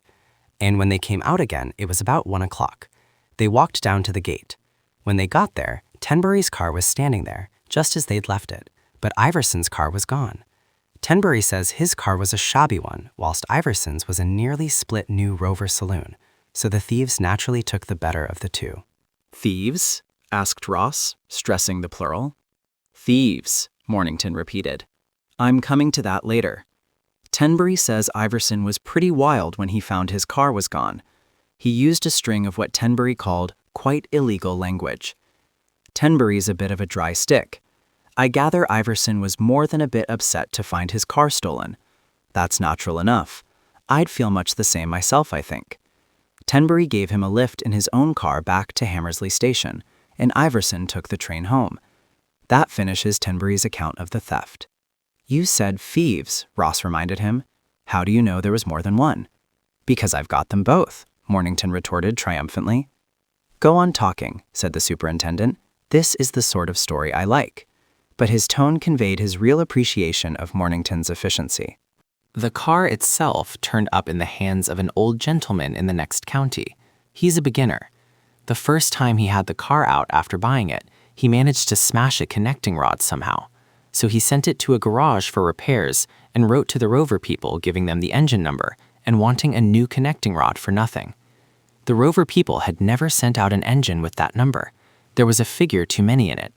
Then the garage people spotted that the remaining figures were those of the engine number of the missing Iverson car. After that, it was simple enough. I needn't go into it because I've got one of the men here. He's a miserable rat of a fellow and wants to squeak to save his own skin at the other chop's expense if he can. I haven't taken his statement yet. It'll save time if I have him in now so that you can hear what he's got to say for himself. His name's Lawson. The other man's name's Wilkes. Wilkes runs a cheap garage and repair shop in Kempsford, and Lawson's his handyman. My impression is that it isn't the first time they've gone in for car snatching, but they've never been nailed at it before. Bring him in then, Ross directed. We may get something out of him, though it's not likely to help him when the case comes on. Mornington went out and in a few minutes returned, ushering in the car thief. Lawson was quite devoid of any striking personal characteristics, apart from the lines on his hands ingrained with black, which would have suggested mechanic at first sight. Superintendent Ross remembered Maddox's statement about the big closed car which had passed him on the road with two fellows on board that looked like anybody else. Lawson certainly fitted this extremely indeterminate description. The superintendent allowed the captive a few seconds before paying any attention to him, and this treatment, as he expected, produced an increase in Lawson's nervousness. After letting him shuffle restlessly on his feet for a moment or two longer, Ross turned round. You want to make a statement? Yes, Lawson agreed eagerly. I want to tell you just how it happened, and then perhaps you'll make things a bit easier for me when I come up before the beak. Nobody promised anything of the sort, said Ross sternly. Tell us what you want, and it'll be no worse for you. It's a clear case. That's all I've got to say on that point. Lawson seemed taken aback by this plain statement. However, after a moment or two of reflection, he seemed to imagine that it was merely official bluff and that he still had something to gain by betraying his associate. Well, it was this way, he began, under the stony stare of Mornington, who was taking down his statement. Wilkes, he keeps a garage in Kempsford, in Tranton Road, and he and I do the car cleaning and repairs between us. He owns the place, and he pays me by the week. I've nothing to do with the management, see? I'm just a paid hand like. He glanced at the two officials as though striving to see if they appreciated the fact that he was merely a subordinate in the affairs of the garage. Neither of them showed the slightest interest, which seemed to damp him a little. Wilkes, he does a bit of trading in second-hand cars now and again, picking up a crock and doctoring it till the wheels go round and then selling it at a bit of a profit. He's got a sort of a connection in that kind of line, though I never had nothing to do with that end of his business. I can swear to that if you ask me to, for I never touched it. Wilkes, he ran that end of the business entirely. Now, about this car that there's the trouble over, I'll tell you just how it all happened, and you'll see how I was let in, quite without meaning anything more than just a bit of fun at the time. He glanced hopefully up to see how this was received, but did not appear to be much encouraged by the expressions on the faces of Mornington and Ross. It happened this way, he went on after a pause. Wilkes, he'd bought a crock, an old broken-down Singer it was, about pre-war I should think, and we'd done a job on it and made it fit to go if you didn't push it too much, and he'd sold it to a man over in Seven Sisters. So that morning, November 23rd, interjected the accurate Mornington. November 23rd, as you say, Lawson continued. Wilkes, he says, will take this thing over and deliver it this morning. The boy can mind the shop for an hour or two. I had a notion he was afraid something might go wrong with the thing, for we hadn't had time to try it on the road, really. So I says, righto, and I got out of my overalls and off we went. We got rid of the thing to the man at Seven Sisters all right, but there was a bit of haggling at the last moment, and what with that and other things, we just missed the train at Seven Sisters. Wilkes, he was in good form. He must have turned a good penny or two of profit over the crock, for he was in high spirits and a bit above himself once he'd got the money. So as we'd missed the train, we dropped into a pub and had a drink, and then we started to tramp back to Hammersley to fill in the time until the next train come along. A bit along the road, we come to a big house, and at the gate of it, there was 2 cars standing empty and nobody in sight. I wish witnesses would give definite times in their statements, Ross interrupted, speaking ostensibly to Mornington so as to avoid questioning Lawson directly. They never seemed to think of it. Lawson took the hint. That would be getting on for about 1 o'clock, he explained. Being in the motor line ourselves, you understand, we naturally walks up to the cars and has a squint at 'em, just as a matter of curiosity. One of 'em was pretty well used, but t'other was a big blue-painted saloon Rover, near brand new. We noses around it for a minute or so, and then Wilkes, he turns to me with a grin on his mug and says I wonder just how one of them Rovers runs. And then he winks and says what about a bit of a joyride up the road? And with that, he opens the door and hops into the driving seat. And before I thinks what I was doing, I jumped in too, alongside him. I thought we'd be nabbed sure before we got away, for Wilkes, he ran the self-starter about 5 times before he got the engine going. She must have been near stone cold, says he, when she started up at last. And with that, he lets in the clutch, and off we went up the road in the Hammersley direction. I thought he was just having a bit of fun, but by and by he tells me as he means for to keep the car. Says I, don't you do it, Tom. Says he, you leave it to me, there's no risk. I've done it afore this, and they never catched me yet. So I says nothing more, and by he turns the car off down a sort of field track and into a wood. A fairly lonely place where it didn't look as if anybody'd be going at that time of the year. If anyone sees it standing there, says Wilkes, they'll think the owner's somewhere nearby, and they'll leave it alone. We'll come back for it after dark tonight. And mind, says he, If anybody asks you, we haven't seen no car. You stick to that, he says.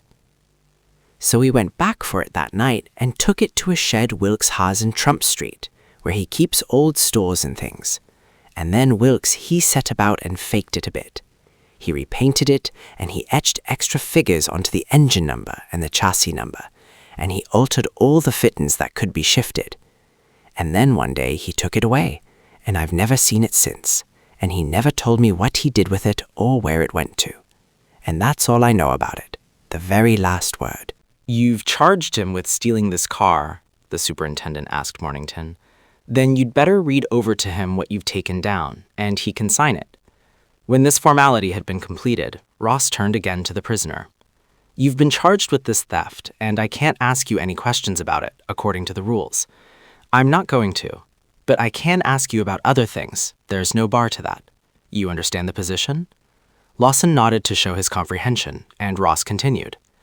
According to you, Wilkes said that he'd done this kind of thing before. Have you any knowledge of anything of the sort? Anything that would support his statement? Lawson consulted his memory for a moment or two.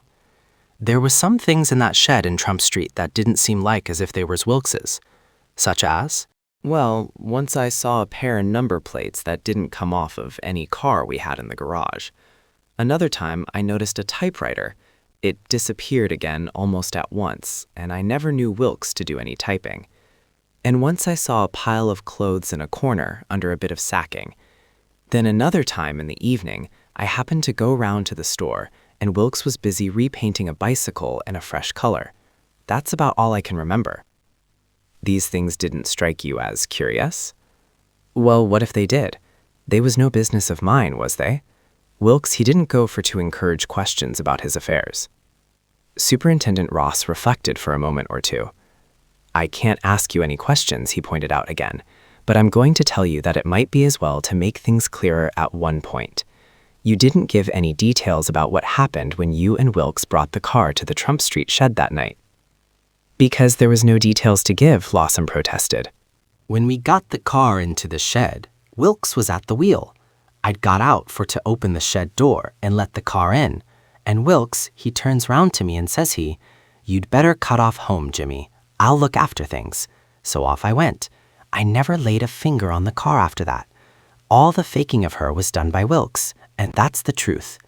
The most you can say against me was that I was sitting in the front seat while Wilkes was driving. I never touched the car. I never had no hand in the faking business, and I had nothing at all to do with the selling part. My hands is quite clean so far as all that goes. Want to add that to your statement? If it's going to do me any good, then certainly. I can't give you my opinion. Sign it or not, just as you wish. After a careful inspection of the faces of the two officials, Lawson decided to sign the addendum, and then Mornington took him away. When the inspector had disposed of his prisoner, he came back to Ross's room. What do you think of your friend? The superintendent inquired. A damned liar with the wind up badly, Mornington said bluntly. I'm not going to quarrel with your definition, Ross admitted. If he thinks he's helped himself much by all that, I've got to differ from him. Now, what about the rest of that report of yours? There's just one more point. That ram of Chepstow's isn't dead yet, but it's on its very last legs, so the vet says. I guess the autopsy's near due. I've arranged about it. All right then, said Ross, though his tone suggested that Chepstow's ram was taking a secondary place in his thoughts at the moment. Now I've got some more work for you to do. First of all, I want to know if any of the bank officials was absent from duty in the Garfield Street branch on the morning of November 23rd. Then I want the same information about the employees in Preston's Hammersley factory and in his office in the city here. That won't take you long. And finally, I want every pawnbroker in this district questioned. It's essential to find out if Wilkes has pawned any clothes since the day of the murder. Try the old clothes dealers as well. It's a very long shot, but it's worth trying out as far as we can go. Get on to that as quick as you can, and do it thoroughly, will you? And I suppose I'd better keep a lookout for anything else that Wilkes has been pawning when I'm at it. Yes, but clothes are what I'm really after. You can go through his house for pawn tickets to start with. And of course, if there are any clothes there, you'd better collect them too. The superintendent paused for a moment, then added, Wilkes doesn't want to unburden his soul about the theft of the car by any chance. Mornington shook his head. Wilkes is a tough, he volunteered concisely as he left the room. When his subordinate had closed the door behind him, the superintendent remained for a few moments with knitted brows, conning over the bearings of the fresh evidence which they had just obtained. Then he took out his notebook and sketched in it a fresh diagram. For a time, Ross stared at the scheme, tracing out step by step the relationships which it displayed. At last, he dropped the point of his pencil on one item in the diagram. That's where the blame lies, he reflected impatiently. I'm fairly sure of that, but the bother is to prove it beyond dispute. Conjectures are no good in a hanging case. The jury wants something fair and square in the way of proof, and although we could put up a pretty story for them, it wouldn't be clinching. Unless we can get hold a suit of clothes and connect it with Wilkes, there's a hole in the case. Superintendent Ross closed his notebook and returned it to his pocket with a gesture of vexation. To feel sure that he is right, and yet to be unable to prove it, is an annoying state for any man, and a superintendent was very human. Chapter 14. The Two Tickets. Inspector Mornington pulled a list from his pocket and consulted it before beginning his report. I've raked through every likely place where Wilkes might have pawned stuff, he explained, and I've looked up the old clothes dealers as well. I don't claim to have gotten everything, but what I've got, the dealers are prepared to swear is stuff handed over to them by someone who answers Wilkes' general description. Here's a list of the articles: a typewriter, a suit of clothes, a photographic camera, a silver cigarette case, a leather suitcase, some assorted motor tools. I have them all here if you want to look them over. Superintendent Ross seemed satisfied with his subordinate's results. Let's have a look at the suit, he suggested, and the typewriter as well.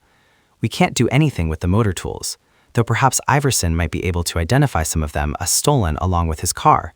That can wait. When the typewriter and the suit of clothes were forthcoming, the superintendent appeared to become more alert. Putting the typewriter aside for the moment, he picked up the jacket and examined the fabric carefully. Cloth's too good for ready-made, he suggested, holding it up for Mornington to see. No tailor's name on the hanger tape. Let's see. He turned the right-hand breast pocket inside out and made a careful inspection of the lining. There's been a tailor's tab sewn in here at one time, he pointed out, but it's been cut away. You can see one or two ends of thread showing on the lining. There and there. Mornington followed the superintendent's finger and agreed with the inference. Of course, Wilkes would cut that out before he attempted to get rid of the thing, he commented. Usually the owner's name's written on these tabs by the tailor. It might have been awkward for Wilkes if it had been looked at. Nothing in the pockets, I suppose, the superintendent questioned. I haven't gone through them yet, Mornington explained. I thought you'd prefer to see them just as they came in, but from the feel of the clothes, there doesn't seem to be much left in the pockets. Superintendent Ross began methodically to search through the pockets of the jacket, but discovered nothing. Just as he was about to put the garment down, he suddenly remembered the ticket pocket, which he had overlooked. As he put his fingers into it, Mornington saw his face light up. Here's something, and he withdrew his hand and held it up, revealing 2 railway tickets between the fingers. Ah, said Mornington with satisfaction as he recognized the bits of pasteboard. Wilkes was a bit of a fool to overlook these, wasn't he? Superintendent Ross put down the coat and scrutinized the 2 railway tickets. They're both first-class return halves, he reported. One's for the journey from Horston to Hammersley, and the other's for the journey from Seven Sisters to Hammersley. And the date on both of them is November 16. Now that's interesting if you like. He reflected for a moment or two in silence, staring absent-mindedly at the tickets in his hand. Mornington did not disturb him, but when the superintendent appeared to have reached the end of his train of thought, the inspector threw out a fresh piece of information. I just wanted to check Lawson's statement as far as possible, he pointed out. So I went down and questioned the man they sold the car to the day of the murder. Lawson told us they haggled so long that it was too late for them to catch the train. That may be so, but the purchaser thinks they might easily have caught it all right if they'd hurried a bit. It's only his impression, though, and he wouldn't swear to it. Still, there it is. Just as well to have everything checked, the superintendent agreed. Let's see. They'd have had time to walk back from Hammersley and steal Iverson's car, even if they'd taken the train, I believe. I walked over the ground just to see, the inspector confirmed. They could have come on by the train from Seven Sisters, got out at Hammersley, and then walked over to Oxenden Grange in time to snap up Iverson's car, just as Lawson admitted they did. Yes, but if they'd done that, they'd have had to give up their tickets, and quite obviously they didn't give up these tickets. Besides, you checked all the ticket surrenders at Hammersley yourself, didn't you? Some people have the knack of traveling without giving up their ticket, said Mornington glumly. And of course, return halves like these were out of the calculation if they weren't handed over at the Hammersley barrier. There was no way of including them in the scheme at all in that case. They're the weak link in the chain. Superintendent Ross returned to his abstracted study of the 2 rectangular pasteboard slips which he still held in his hand. Suddenly, his eyes became alert. He fished a triple lens magnifier from his pocket and scrutinized the tickets through it, one after the other. Did you inquire at Seven Sisters Station if anyone remembered Wilkes and Lawson getting aboard the 10:35? He demanded. Mornington shook his head. I had gone into that fully at the very start of the case, he pointed out. The station people's memories were fresher then, and they didn't mention Wilkes and Lawson. There wasn't any point in going back and heckling them again when the scent's as cold as it is now. Ross seemed less dissatisfied with this than Mornington had feared. Well, it doesn't make much odds, he commented. Now, just have a look at these 2 tickets. He held them up, and tell me if anything strikes you about them. They're both snipped with a ticket checker's clipper, Mornington pronounced, rather grudgingly. It's been a plain clipper that leaves a triangular snip in the ticket. That's the kind used by the man at the barriers all along the line, I noticed when I was going into the ticket question. But I don't see where all this leads to. There's no proof even that these tickets were snipped on the day of the murder at all. That's just a chance. Here, take the glass, Ross ordered. Now have a good look at the place where the snip mark is on each ticket. See anything rummy about the marks? Mornington subjected both tickets to a most careful examination. Then, with a look of astonishment on his face, he turned to the superintendent. These things weren't snipped with a clipper at all. Is that what you mean? Instead of a bit having been punched out clean, there's been a bit cut out with scissors, and in each case, one of the cuts overshoots the apex of the triangle by a trifle. Somebody's gone to the bother of forging a clip on an unclipped ticket. Well, I'm damned. That's a new stunt to me. Usually the notion is to get in through the barrier without having your ticket clipped, so as to be able to use it over again if you get away with it. Well, we'll leave it alone for the present, the superintendent said, as though dismissing the matter from his thoughts. We haven't finished with these clothes yet. Anything in the pockets of the waistcoat or the trousers? Mornington picked up the 2 garments and went through the pockets. Nothing here, he reported. Where do you carry your matches? The superintendent asked, with apparent irrelevance. In my left-hand jacket pocket, Mornington said, producing a cardboard box as he spoke. So do I, Ross informed him. It seems a likely place. Just turn the left-hand jacket pocket inside out, will you? Have a look at the lining. Mornington picked up the jacket and did as he was directed. Not much here, he reported, examining the fold of the lining. Wait a bit, there's a small brown stain on the lining itself, on what would be the outer side of the pocket when the jacket was on. Is that what you expected? I didn't expect it, but I hoped there might be something of the sort, Ross said, with hardly suppressed satisfaction. No use jumping to conclusions, of course. It may not amount to anything, but we'll have that bit of cloth tested for blood. Mornington pondered for some moments with a puzzled look on his face. At last his expression changed. I see it, he said slowly.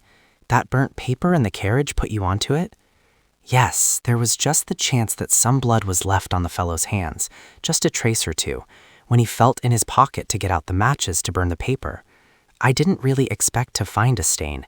It was just a long shot that happened to come off. And of course, there's no guarantee that it's really a bloodstain. We'll need to wait for the expert opinion on that before we build too much on it. Mornington inspected the stain once more and then put down the jacket. Now, let's have a look at that typewriter, Ross suggested.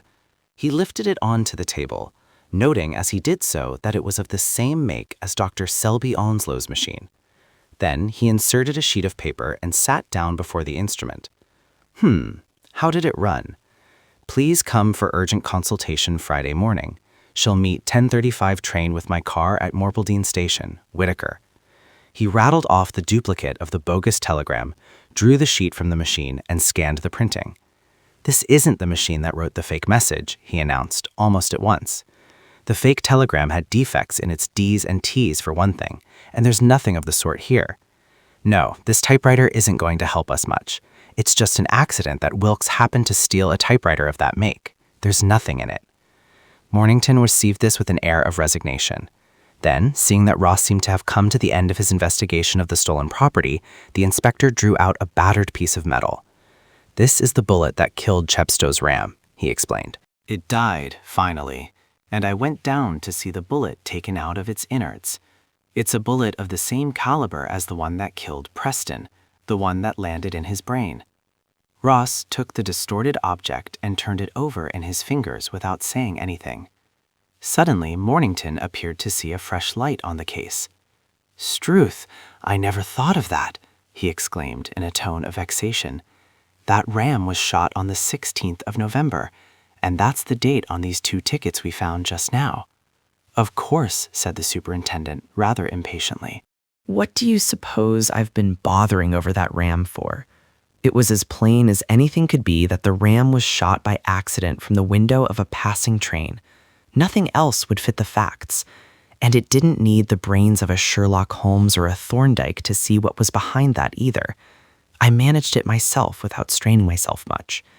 It was a preliminary canter over the course, a rehearsal of the big show that was planned for November 23rd. It was meant to make sure that a shot could be fired in the carriage without attracting attention next door. The ram happened to get in the way of the bullet. That was as plain as daylight. But we had to get the bullet and see its caliber before we could call it more than a guess. That's the bother about this damned case. Proof. There's no great trouble in guessing who's mixed up in the business. That's dead easy. But the infernal thing is to scrape up enough evidence to bring it home clearly enough to convince a jury. You know that. Superintendent Ross's unwanted loquacity gave the inspector a gauge of how much his superior was irritated by the lack of clinching evidence. But he was not called upon to offer any opinion, for the superintendent swung round on him with a fresh set of instructions. You can take away that typewriter, leave the suit of clothes, and now I want you to get on to something fresh as quick as you can. Go to Maddox and ask him if the train stopped after he saw the attaché case thrown out. I mean stopped in the fog before it got to Hammersley. You can tell him that this has nothing to do with his own case, and nothing he says will be used against him in court.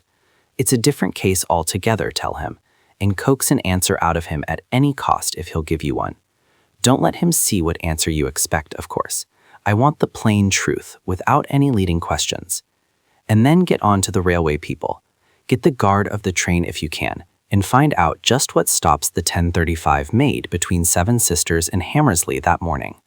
I know it made one because the express I was in stopped just alongside the 10:35, but I want full information if we can get it, and as quick as you like. It's high time we saw the end of this affair. It was an hour or two before Mornington returned with the required evidence. I've seen Maddox at the jail, he reported. He remembers one stop the train made between the place where the attaché case was thrown out and Hammersley. It was just short of Hammersley. Then I got hold of the guard who was on the 10:35 that morning. I had to wait till his train came in. He was on duty when I got to the station. He says he remembers a stop just beyond Seven Sisters and another stop just before Hammersley, about half a mile or so. He described the place. I can identify it if you want that, because the guard said they stopped at a signal. The fog was very thick there, he remembers. A man was setting fog signals at that point, and the guard had a few words with him while the train halted. I've got that man's name if you want it. No, I think that'll be enough, Ross decided. We can always get hold of the fellow later on if we need him. By the way, have you found out about the bank people and the employees at the factory for me? No one was off duty at the bank on the 23rd, and none of the factory people were away from their work that day either. I expected as much, Ross admitted, but it's just as well to be absolutely sure in things like that. Chapter 15. The Keystone. On the following morning, as soon as Iverson's office opened, Superintendent Ross telephoned to inquire if the solicitor had arrived. Not in yet, he said, on getting from the clerk the negative answer which he expected. Well, when is he likely to come in? When does he usually turn up in the morning? I'm Superintendent Ross. He ought to be here in a quarter of an hour or so, the clerk assured him. Do you want to make an appointment? No, said Ross hastily. I'll take my chance of seeing him if I come in. I'm pretty busy this morning, and I can't say when I may be free. Had the clerk seen the superintendent's next move, he might have been surprised. Ross waited just long enough to allow the lawyer to leave his house, and then, with a brown paper parcel under his arm, he set out for number 83 Warlingham Road. Mr. Iverson at home? He demanded when the maid opened the door. He's just gone into town a few minutes ago. Superintendent Ross feigned vexation at this news. Missed him, have I? That's a nuisance. He paused as though in reflection. You'd find him at his office now, the maid suggested. Unfortunately, I'm in a hurry and haven't time to go to his office. You might telephone him from here if you like. The superintendent appeared for a moment to accept this solution. Then he seemed to change his mind. I think I'd better leave a note, he decided. Can you give me some writing paper? As he went into the hall, in answer to her gesture of invitation, the superintendent put down his brown paper parcel and, taking off his overcoat, hung it on the hot stand beside one of Iverson's. The maid led him into the lawyer's study, and Ross, sitting down at the desk, wrote a short letter which he then sealed up in an envelope and handed to the maid. When he emerged again into the hall, he stepped over to the hot stand and took down a coat. But at that moment he seemed to change his mind again. After all, I don't think we need bother about that letter, he said, holding out his hand for it. I think I can just manage to find time to go and see Mr. Iverson at his office. The maid returned the envelope to him, and he began to struggle into the overcoat. Hello, he said in apparent surprise. I must have taken down the wrong coat. He glanced at the tab inside the collar. Silly mistake, that, he said apologetically, as he hung up Iverson's overcoat and took down his own from the peg. Then, picking up his brown paper parcel, he left the house. He had spent a certain amount of time in getting the information he wanted, but after all, one can hardly go to a man's house and blurt out a demand for the name of his tailor. The superintendent's next port of call was at the address he had read on the tab of Iverson's overcoat. There, he demanded an interview with one of the partners and disclosed his official position. We need your help if you can give us it, he explained, opening his brown paper parcel. We've come across some stolen property lately, and we want to get it identified if possible. Would you mind looking at this suit and seeing if you can tell whether you made it or not? The tailor picked up the jacket and searched for the identification tabs. Our name's not on it, he pointed out. How did you come to think of us? Superintendent Ross put on a mysterious expression. We have our own methods, he said, in a tone which suggested extraordinary sources of information. I recognize the cloth, certainly, the tailor admitted, as he examined it. We had some of this gray-brown stuff last year. We didn't get much of it in, so perhaps I could track down the customers who had suits made from it. And the measurements of the suit may let you put your hand on the customer who got this particular suit from you, the superintendent suggested. The tailor went off to consult his books. After a time, he returned with an expression on his face that showed his search had been successful. It was easier than I expected, he explained. That suit was made for Mr. Iverson of number 83 Warlingham Road last year, in October. You could identify it positively if we needed that? Oh yes, the cutter is quite sure about it. He remembers it well enough. Thanks for your trouble, Ross said, taking his leave. Of course, you'll say nothing about this to anyone. We don't want any information to leak out until we've got the case put together. You understand? Thanks. As he came out of the tailor shop, he glanced at his watch, and then hurried off to the station just in time to catch a train to Hammersley. From Hammersley Station, he made his way to the office of Tenbury, the contractor in charge of the projected alterations at Oxenden Grange. From him, he learned that the work had not yet been begun. The Grange was still locked up, but Tenbury had a set of keys, which the superintendent succeeded in borrowing after a little persuasion. A taxi took him to the gates of the Grange, and there, telling the driver to wait, he got out and let himself into the grounds with a key. The house itself seemed to have no interest for him, and he walked around it to the garage, which he opened cautiously. Once inside, he examined the floor, and with a half-suppressed exclamation of satisfaction, he noted a few drops of oil on the concrete, just in the position where they might have dripped from a standing car. They were obviously not fresh, but equally clearly they were not months old. Superintendent Ross made a note in his pocketbook and then set himself to a minute examination of the floor of the garage in search of wheel marks. Only one set of wheel tracks was visible, very faint indeed, and Ross had to spend a considerable amount of time before he could be quite certain of the make of the tires. A reference to his notebook proved that this make of tire was the one specified in the description of Iverson's stolen car. "It all fits together," he commented to himself, as he locked up the garage again and returned to his taxi. "There's just 1 point more, and if that tallies, then we've got enough to convince any jury." He returned to Hammersley, handed over the keys to the contractor with a warning that on no account must the garage be tampered with in the meantime, and then took the next train back to Horston. As he settled himself comfortably in his seat, he reflected that the last time he had made the journey was on the afternoon of the day on which Preston had been murdered, and it was with a certain satisfaction that he contrasted the state of the case then with the present position. Then, beyond Preston's name, he knew practically nothing. Now he had all the threads in his hands. As a craftsman, it gave Superintendent Ross more pleasure to defeat a skillful criminal than to track down a mere blunderer. And in the Preston case, he felt the satisfaction which comes to a chess player as he says, "mate in 3 moves" to a worthy opponent. Surveying the case in retrospect, he admitted to himself quite frankly that luck had stood him in good stead at one point, the discovery of the 2 railway tickets. Apart from them, he could claim that the required evidence had been collected with a definite policy in view. And, after all, the tickets had fallen neatly into place in the already forged chain of proof. He had been ready for them when they turned up. The whole affair was practically settled now. 3 more facts, all easily ascertainable, and he could send the prosecutor into court with a case which would convince any jury. At the Horston terminus, he went straight from the train to a public telephone box and rang up Inspector Mornington, to whom he gave some instructions. "Report to me as soon as you've put it through," he concluded. "I'm going straight on now to Dr. Selby Onslow's house." Leaving the station, he hailed a taxi and drove to Prince's Square. There, he was fortunate enough to find Dr. Selby Onslow at home, and by pleading urgency, he was able to gain an immediate interview. As the doctor came into the room, it was evident that he had no liking for this unexpected visit. "Well, what do you want now?" he demanded, with more than a tinge of hostility in his voice.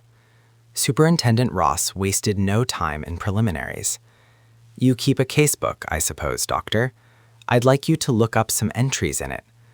The request evidently took Dr. Selby Onslow by surprise, but he stifled his astonishment with fair success. "It's against medical etiquette to tell you anything about my patient's affairs," he objected. "I'm not asking anything about your patient's healths," the superintendent explained. "I know you can't say anything about matters of that sort. All I want is to know when a certain patient called on you.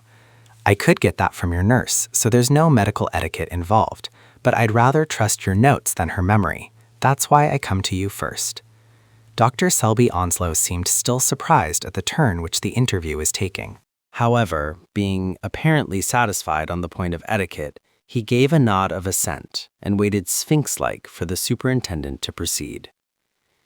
"I believe that about the middle of November, Mr. Iverson, the lawyer, paid you a visit?" Ross said interrogatively. Dr. Selby Onslow nodded again, crossed the room to his desk, and pulled from a drawer a large, loose-leaf volume. He turned over the leaves of this for a moment or two, and then found the page he wanted. "Yes," he said. "Mr. Iverson came here during my consulting hours on Thursday, November 15. Now, Superintendent Ross pursued, I'd like to know just exactly what happened in the course of that visit of his. This is your consulting room, isn't it? Was he shown in here or into your waiting room first of all?"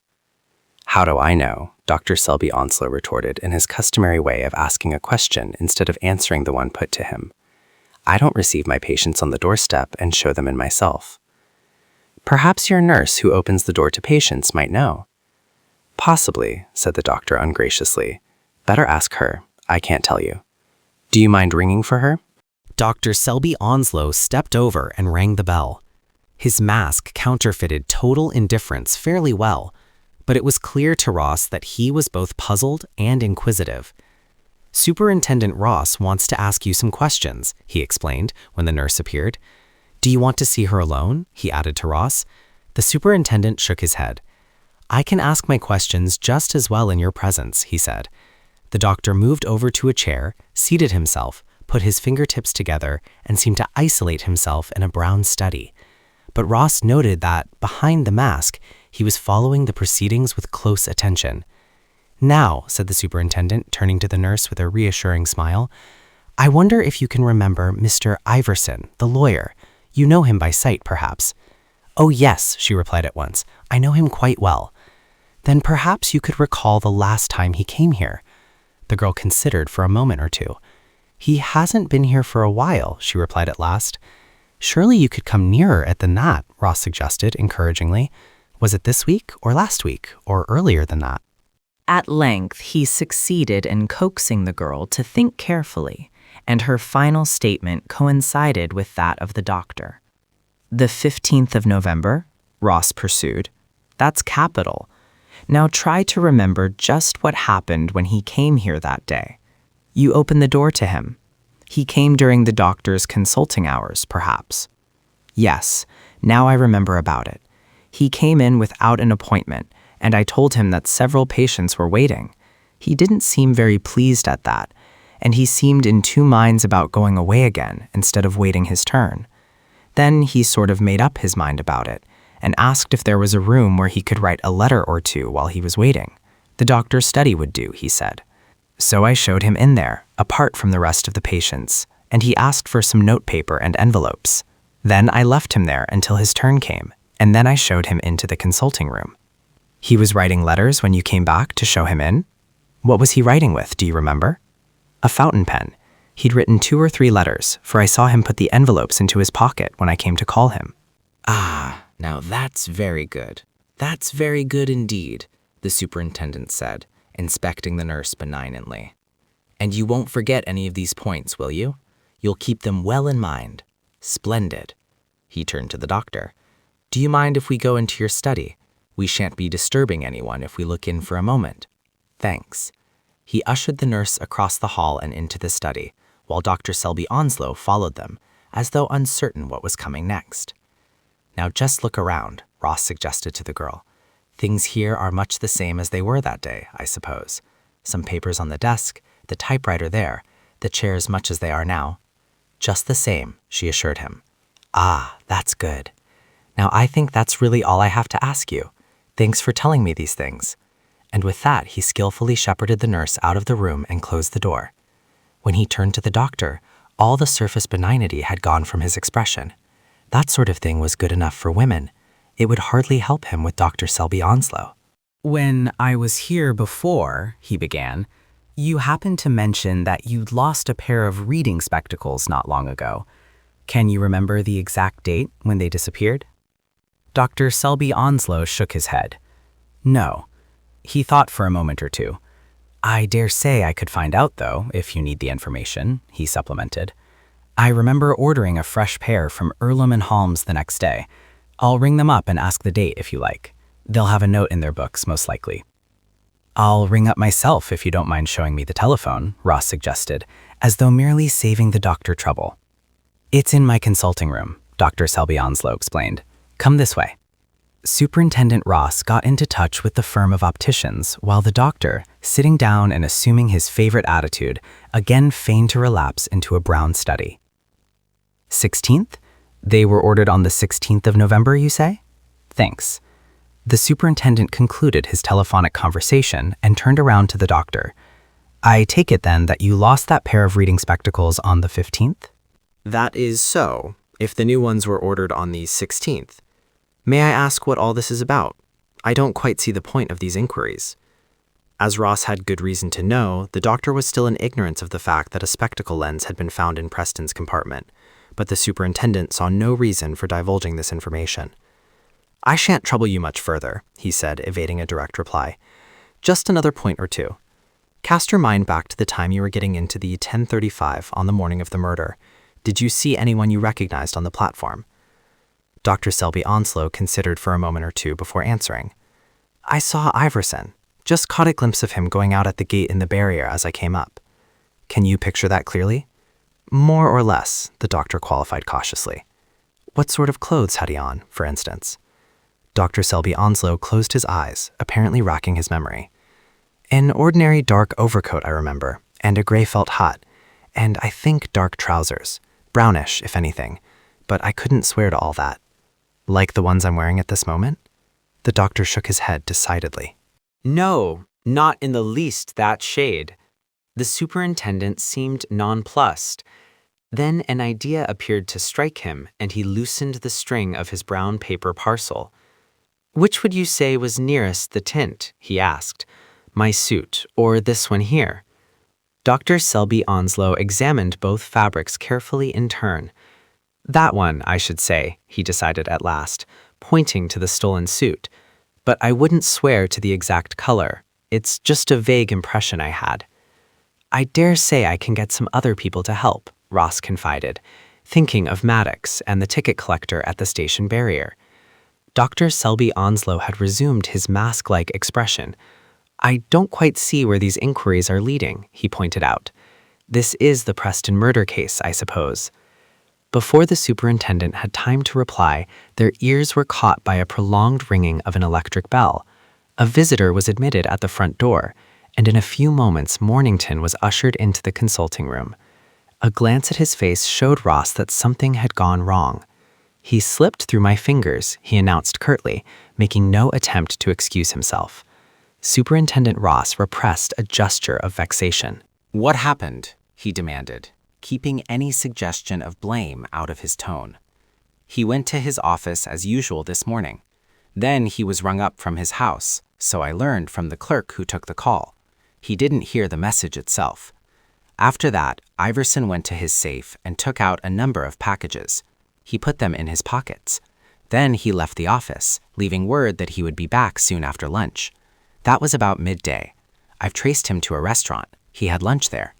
After that, he ordered a large packet of sandwiches to be made up, and he took it away with him when he left. After that, the trail's lost. He disappeared, so far as we're concerned. Superintendent Ross rubbed his chin for a moment or two, as though considering this report before making any comment on it.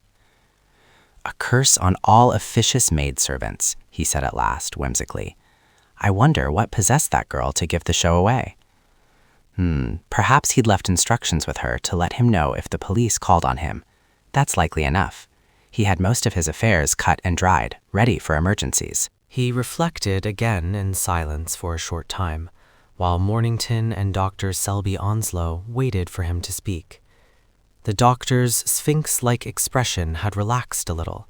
Evidently he understood that he was no longer under suspicion, and he could not repress his relief at the turn of events. Ready for emergencies, Superintendent Ross echoed himself. That means he's got his getaway all planned out in advance. Useless for him to think of the railway. I got his description handed to the booking clerks within 10 minutes of finding we'd lost the trail, Mornington explained. Nobody answering to anything like it has taken a ticket today.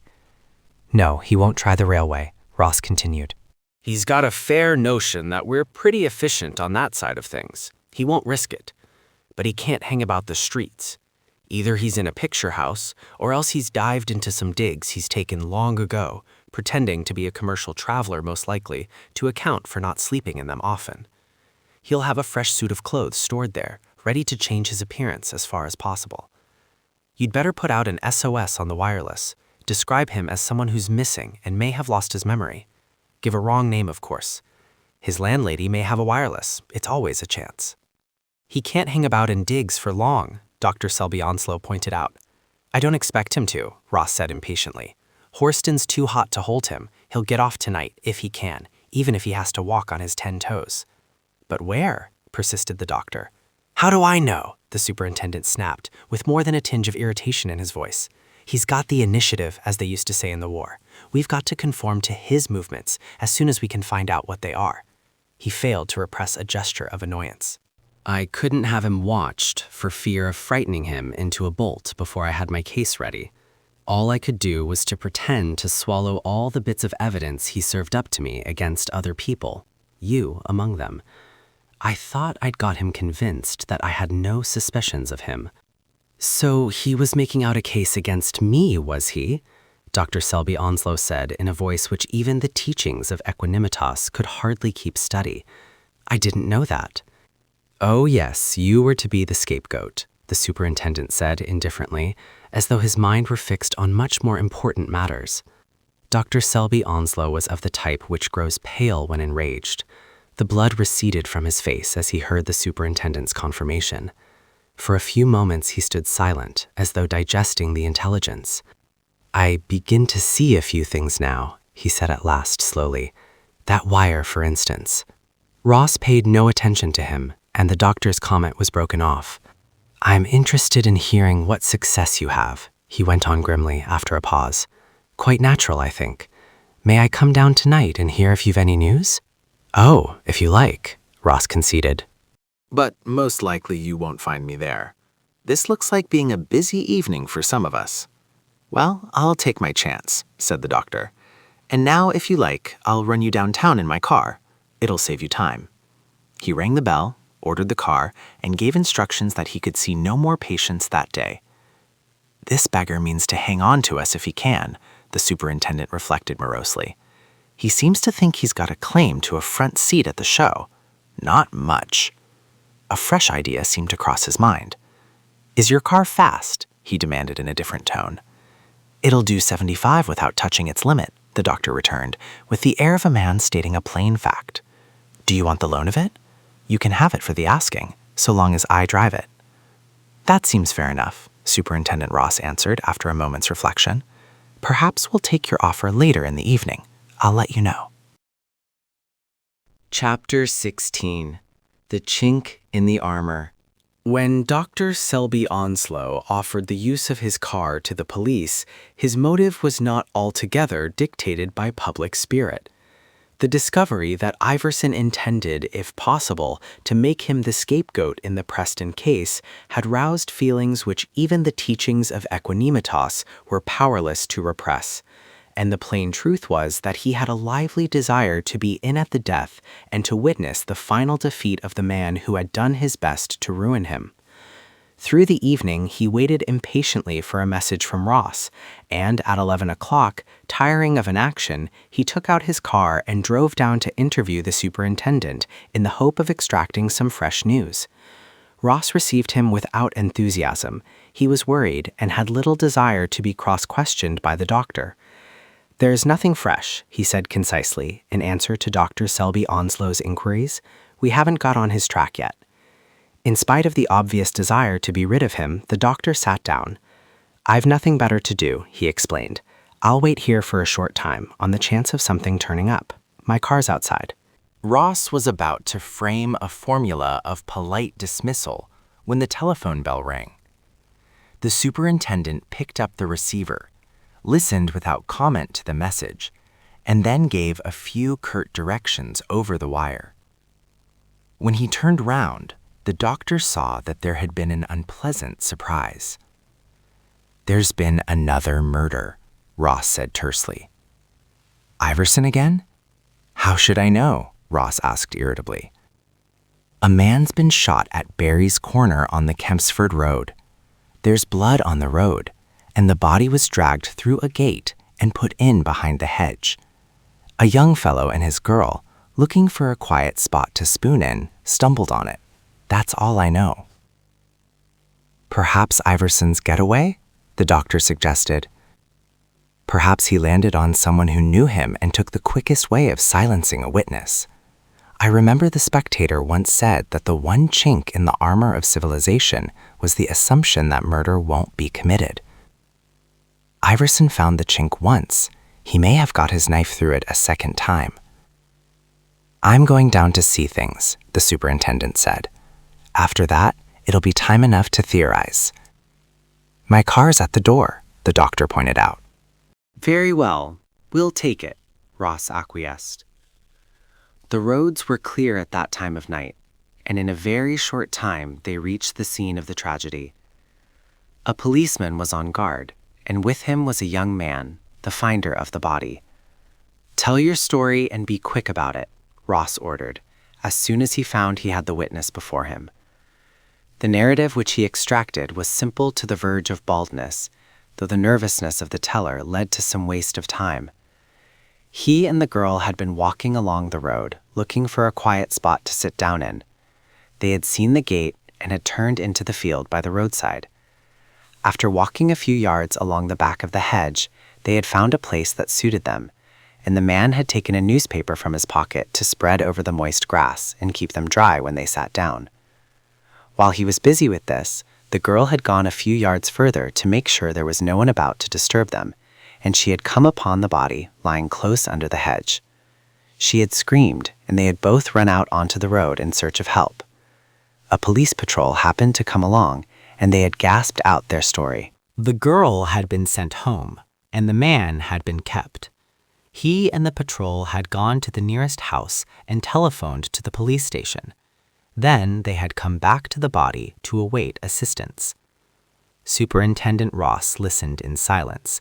Then, pulling a flashlight from his pocket, he ordered the policeman to show him the bloodstains on the road. They were plain enough, a large patch and a smaller one, showing plainly enough on the sticky surface on the near side of the highway, on the road out from the city. "Did you hear a shot as you came up?" he demanded, turning to the witness. "After we found the body, I sort of recollected I'd heard something like a bang, but it might have been a motor backfiring. It didn't strike me at the time, only afterwards when we found the body, because there was a motor standing just about here when we came around the corner yonder, and it drove off before we came up." "Away from town, you mean? It didn't pass you?" No, it was a saloon car. That's all I saw of it. And I only saw that because I could make out its outline against the glare of its headlights on the road in front as it was standing. I didn't pay any attention to it, for what's a car on the road? I didn't see its number or anything like that, too far off, even if I'd wanted to, and besides, I'd never have thought of making a note of it. It was just a car that had stopped, I thought. The superintendent turned to the policeman. "You were coming along towards town? Then the car must have passed you on the road. About what time was that?" "About 25 minutes ago, I should think. Between that and half an hour. It was a saloon car, as this man says." "You didn't see the number?" The constable shook his head. He had no orders to stop cars, he pointed out, and the motor had gone past him too quickly for him to see the number. In fact, he hadn't turned round to look at it, since there was nothing to excite his suspicions. "Where's this place you telephoned from?" Ross demanded. The constable indicated a big house close at hand. "This looks like the ambulance," the superintendent said, as a pair of headlights gleamed in the misty air between them and the city. "You can stand by and tell them what's what. Say I've gone on. Now, doctor, we'll get on to the phone if you'll drive me up there." The household were all wide awake when they arrived, having been put on the alert by the earlier visit from the constable. The superintendent went to the telephone and gave detailed instructions. When he came back to the car, he hesitated for a moment. "Care to see it through now?" he asked the figure at the wheel. "Of course. Get in. Where next?" the doctor answered at once. "You're out to chase him, I suppose? Well, I can drive as fast as you care to. There's plenty of petrol in the tank, and unless he's got a racer, I'll guarantee to give him a run for his money." Superintendent Ross gave a sigh of relief and busied himself with some arrangement on the roof above Dr. Selby Onslow's head. "You needn't hurry too much at the start," he pointed out. "We've got to get our information as we go along. Stop if a police patrol waves to you. I've fixed my flashlight on the top of the saloon so that they can recognize this car as it comes up to them." He got into the seat beside the doctor, and the car moved off. "Whether it's Iverson or not, this murderer has between half an hour and 40 minutes start of us," the superintendent calculated. "He won't want to drive too fast for fear of attracting attention. Say 30 miles an hour. That puts him some 20 miles away from here probably by this time." "Somewhere round about that," the doctor confirmed. "If we do 40, including slowing down here and there for information, we could pick him up in 3 hours." "Yes, if we knew exactly where to look for him," Ross remarked dryly. It's not so easy to locate a man at a moment's notice in 1,000 square miles of country, with the available chances of escape growing as he goes forward. Here's what I've done. He seemed to go over his plan of campaign in his mind before outlining it to the doctor. "The coast's over yonder," he said with a gesture to the right. A motor won't help him there, and I've got to take the risk of his having a boat ready somewhere. I don't think it's likely. That reduces his possible hiding area by about half. All the railway stations are watched already. Every booking clerk and ticket collector has his description, for we put that through to them as soon as he slipped between our fingers. His best hope would be to reach one of the biggest towns and conceal himself there temporarily. But he's no luggage with him. To go to an hotel would be to ask for trouble. Railways and hotels, then, are off the map. The doctor nodded in agreement with this reasoning. That stolen car is his weak point and his strong card all in one, the superintendent went on. It makes him free of a wide area, but it's also the best identification ticket from our point of view. If he sticks to it, he's labeled. If he leaves it behind and takes to Shanksmere, then he can't go far, and the car's sure to be spotted. Then he'll be located in quite a small area.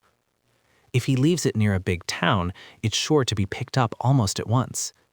His best chance would be to make for open country as far off as possible, scupper the car in some out-of-the-way spot, and then go on as a man on a walking tour who sent his luggage in advance and hasn't made up on it. That sounds logical enough, the doctor admitted, but there are a lot of assumptions in it. It's all assumptions together, but one must have some basis for a working scheme. Now, our best chance is to get on his track and run him down at once.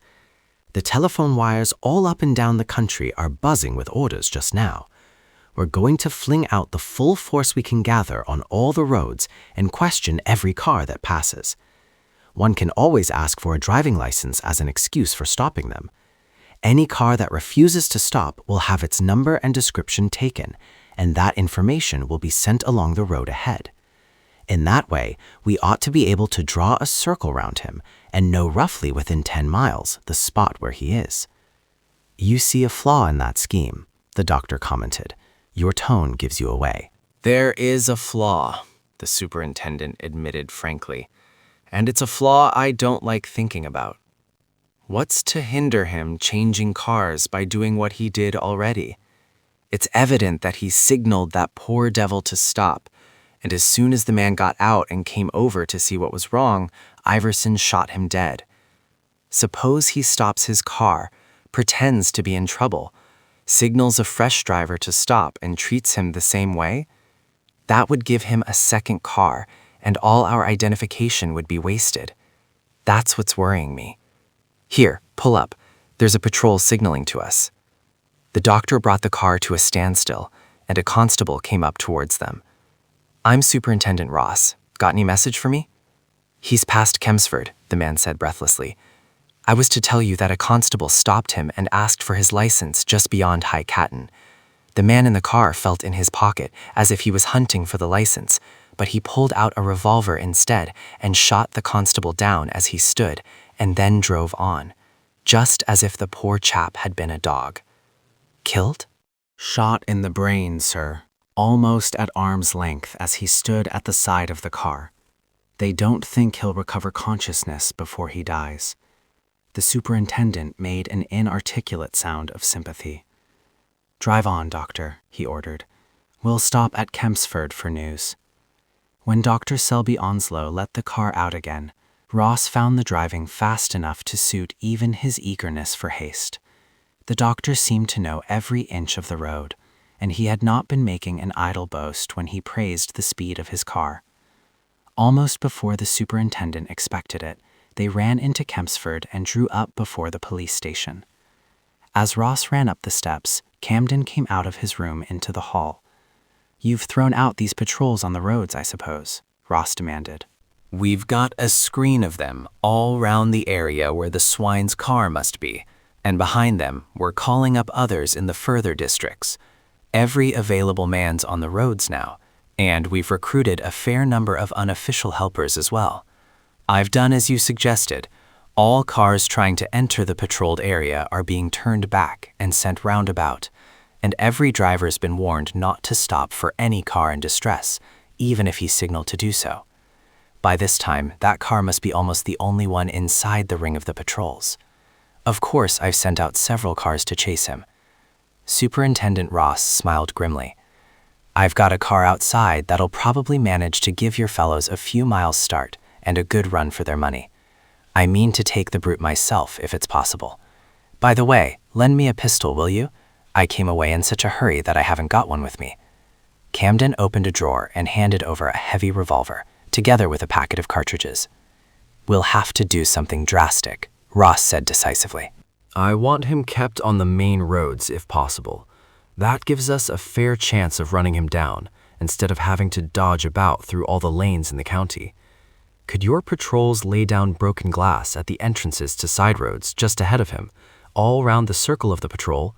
If he runs into that, it'll scupper his tires, and then we have him. If he spots it the first time, it'll make him chary of going into any side road, for he might find glass on the fairway a mile down the road for all he knows, and have to waste time in coming back to the high road again. Fix that at any cost, as quick as you can. That'll take some doing, Camden commented, but I'll see about it. Anything else? Give me a couple of spare flashlight batteries for my roof light. Tell your patrols to signal me their whereabouts, but not to stop me at any cost. I'll pull up if I want news. There's the phone, Camden. Just see if there's anything on the wire before I clear out. In a few moments, Camden returned with fresh news. They seem to have located him temporarily, just beyond Levendale, he reported. That's about 30 miles out from here on the Fenminster Road. His car's a dark blue Austin saloon, numbered JX6365. He was traveling fairly fast, but nothing out of the common. Superintendent Ross considered for a moment or two. You'd better get these side roads blocked first, he decided. Then once we've got him hemmed in and kept to the main road, you'd better lay down a heavy lot of broken glass right across his main track and stop him once for all. Another thing, Camden, don't let any patrol try to tackle him. They'd simply get shot for their pains. Once we get him pinned down, it'll be time to think of taking him. I hope to see to that end of the business myself if I can get to the spot in time. He hurried out to the waiting car and gave Dr. Selby Onslow the gist of what he had heard. You can drive for all you're worth, he ended. You're not likely to meet anything on the road now. Once they were clear of the Kempsford streets, there was no reason to complain of lost time. Like a huge projectile, the car hurtled through the night, its headlights opening up fresh vistas in the darkness. As he lay back in his seat, the superintendent's eye sought the faintly lit dial of the speedometer and saw the needle quivering round 70, with an occasional twitch upward towards the 80 mark. For night driving, it was far above the safety limit, but Ross felt complete confidence in the doctor's skill. Suddenly, ahead of them shone the twin cones of another car traveling in the same direction as themselves. Dr. Selby Onslow's horn roared, and in a few seconds they had shot past the first of the police cars which were on the track of the fugitive. The superintendent, staring down the long vista of the headlights' beams, cast his mind ahead of them. Away there in the darkness, he hoped, the great loose screen of patrols was spread out over the country, a vast net of observation around the murderer's flying car. And by this time, the avenues of escape would be closing one by one as the broken glass came down on the side roads.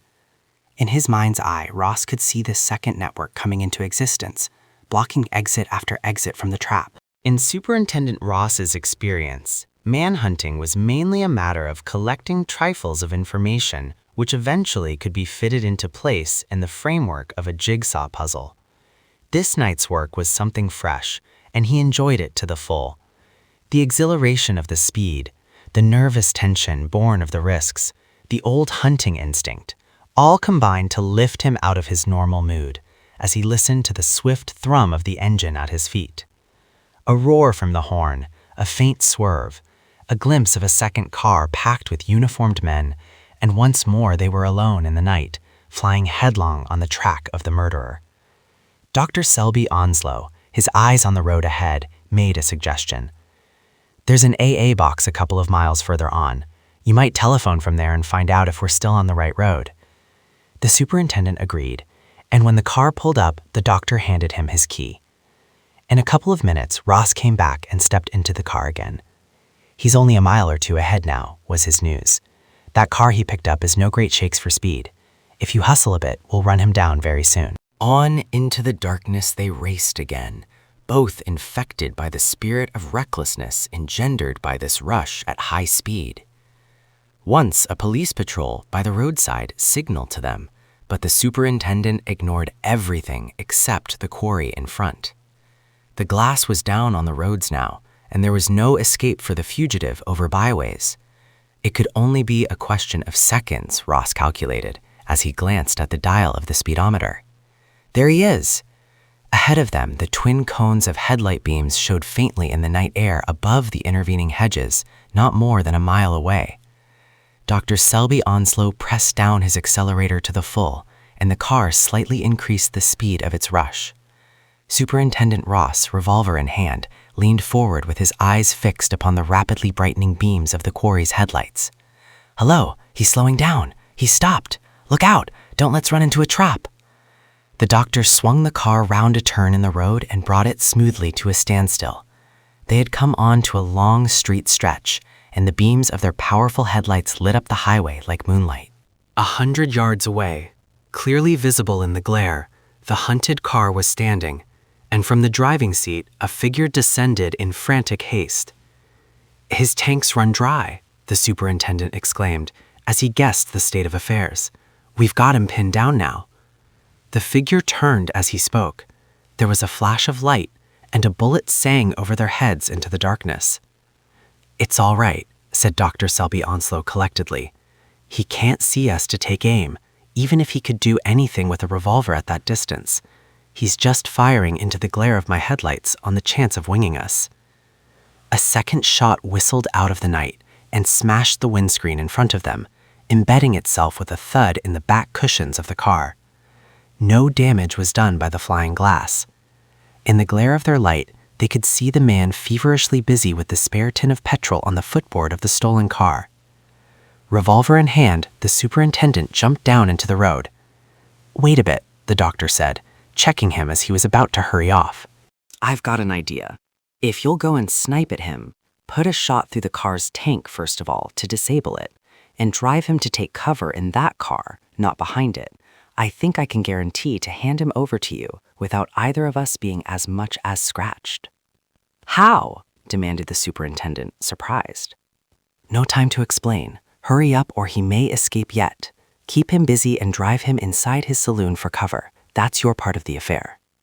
Ross nodded his acceptance of the directions and hastened off down the road, keeping slightly to one side. He knew that in that position he would be invisible to the murderer, since the man's eyes would be dazzled by the doctor's headlights.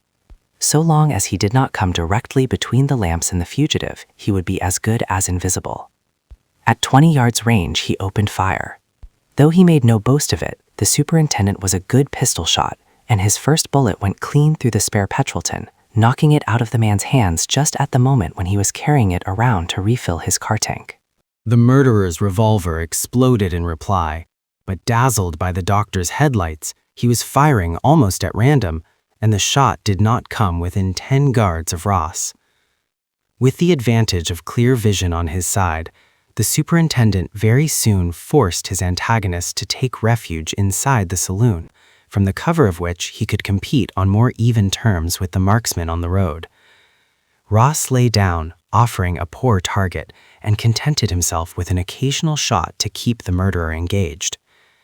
There was no sign of any action on Dr. Selby Onslow's part. A glance backward showed the superintendent that nothing could be perceived in the glare of the big car's headlights, and he began to wonder what plan the doctor had in his mind to cope with the situation. Just at that moment, the great projectors began to move down the road, and Ross, carefully calculating his tactics so as not to expose himself in the changing glare, slipped to one side out of the way of the approaching car. Swifter and swifter the lights bore down on him, whilst the man in the car, awake to a fresh danger, turned his revolver on the new and monstrous assailant. As the car swung past Ross, he caught a glimpse of the doctor, sheltering behind a rough breastwork of seat cushions and steering direct for the car.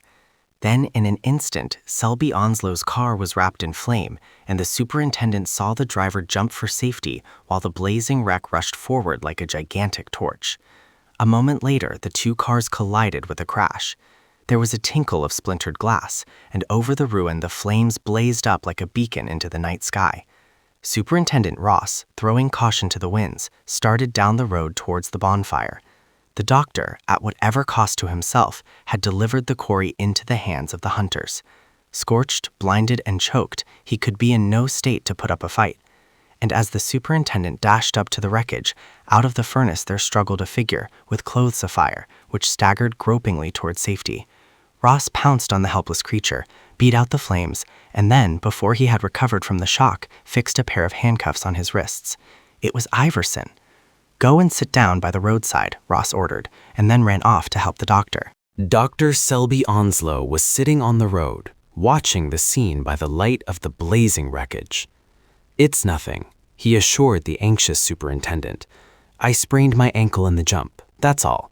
No bones broken, so far as I can find. I see you've got him. Is he badly damaged?"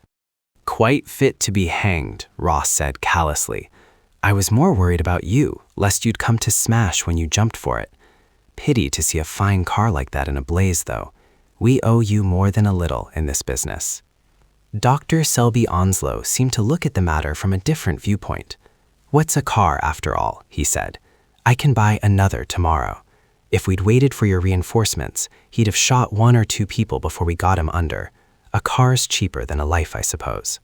The superintendent, having no possible quarrel with this mode of thinking, acquiesced with a gesture and changed the subject, since Dr. Selby Onslow quite evidently desired no special thanks. "You managed to engineer a grand fireworks display," he commented. I had a couple of open tins of petrol on the roof, and a lot of the stuff sprinkled over the outside of the car. Just as I jumped off, I put a match to the open tank of my car. When the collision came, the 2 tins shot off onto the top of Iverson's car, and the petrol got splashed about and then caught fire. No wonder the swine found it too hot a corner for him. Is he much burned? A good bit, but nothing dangerous, I think. The doctor stared across at the bowed figure by the roadside. "I guess I've squared the account with him," he commented at last. The author of Equanimitas would have found the tone of voice hardly in keeping with his principles. Chapter 17. The Pieces of the Puzzle. "So, you saw Iverson before they hanged him, I heard." As he spoke, Dr. Selby Onslow pushed a box of cigars across to the superintendent and made a gesture of invitation towards the whiskey decanter. They were in the doctor's study, but the atmosphere of this meeting was markedly different from that of their earlier encounters. "He asked me to visit him in the condemned cell," Ross confirmed, as he cut the cigar he had selected. He was just the same, as cool as ever. Changed surroundings, though. "Oh, it isn't in the least like a prison cell, you know," the superintendent explained. "It's just a sort of rather cozy sitting room. Easy chairs, books, nice carpet, bright fire burning. Except for the 2 warders on guard night and day, you'd never associate it with prison. And of course, he was wearing one of his own suits, no convict uniform in his case. To tell you the truth, I felt far more embarrassed than he appeared to be, but he managed to put me at my ease. He wanted me to understand that he bore no malice. Humanity's a rum contrivance, really." The superintendent lighted his cigar and stared at the fire for a moment or 2. "The funny thing is that I believed him," he continued. "He didn't talk any stuff about forgiving me for having brought him to the gallows. He just took it for granted that I'd been doing the job I was paid for and that there was nothing personal in the matter at all. A very detached outlook altogether. Then he explained he'd been adding a codicil to his will." "Left you a legacy?" asked the doctor sardonically. "The joke's on you," said the superintendent. "He did. He's left me his criminology library." "Well, I'm damned." "That's as it may be," said Ross, echoing the doctor's sardonic tone, "but a fact's a fact. He wanted, it seems, to prove that he really bore no ill will, and he thought that would be a rather nice way of showing it. So it was. He knew I envied him that collection of his. So you shook hands and parted on the best of terms. He wanted something first. What was that, if one may ask?" Exactly what you wanted when you asked me here tonight. He wanted to know how I'd put two and two together. Oh, one can't help having a certain respect for that side of him, even if one doesn't admire him on the whole, by any means. It was a piece of pure intellectual curiosity on his part. He wanted to hear what slips he'd made. The doctor picked up the tongs and adjusted a whistling coal on the fire. It's funny that the Preston murder hardly came into his trial after all. Well, the superintendent pointed out, we had a clear case over the murder of the constable. We could prove that up to the hilt with no chance of confusing the jury. There was no point in using the Preston case, where the evidence was far more intricate. That is so, admitted Dr. Selby Onslow, putting down the tongs. And you gave him a sketch, did you? Then, if you don't mind, I'd like to hear the outline of it myself. You poked your finger into my affairs. Turn and turnabout's fair play. The superintendent acknowledged the justice of this with a gesture of his hand. Theoretically, these things are confidential, he said. But this case is finished once for all. And besides, we owe you something for sacrificing that car of yours and probably saving a life or two by doing it. I'll tell you the story. He leaned forward and stared absently at the fire for a few seconds, as though putting his thoughts into order. You're a doctor, he began, rather unexpectedly. And by my way of looking at it, every doctor's a detective. You're tracking down disease just as we're hunting down criminals. You look for symptoms and use them to guide you to the origin of your patient's trouble. You don't perhaps get them all at once, but one or two at the start may set you on the right track, and then you begin searching for others, and so on, until at last you get from uncertainty to certainty. It's the same with us in our line, only what you call symptoms we call clues, and what a medical man would term diagnosis is what we call getting up a case. The method's the same if the names are different. And that's why I expect you'll appreciate that we, in the police, don't always get straight on the track immediately. We have to worry through a lot of confusing symptoms and settle which are the important ones before we can get to the root of the trouble. Just like you at times, I expect. Dr. Selby Onslow gave a judicial nod to show his acceptance of the parallelism. I was at Kempsford Junction when Preston's body was found, the superintendent continued. It was a clear case of murder.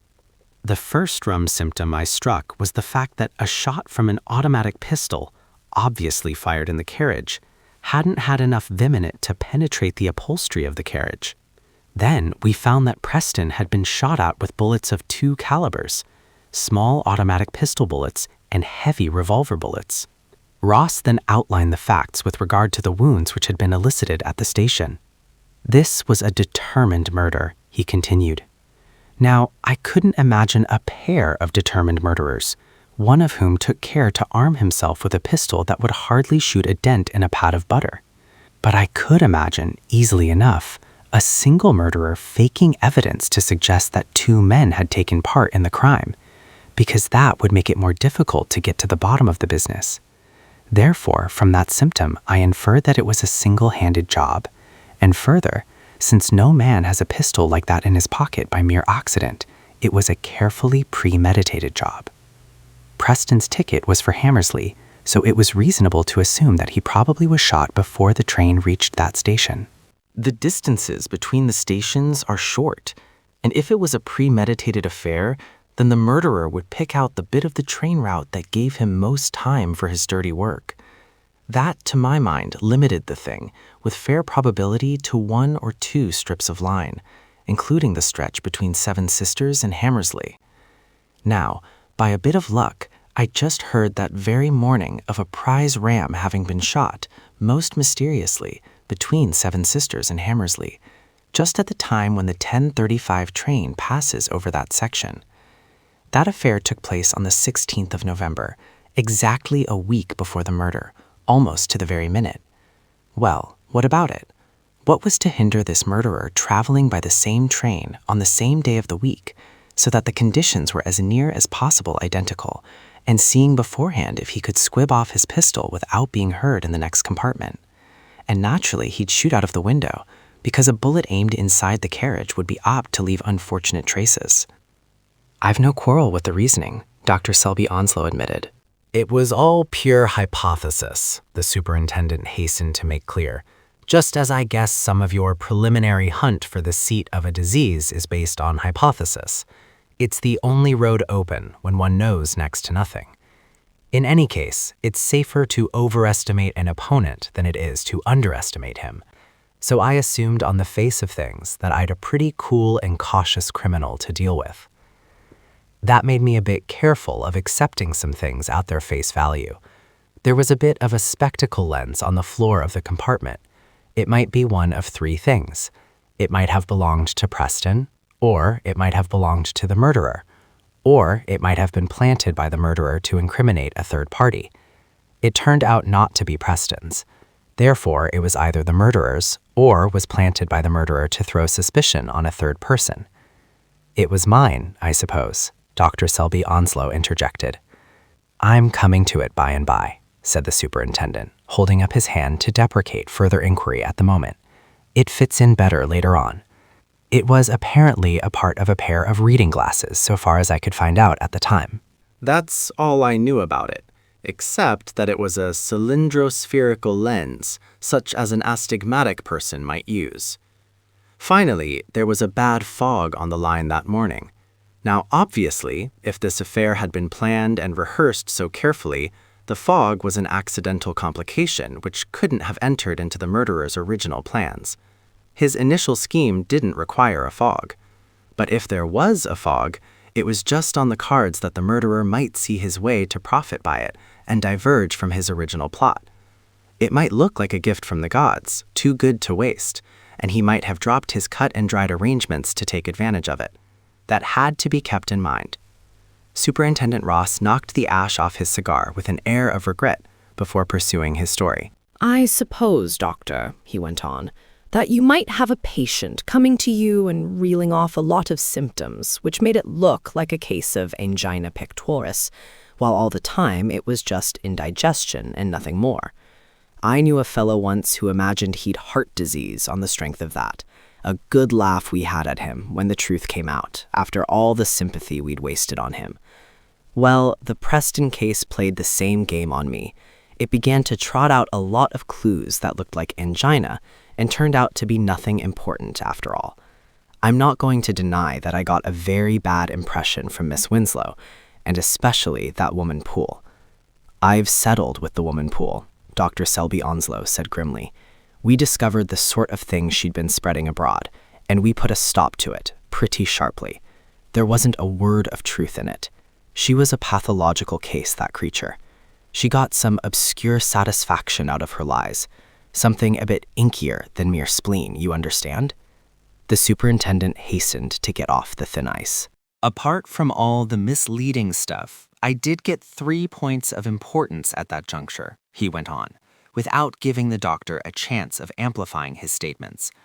The first was about Preston's slavery to routine, and of course that made it clear how the murderer could reckon so firmly on a fixed plan, drawn up a week ahead at least.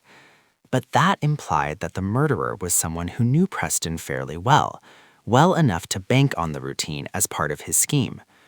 Unfortunately, that was rather a washout as a clue, for everybody seemed to know about his methods, the household, the people at the bank, all his employees here and at Hammersley. Still, it was always something. Then there was the missing money point. Every week he took down the factory wages on Friday morning by the 10:35 train. We found no trace of any such sum on the body or in the railway carriage. Obviously, since he was an absolute slave to routine, he must have had that money with him when he left Horston, and it disappeared en route.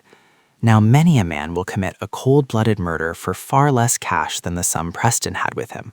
And whether the murder was done for the sake of the cash or not, the murderer had evidently got rid of the money, somehow or other. If we could get on to the money, it was bound to lead us somewhere, in the murderer's direction at least. Dr. Selby Onslow, sunk back in his chair in his favorite attitude, examined his joined fingertips in the pause which the superintendent made in his narrative at this point. You certainly hadn't got very far at that stage, he commented. I'd been at work for exactly 6 hours, including the time I spent on the railway coming in from Kempsford Junction, the superintendent retorted. I don't profess to work by divination, you know, and my clues aren't all collected together in the carcass of a patient as yours are. I've got to hunt for them over a wideish stretch of country at times. I didn't mean to be sarcastic, the doctor assured him in a slightly less superior tone.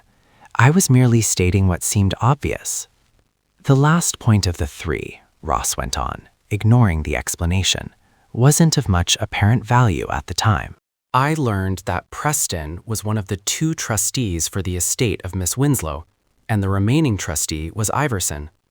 That put me on to Iverson naturally, as a man who might give me some pointers about Preston's personal affairs, and I went off to see him at once. What I learned about Iverson you could put in a nutshell. He had an excellent library on crime. He'd had his car stolen from Oxenden Grange that morning. He'd been down there by a previous appointment to see a contractor about some alterations, an appointment which he'd fixed himself.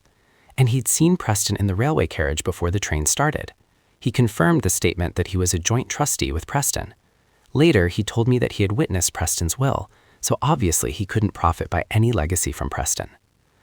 What I noticed about Iverson's talk was that he seemed very ready with theories about how the murder came about, very ready indeed, considering that he'd only got the news of it, presumably from me at the beginning of our interview. Of course, he might have had a fertile mind. And he had the Dickman case and the Barame case, both of them train murders, on the tip of his tongue. Not very surprising, perhaps, since he was an amateur criminologist, but it just happened to strike me at the moment. Then he threw out, quite casually, a hint that Preston's sight was quite normal, and that he had a fad about not reading in the train. Curious that he should have volunteered that, for no one had said a word to him about the broken lens we found in the carriage. It might have been coincidence, of course. None of these points meant anything if you took it by itself. It was when you put them all together and added up the total that he seemed to be, well, a bit lucky in his subjects. His next line was to implicate you, Doctor. He did it most artistically, let me drag it out of him, pretending to be reluctant about it, and throwing all sorts of cold water on the mere notion that you had anything to do with the business. But he managed to suggest that you'd got into the train somewhere close to Preston, and he was careful to insinuate that your attaché case was big enough to hold Preston's. He meant to make sure that you got into the limelight, and that we turn our attention to you as soon as possible. Dr. Selby Onslow shifted in his chair, as though even in retrospect these machinations vexed him. And I suppose you took his hint? That accounts for your descent on me shortly afterwards.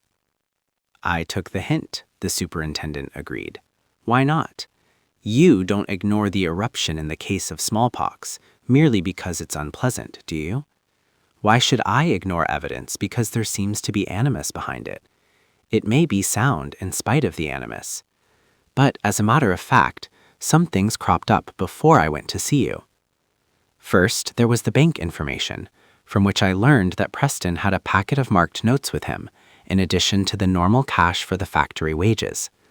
Naturally, we took steps to get these marked notes reported if they turned up in circulation. Then there was the whole railway side of the case. One of my men, you saw him, Mornington, took that over and managed to identify 52 passengers on the 1035. He also proved that 52 tickets had been surrendered up the line at various stations. That meant that if the murderer had surrendered a ticket, he must be among these 52 individuals. But unfortunately, there was that fog on the line, and the murderer might have left the train under cover of it, in which case he would not have given up his ticket. But as Mornington accounted for all the tickets sold that morning before the 1035 left, the murderer didn't buy a ticket before getting into the train. And yet, since this was a carefully prearranged crime, it was evident that the murderer must have had a ticket of some sort. He couldn't afford to draw attention to himself by being caught ticketless. Ergo, he would provide himself beforehand with the half of a return ticket from some station up the line, a return half which would be available on any day and would leave no trace of its purchase in connection with the crime. That seems sound enough, Dr. Selby Onslow admitted. I'd no idea you went into things so thoroughly as all that. The next stage was the visit I paid you. Out of it, if you remember, I got the information about the forged telegram and the cutting of Dr. Whittaker's telephone wire.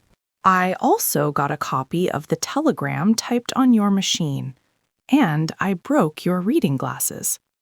You did, said Dr. Selby Onslow, and for the life of me, I couldn't see why. It looked like gratuitous clumsiness. I got the prescription for them from your spectacle maker by that means, and one of your glasses was identical with the broken lens found in Preston's carriage. Dr. Selby Onslow was unprepared for this. How the devil could it be? He demanded.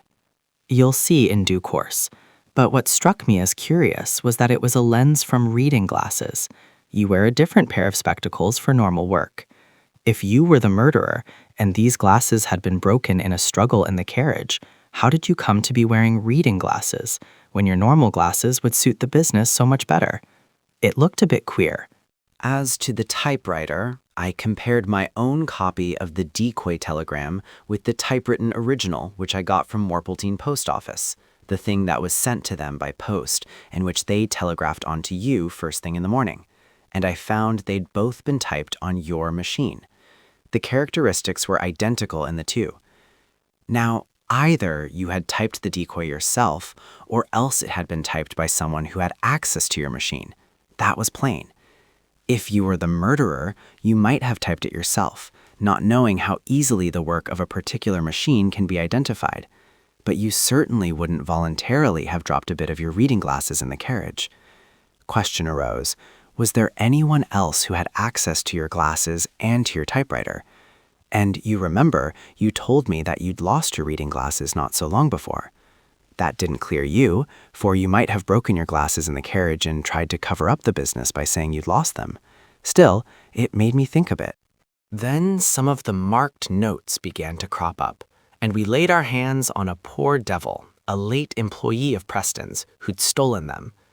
He'd been on the 1035 and saw Preston's attaché case thrown out of the window between Seven Sisters and Hammersley, and he walked back from Hammersley and picked up the case at the side of the rails. That pinned down the murder to the place I'd been betting on. Further, this poor devil was able to tell me that the fog was thick enough there to hide a man easily enough. So obviously, the murderer might have left the train without attracting notice, and the train stopped shortly before it came to Hammersley Station. After that, it was plain enough that the murderer wasn't necessarily among the 52 passengers identified by Mornington. He might have gotten onto the train with a return half of a ticket which would frank him through if a ticket inspector came along, and he might have gotten off in the mist without having to surrender any ticket at all. In fact, a fresh factor coming in and disturbing all the bits of the jigsaw puzzle you just succeeded in fitting together so neatly, the identification of the passengers, the tickets purchased and surrendered, and so forth. Precisely. I had to reconsider the whole business and take into account a person who, before that, we knew wasn't on the train. Question was, if there was such a person, who was the most likely man?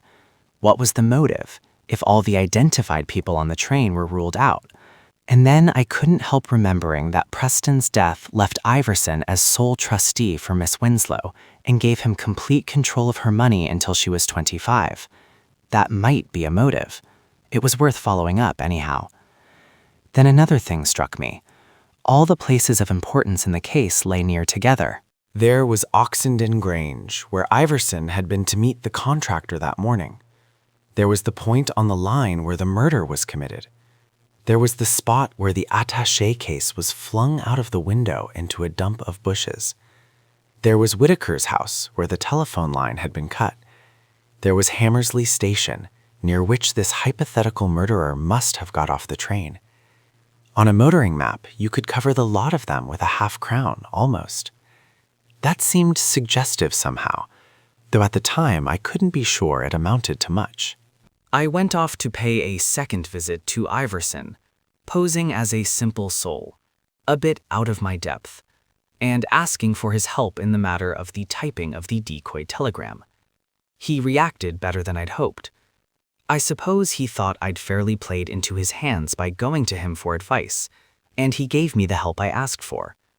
But I noticed he was able to turn at once to the very page in one of his books which dealt with forged typewriting. No hesitation of any sort. No considering where he'd find the best account of the matter. No, he just opened the book at the right place, read me a bit, and then turned back to another reference 300 pages away, without a hitch. I think it's a fair inference that he'd been studying that very point himself not long before. Now, nothing had leaked out in public about your decoy telegram, so he couldn't have been looking up the matter out of curiosity, with his attention attracted to it by some newspaper account. So it looked as if he'd had his own reasons for familiarizing himself with the problem of forged typewriting not long before. No proof, of course, but another bit of fitting in with what I had already. That's all it amounted to. Then he asked a question which pointed in the same direction. He wanted to know if I'd got the envelope that the decoy telegram had been enclosed in when it was posted. He wanted to know definitely if that risk was eliminated, you see. Probably he used gloves when he handled that envelope, but there was always the chance he might have left some traces, and it was a relief to him to hear positively that the thing had been lost and couldn't be traced back to him by any means. Just another straw, you see. After that, he began to direct my attention to you again, playing the same game as before. If he'd brought out the matter of Preston's divorce action at our first interview, it might have looked too plain that he was turning the searchlight in your direction. He was cleverer than that. He knew that creature Poole would babble the thing out to us, so he sat tight and waited till I asked him point blank about it. That gave the impression that I'd had to drag it out of him against his will and heightened the effect of the evidence. But once he started, he was quite free with the information, told me all about it in detail, and explained most carefully what a hole you'd be in if Preston won a divorce action with you as co-respondent. In fact, he made it seem quite worth your while to put Preston out of the way before the case got underway. "I'm not so sure about that," said Dr. Selby Onslow dryly. "The woman Poole might have been glib enough with her lies to satisfy a man who wanted to believe her, but she wouldn't have stood cross-examination for 10 minutes in the witness box. It was a pack of lies from start to finish." The superintendent had no desire to discuss this side of the matter. It was no affair of his. "Well, to get on with my story," he continued, "Iverson painted a pretty black picture, but he was careful not to accuse you in the most indirect way. In fact, as a counterpiece, he set up an absurd, purposely absurd, I think, sketch of how the whole affair might have been a case of suicide. Deadly moderation was his cue, you see. But in elaborating his tale, he made just one slip, though I don't suppose he knew he was doing it. He volunteered that he was a patient of yours, and that was the thing I particularly wanted to know just then. Quite casually, I asked him when he'd seen you, and he admitted he'd been at your house on November 15th. The obvious question was, had he then got access to your typewriter and your reading glasses? If so, then things looked as if they would fit together fairly neatly. Dr. Whitaker's telephone wire, you remember, was cut on the evening of the 15th, and it was the first overt move in the game that culminated in the Preston murder. That move implied that the murderer had already had access to your typewriter and had in his pocket the decoy telegram, which he must have typed in your study. If he had not, there was no point in cutting the wire. But before I could take up that line of inquiry, some fresh evidence dropped in from a new quarter. We got hold of Tenbury, the contractor for the alterations at Oxenden Grange, and he testified that when he drove up to the gate of the house at noon on the day of the murder, he found Iverson's car already there, and Iverson had just opened the big gates to let the cars through. They left the two cars standing there and went up to the house on foot. Meanwhile, two fellows came along and lifted Iverson's car. We caught these chops, and one of them squealed without too much persuasion. He described exactly how they'd driven off in Iverson's car, and he told us, just in passing and with no stress on the point, that they'd had difficulty in getting Iverson's car to start. The engine was stone cold. Dr. Selby Onslow's eyebrows lifted. "Stone cold?" he demanded. Stone cold was the word he used. Well, Could any engine be stone cold immediately after having been driven for 20 miles or more? Not without a special intervention of Providence, but it was stone cold. Therefore, it hadn't been driven 20 miles out from Horston that morning, and therefore Iverson's story of his doings had a hole in it fit to sink a battleship. That car had never been in Horston that morning at all, and Iverson had come from Horston to Oxenden Grange by some other means. It stared one in the face. At that point, I knew who had murdered Preston. I'd guessed it before, but now I was certain. But I was still without definite proof that would satisfy a jury. Now, at that point, I tried to put myself in Iverson's place, bearing in mind that this affair had been carefully planned in advance. He'd fixed his appointment with Tenbury at Oxenden Grange for noon, obviously to provide an excuse for being in the Hammersley neighborhood just after the murder, in case he was recognized by anyone. Well, if I had just committed a murder, the first thing I'd think about would be changing my clothes, in case a splash of blood had got onto them without my noticing it.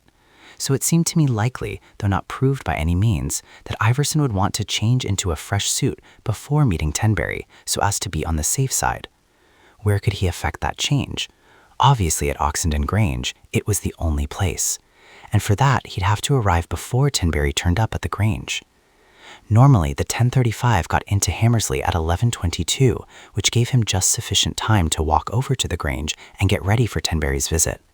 But on the day of the murder, the train was held up by fog, which meant that Iverson was behind his timetable.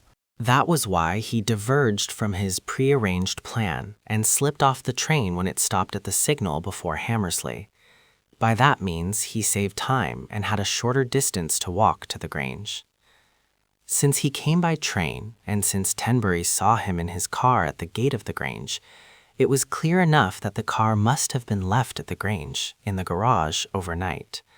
And further, since Tenbury was going over the Grange, Iverson couldn't leave his clothes lying about there.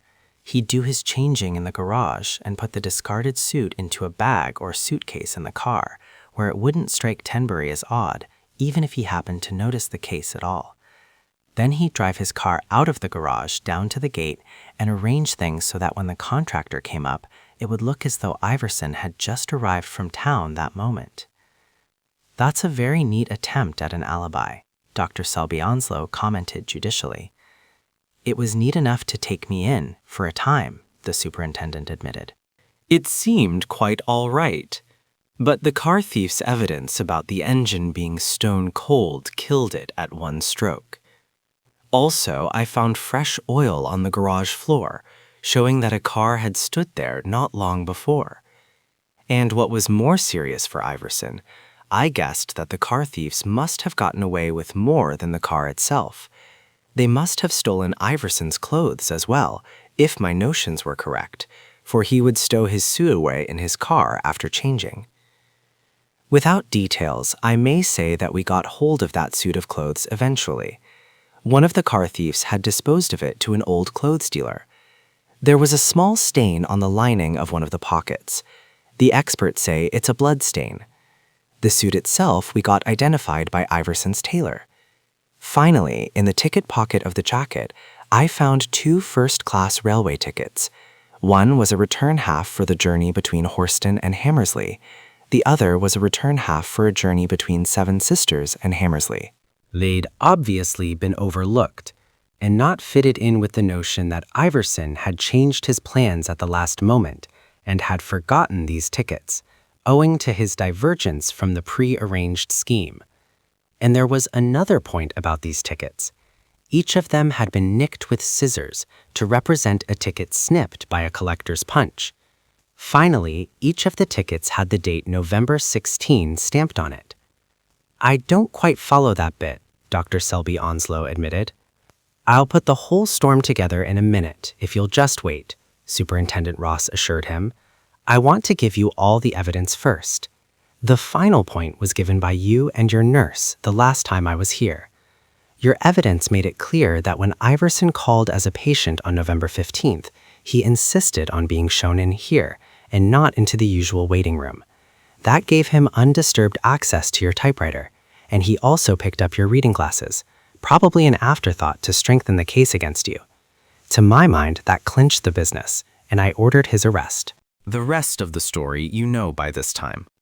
Could you put it all in chronological order? The doctor asked. I'd just like to see if I've got the evidence fitted together properly. He made a gesture towards the decanter, and Ross recharged his glass. To get the start of things, he went on in answer to the doctor's request, you have to go back a good way before the murder. We've been through Iverson's books and so forth, and it's clear that he had been misappropriating some of his clients' money ever since he became sole controller of his firm on the death of his senior partner. Things didn't go right with his affairs, and he dipped deeper and deeper into various accounts, until at last it became a serious matter. Some of these embezzlements were bound to come to light unless he could find enough money to repay his withdrawals. Miss Winslow's affairs offered him the chance of staving off disaster. If he could dip into that fortune of hers, he could replace the money he'd embezzled from other clients before any trouble arose. But Preston was his co-trustee for the Winslow estate, and Preston was, as everyone knew, a stickler for routine, and a man with a very careful mind where cash was concerned. Iverson knew quite well that so long as Preston was alive, the Winslow estate was the last possible thing he could afford to play hanky-panky with. But suppose Preston died, what then? Miss Winslow doesn't become a trustee till she's 25, and she's only 21 or 22 at present. For 3 years, Iverson would be in sole control of the estate and could embezzle to his heart's content, and there was enough there to pay off all his previous thefts. Miss Winslow's only a girl. He'd ingratiated himself with her, and he could make himself even better liked by increasing her allowance, which Preston had insisted on cutting down to the lowest limit. After that, it wasn't likely she would take any very direct interest in her financial affairs as a whole. He was pretty safe. My impression is that for a time he funked the business, simply because the risks seemed too big. Preston had no open enemy. The factory wages were the only things that seemed likely to serve as a blind, and in that case, the murder would have to be done on the journey between Horston and Hammersley. Iverson had thought it over and looked up the Barem and Dickman cases as guides to procedure, as he betrayed in one of his interviews with me. But my impression is that he wanted a better red herring than the money before he would take the chance. Then, out of the blue, came Preston with his plans for a divorce suit, with you as co-respondent. Here was a second red herring positively thrust into his hands, ready-made. A successful divorce suit would have broken you, Doctor. It looked like a perfectly sound motive for murder. So obviously the thing was to cast you for the part of stalking horse and pile up evidence against you. And if you cleared yourself, there was always the factory cash as a second string to bemuse the police with. Superintendent Ross picked up his glass and sipped his whiskey and soda appreciatively. Iverson must have worked tremendously hard in that week, he went on. He had to plan everything swiftly and carry it into execution immediately before Preston got completely out of hand over the divorce case, for the essence of the affair was to make it seem that you had murdered Preston to avoid even a whisper of such a thing getting abroad. Once it was public property, you see, you'd never have dared to murder Preston, a bit too obvious, and Iverson wanted a plausible case against you, so he had to hurry. Here's a timetable of his doings which will give you some notion of the affair. Superintendent Ross felt in his pocket and produced a slip of paper which he passed across to the doctor. Monday, November 12th. Divorce case broached by Preston. Tuesday, 13th. Poole gives her evidence to Preston and Iverson. Wednesday, 14th. Miss Winslow lets Iverson know that she has heard of project, and so he is sure that Dr. Selby Onslow also has heard of it. Thursday, 15th. Iverson visits Dr. Selby Onslow as a patient and secures reading glasses as well as writing the decoy telegram on the doctor's machine. Friday, 16th. Iverson carries out rehearsal of the murder, traveling on the 1035 and accidentally shooting the ram. At Hammersley, on the way back, he buys the 2 tickets. Saturday, 17th.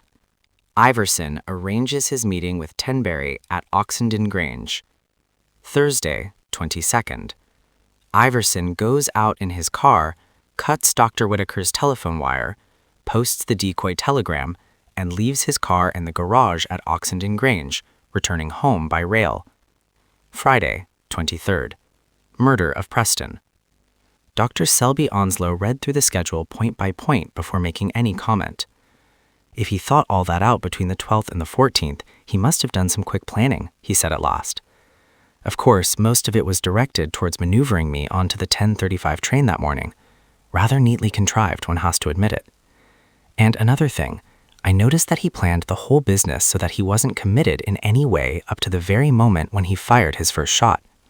If anything unforeseen interfered with his plans, at any stage in his game, he could simply stop short, and there was nothing to incriminate him. One must give him good marks for ingenuity, whatever one thinks of his moral character. He paused for a moment, and then added, "But this leaves out the main point. How did he get onto the train at all?"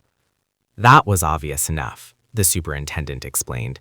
"If it hadn't been for his alibi with the car and Tenbury at Oxenden Grange, the thing would have been transparent once we began to consider him at all in the light of a possible criminal. I saw in a moment how he could have managed it. But seeing a thing like that's no use. We've got to convince a jury. That was what held me up." "Well, how did he manage it?" Dead simple. He came to the station with his 2 return halves of tickets in his pocket. He took a platform ticket and went up the train to speak to Preston.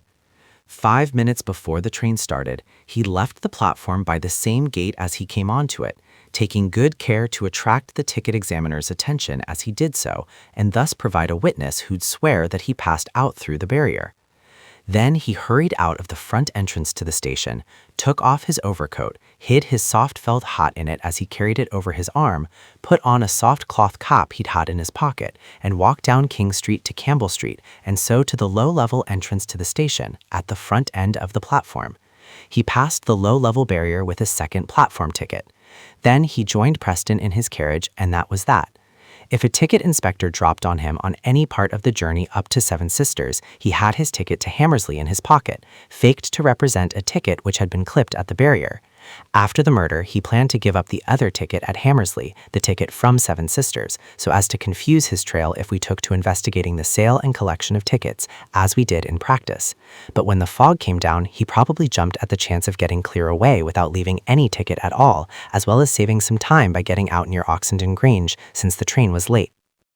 The doctor seemed rather skeptical at this part of the narrative. "You seem very sure of your ground there," he remarked. "It's Iverson's own account of his doings," the superintendent countered, with a hardly suppressed grin. "I asked him about it, and that's what he told me." "It seems to me he took a devil of a risk," Dr. Selby Onslow commented. "So does every murderer," Superintendent Ross declared bluntly. Besides, it wasn't so big a risk as you'd think. While he was standing at the window of Preston's carriage, he'd taken a careful look round to make sure that no friend of his was on the platform. Once you were in your compartment, you weren't likely to see him through these frost-covered windows. The only other person likely to give evidence against him was the low-level ticket examiners whom he passed when he came to the platform a second time. But ticket examiners are there to look at tickets, not at the people who present them. Besides, he'd altered his appearance in its most salient points, even if the man did look at him in passing. And he took care to pass the man along with 2 other people who were going up to the train. The risk was very small, really. As it happened, the ticket examiner on the low-level entrance was a stupid sort of man who could give us no help when we questioned him. And Iverson had another bit of luck as well. Miss Winslow might have recognized him, but she came onto the platform while he was walking round by King Street, and she was in a hurry to see you and get away again before Preston spotted her. So by the time Iverson appeared at the front end of the platform, she'd finished her errand to you and had gone away again. He picked up his glass again, suggesting by the gesture that he had finished his story. But when he had taken a drink, a fresh thought seemed to strike him, and he swung round to face his host. "What I couldn't make out about him," he said slowly, "was why he went out of his way to assert that Mrs. Preston had nothing whatever to do with the affair. His game was to mix up as many suspects in the business as possible. Why did he take pains to clear her? For I could see quite plainly that he meant what he said on that point. One couldn't mistake the ring of it." Dr. Selby Onslow sat up in his chair. You're by way of being a student of human nature, he said, with a tinge of irony in his tone. It shouldn't be beyond you to fit another bit onto the puzzle. Iverson was a bit in love with Mrs. Preston. She wouldn't have anything to do with him, but she managed to keep him friendly in spite of that. Naturally, that made him observant where she was concerned, and he saw well enough that she liked me better than himself.